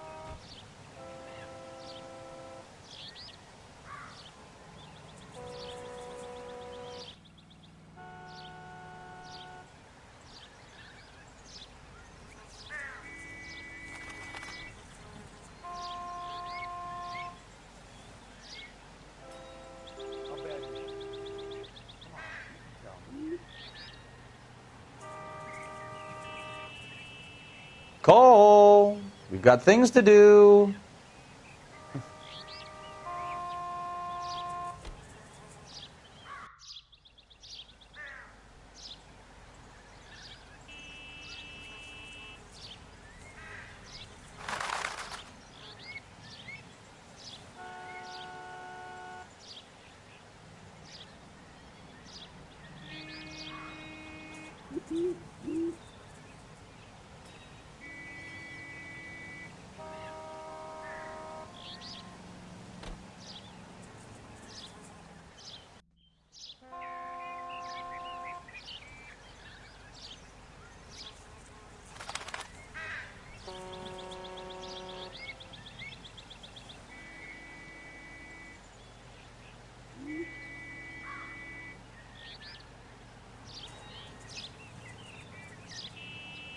Hey, Cole, let's get moving.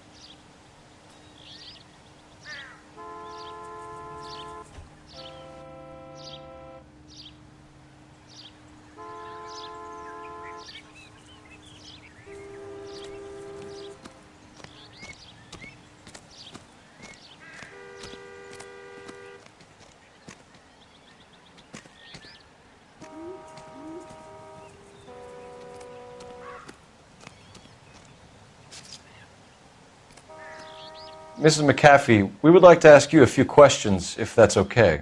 I prefer to use my maiden name, June Ballard. You might be familiar with some of my work. Can you tell us what happened here? You're kind of cute for a cop. Maybe a bit on the serious side. What about me, June? I'm a big fan of You? Beast. I don't like. Keep out of this.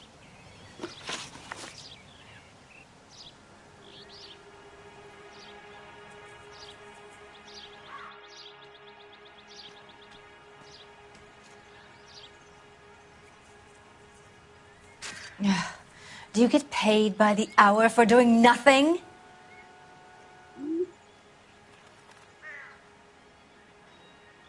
Do you get paid by the hour for doing nothing? We understand that you're still suffering from the effects of the accident, Mrs. McAfee. The officer says that you claimed that you were drugged. Who did this to you? That rat slipped us a Mickey Finn. It's no wonder I feel so dopey. I can't remember. It's a serious offense to withhold information from the police during a criminal investigation, madam. I told you to call me June. You're making me feel like an old lady. And don't bother your handsome head about this. My husband will settle the score with Mark Bishop.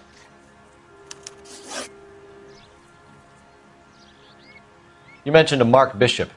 You think he might have had something to do with this? He is a movie producer. As for his involvement, you just leave it to me and my husband to worry about. I want to know what happened between you two that made him want to commit a double murder. Bishop offered me a part in his picture. Then he withdrew it. Fact is, we had a deal. I pressed him on it, and this is where I end up.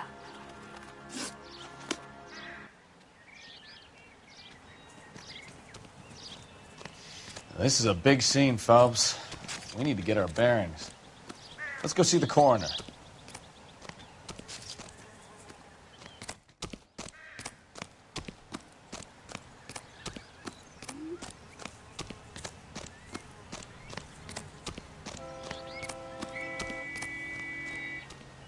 You'll want to see this, Phelps. There, laid out on the trunk. And that isn't even the best part.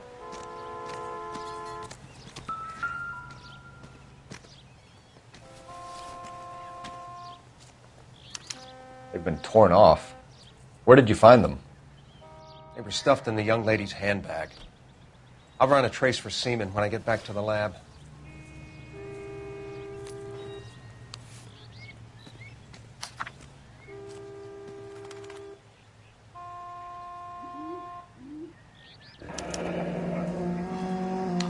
She's a long way from home.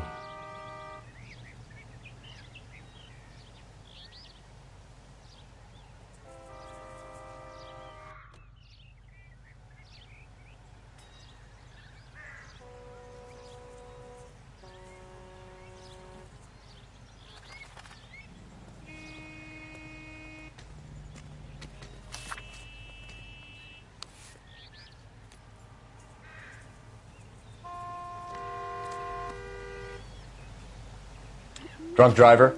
Maybe not. How so? Well, a head I found without a body piqued my interest. See what you think. Alas, poor Yorick, I knew him, Horatio. Is it real? No. I think it's supposed to be a replica of an Indian shrunken head. It's some kind of curio or movie prop. See the casting marks? What's it made from? Plaster of Paris would be my first guess, then painted. So we can rule out the murder angle? No, you can rule that in. That thing was wedging the accelerator to the floor. Whoever did it wanted these women dead.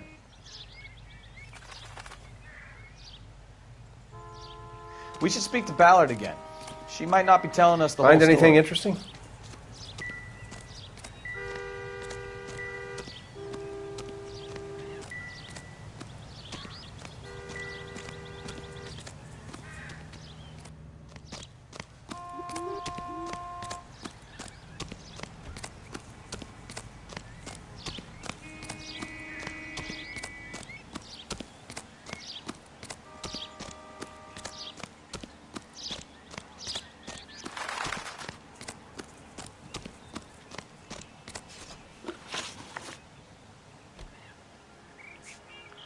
We found a shrunken head. It was used to tamper with your car. You see, I normally don't drive off cliffs. The last thing I remember is getting behind the wheel. It's obviously some kind of movie prop. You must know where it came from. In case you hadn't noticed, I am the talent. And the talent doesn't deal with props or sets or any of that kind of stuff. Why don't you ask Mark Bishop which prop house he uses?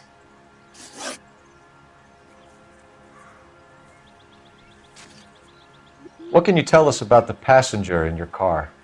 Jessica Hamilton. Poor Jessica.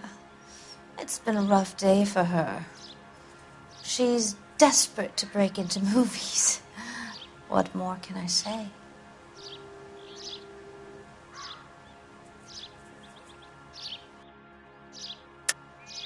I think you're lying, Mrs. McAfee. I think something happened to Jessica yesterday before the crash.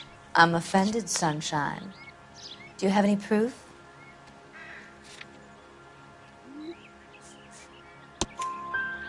Miss Hamilton's underwear were physically torn from her body.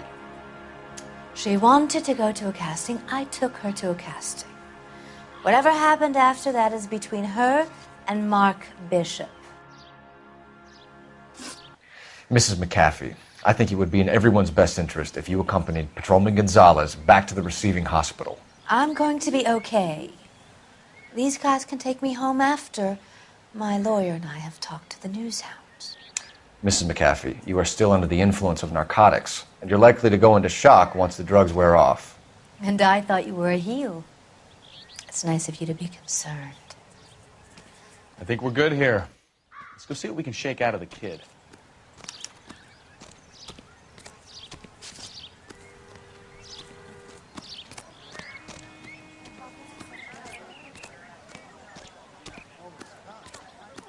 Gotta be something big, right?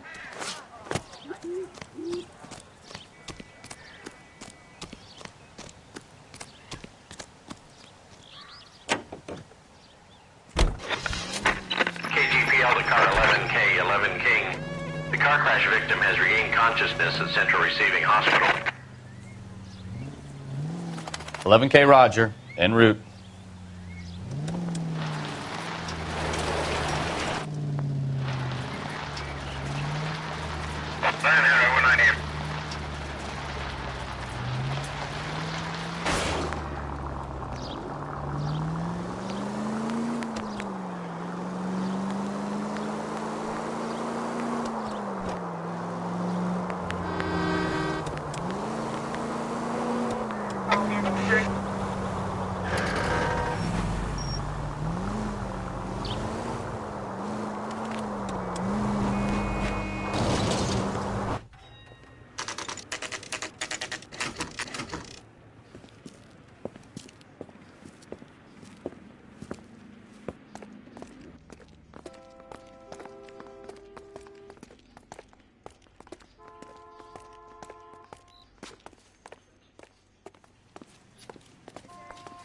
Hello, Detective Phelps, here to interview a Jessica Hamilton.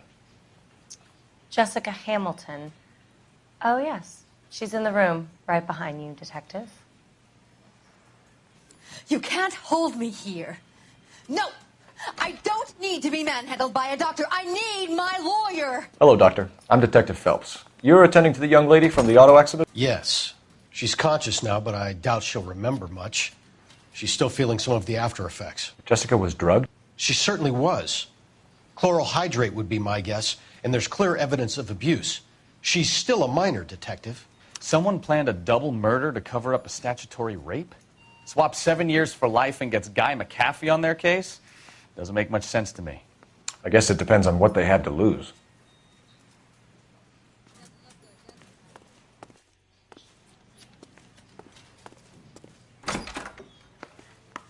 Feeling better since this morning, Jessica?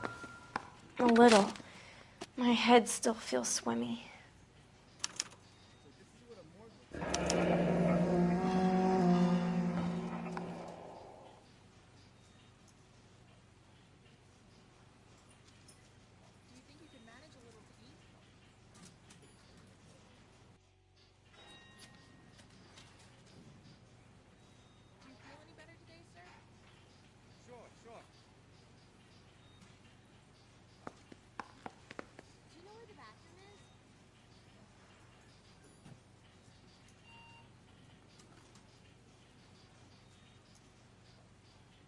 You're making me uncomfortable. Just standing around here looking at me, not saying anything.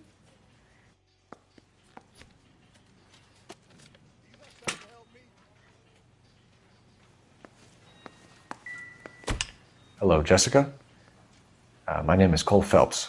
I'm a policeman. I'd like to talk to you about your accident, if that's okay. Okay.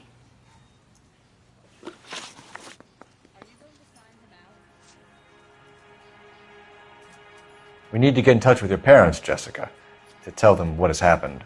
Oh, you don't need to worry them. They sent me along to stay with Aunt June. They trust her to take care of me. You're lying, Jessica. How are we going to make this right if you lie to us? Please, Detective, why would I lie to you?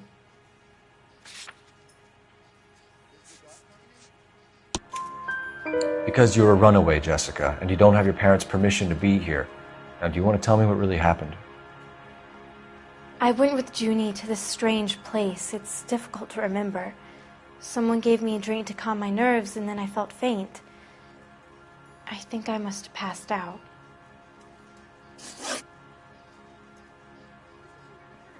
Can you tell me what you remember about the crash? It's all kind of fuzzy. I remember waking up here. Nothing happened yesterday.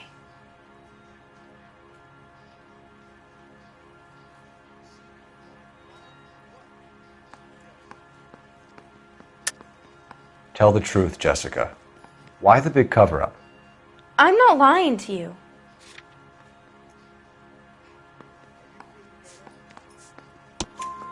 We found your underwear in your handbag, Jessica.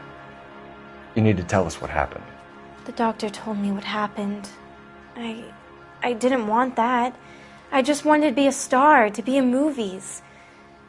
I told Junie what happened, and she told me to toughen up. That was the price of stardom. Did she now, cold-hearted bitch? It's not Junie's fault. It's not my first time. I had a boyfriend back home, but my father found out about him. Even if you consented, Jessica, you're still underage.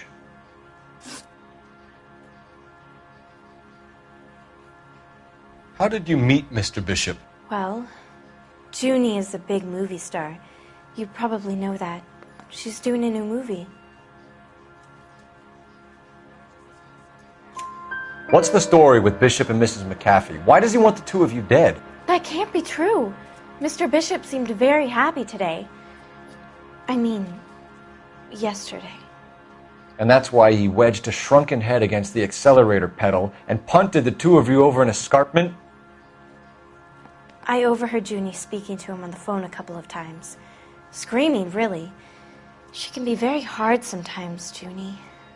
But they seemed okay yesterday, like they worked it out. I know what happened to you, Jessica. Where exactly did it take place? Please, it's scary. It's really difficult to think of anything.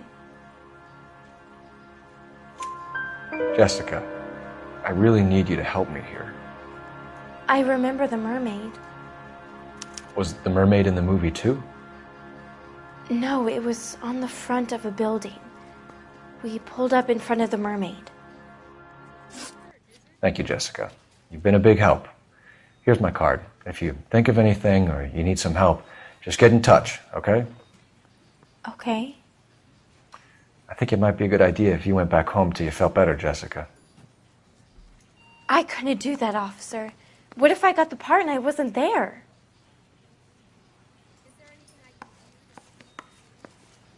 It's the tale of this town, Cole. Lambs that go willingly to slaughter. Who the hell is that?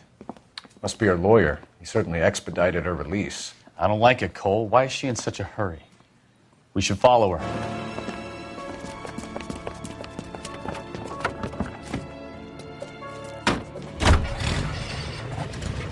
There she goes. Come on.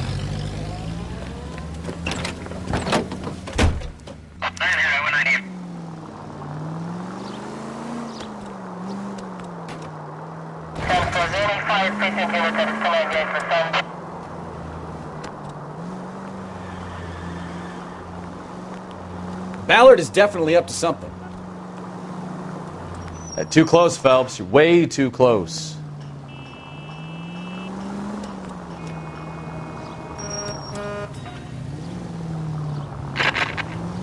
She seems to have made a remarkably speedy recovery.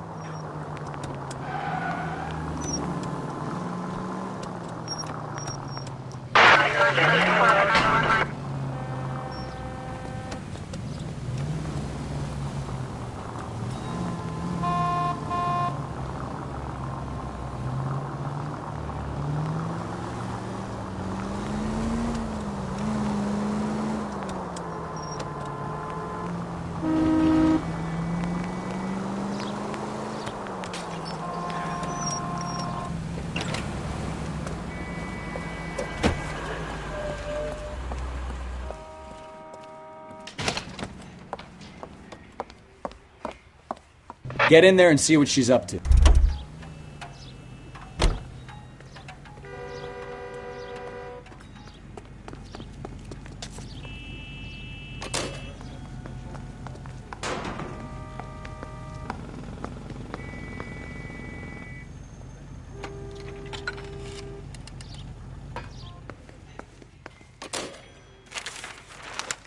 Baby?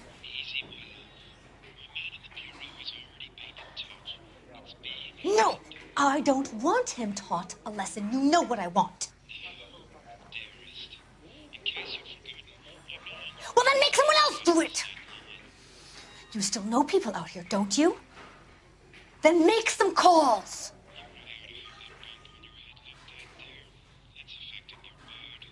I'm gonna be very clear about this. You get this done, or I'm... Wilson's Hotel. Mr. Mark Bishop, that son of a bitch, lives in apartment 803. Sure, I got the film.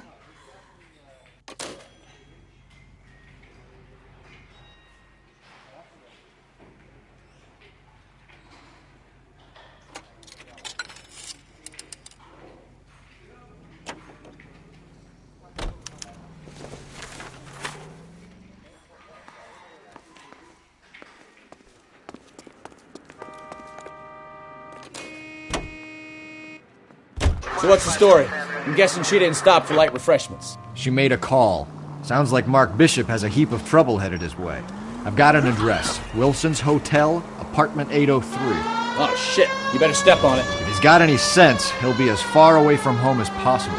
If he had any sense, he wouldn't have tried bumping off Guy McAfee's wife in the first place. Or he'd have done the job properly. McAfee will break a fella's legs just for looking at his broad the wrong way. What did you make of the kid? You believe her story? I think she was doped out of her tiny mind and given the casting couch. Christ alive!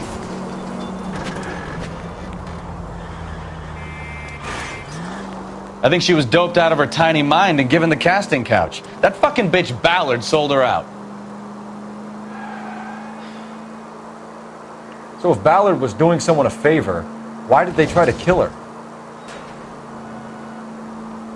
Any unit in the vicinity, see the man at 211 just occurred. 3rd and Hill Street. Stand by for further. Unit to handle code 3 identified. All units in the vicinity in car 11K, 11 King, a 415 in progress at apartment 803, Wilson's Apartment Hotel, 1220 West 7th Street, Westlake Park. 11K code 3, all other units code 2. KGPL clear. Gun it! Let's get to the apartment before someone gets hurt.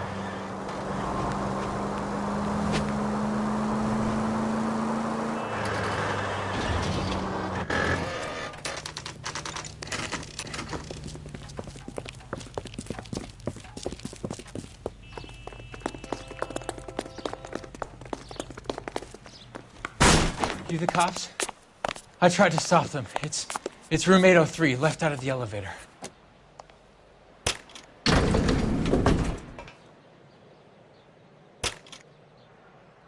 Sounds like we're about to make it a hat trick of hysterical female witnesses.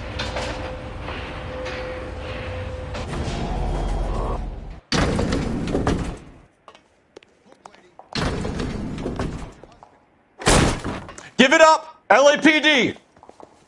I'm about to break your goddamn jaw.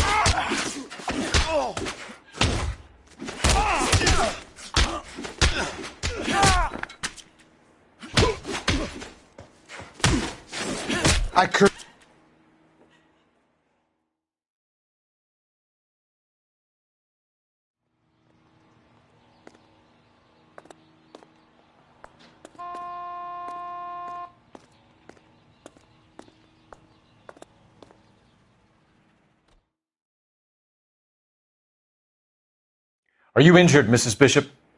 I'm all right now. Those horrible, awful men. Perhaps you should sit down, ma'am. Yes, yes.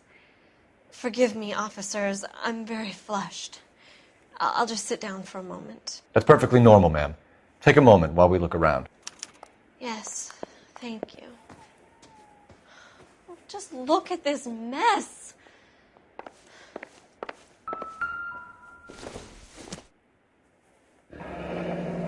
Looks like we found our mermaid. Who are these men in the picture? My husband, Mark, and Marlon Hopgood. They work together on occasion. That's Hopgood's shop.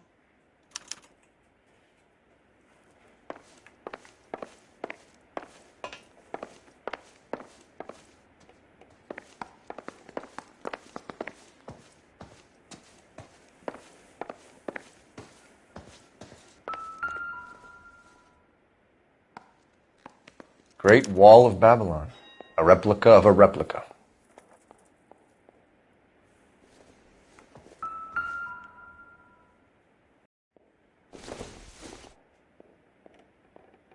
Optimistic, Cole.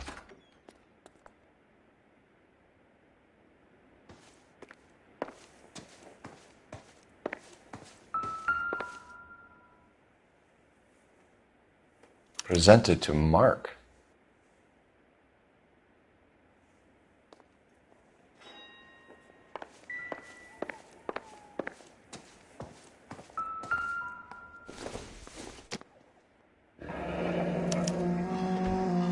What do you have to do to earn $20,000?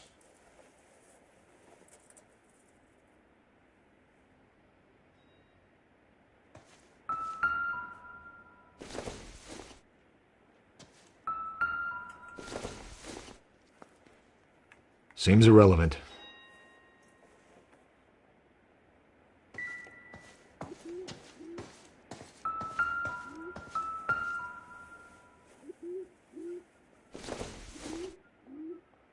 Doesn't tell me anything.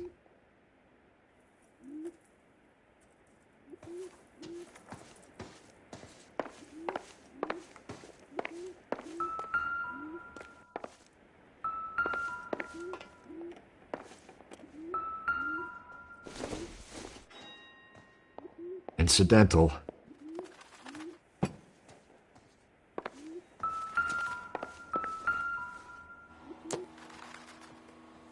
It would take a smarter man than me to connect that.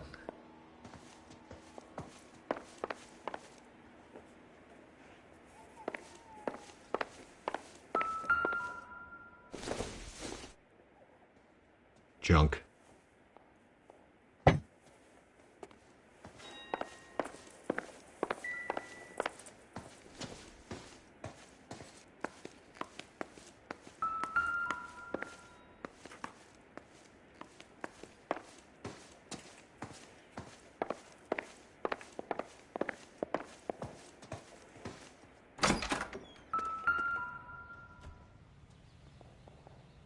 There's the set. Hollywood's own little piece of Babylon.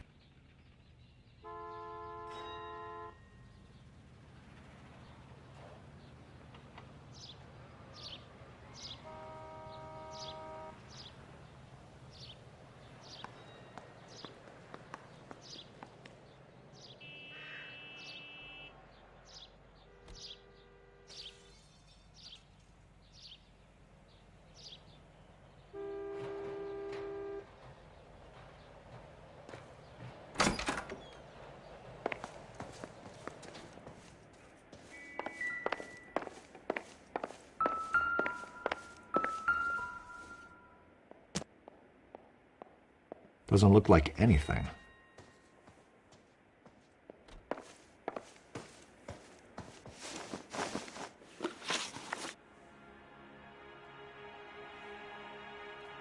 Those men, I think they work for Guy McAfee. Do you know the name?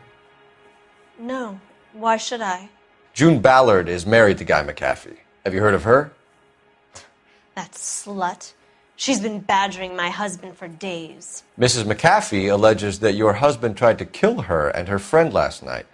I think you should tell us what you know. My husband's a movie producer. This has something to do with his new picture. He doesn't include me in his business. June Ballard said she had a deal to be in his new picture. Mark repeatedly told her no. He had Joan Leslie lined up for the role. That's how he got the finance. June made all kinds of threats. She was very rude to me. You know June Ballard? We were both on the same picture a few years back. That's how I met my husband. Why is your husband paying Lorna Hopgood $20,000? Lorna? Marlon's ex-wife? Are you sure?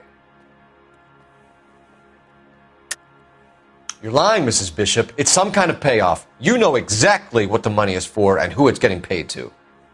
Do I? Would you like to prove that, Detective?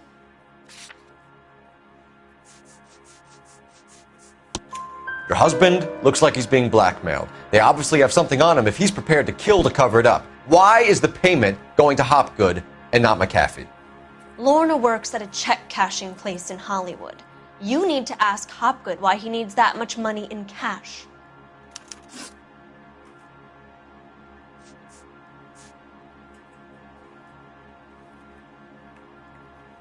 Your husband was at a casting yesterday with a young girl? Not that I know of. He told me he was looking at locations. The picture's been cast. Jessica remembered a mermaid. The mermaid on the front of the prop store. You better come clean with me. This is a sick town, Detective. Are you sure you really want to know? The truth is, my husband likes them young. And you think that's okay? I was 16 when I first met him. I thought he was a genius, a magician with film. I was 20 before I realized he was just a B-movie hack. But he's nothing compared to some of the monsters at these big studios. My guess is Ballard sacrificed her little friend. Happens to a lot of girls.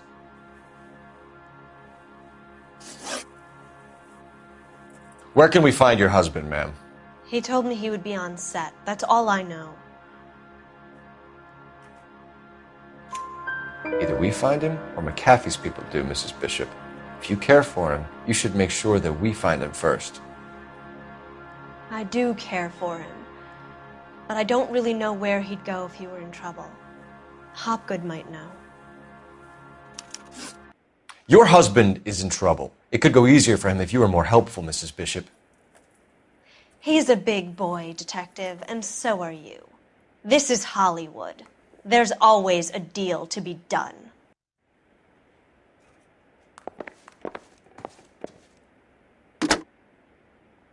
Operator, give me dispatch. Putting you through now. Cole Phelps, badge 1247. How could I help, Detective? I need a location on a silver screen prop store. Just a moment. Silver Screen Props, corner 3rd and Figueroa. Thanks for your help.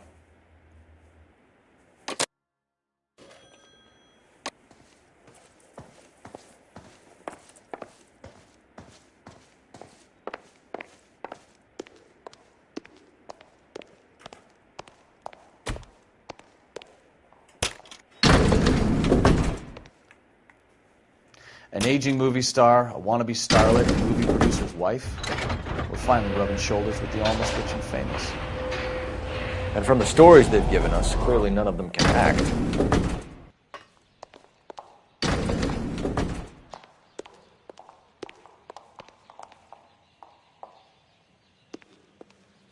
A crime has been committed. Don't just stand there.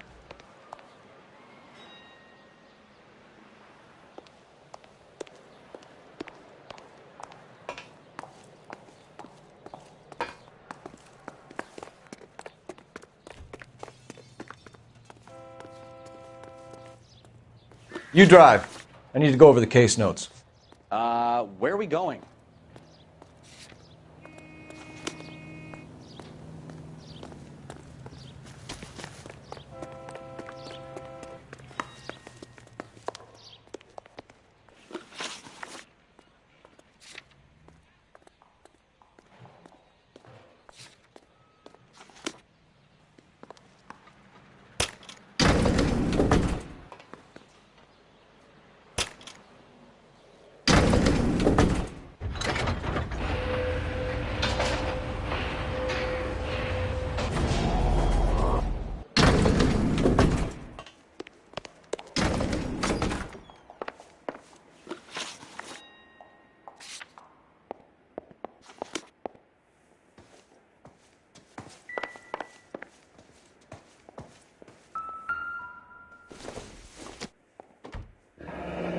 Looks like the old movie set downtown.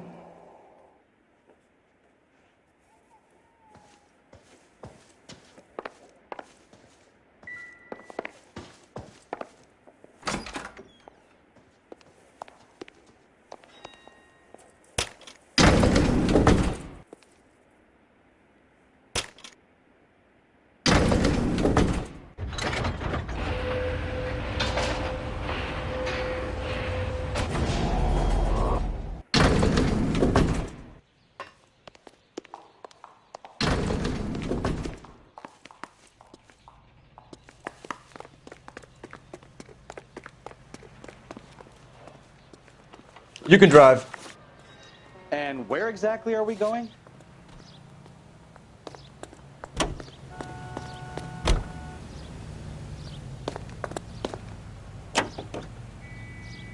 Mrs. Bishop knows more than she's letting on. She doesn't seem to realize how much trouble her husband is in. The LAPD are the least of their worries right now. You'd think she'd have gotten the hint after those hatchet men redecorated her apartment. Maybe she's just loyal. Or she's in on it. She didn't seem like your average giddy broad with nothing between the ears. Or she might just be trying to buy enough time for Bishop to put a couple of oceans between him and McAfee.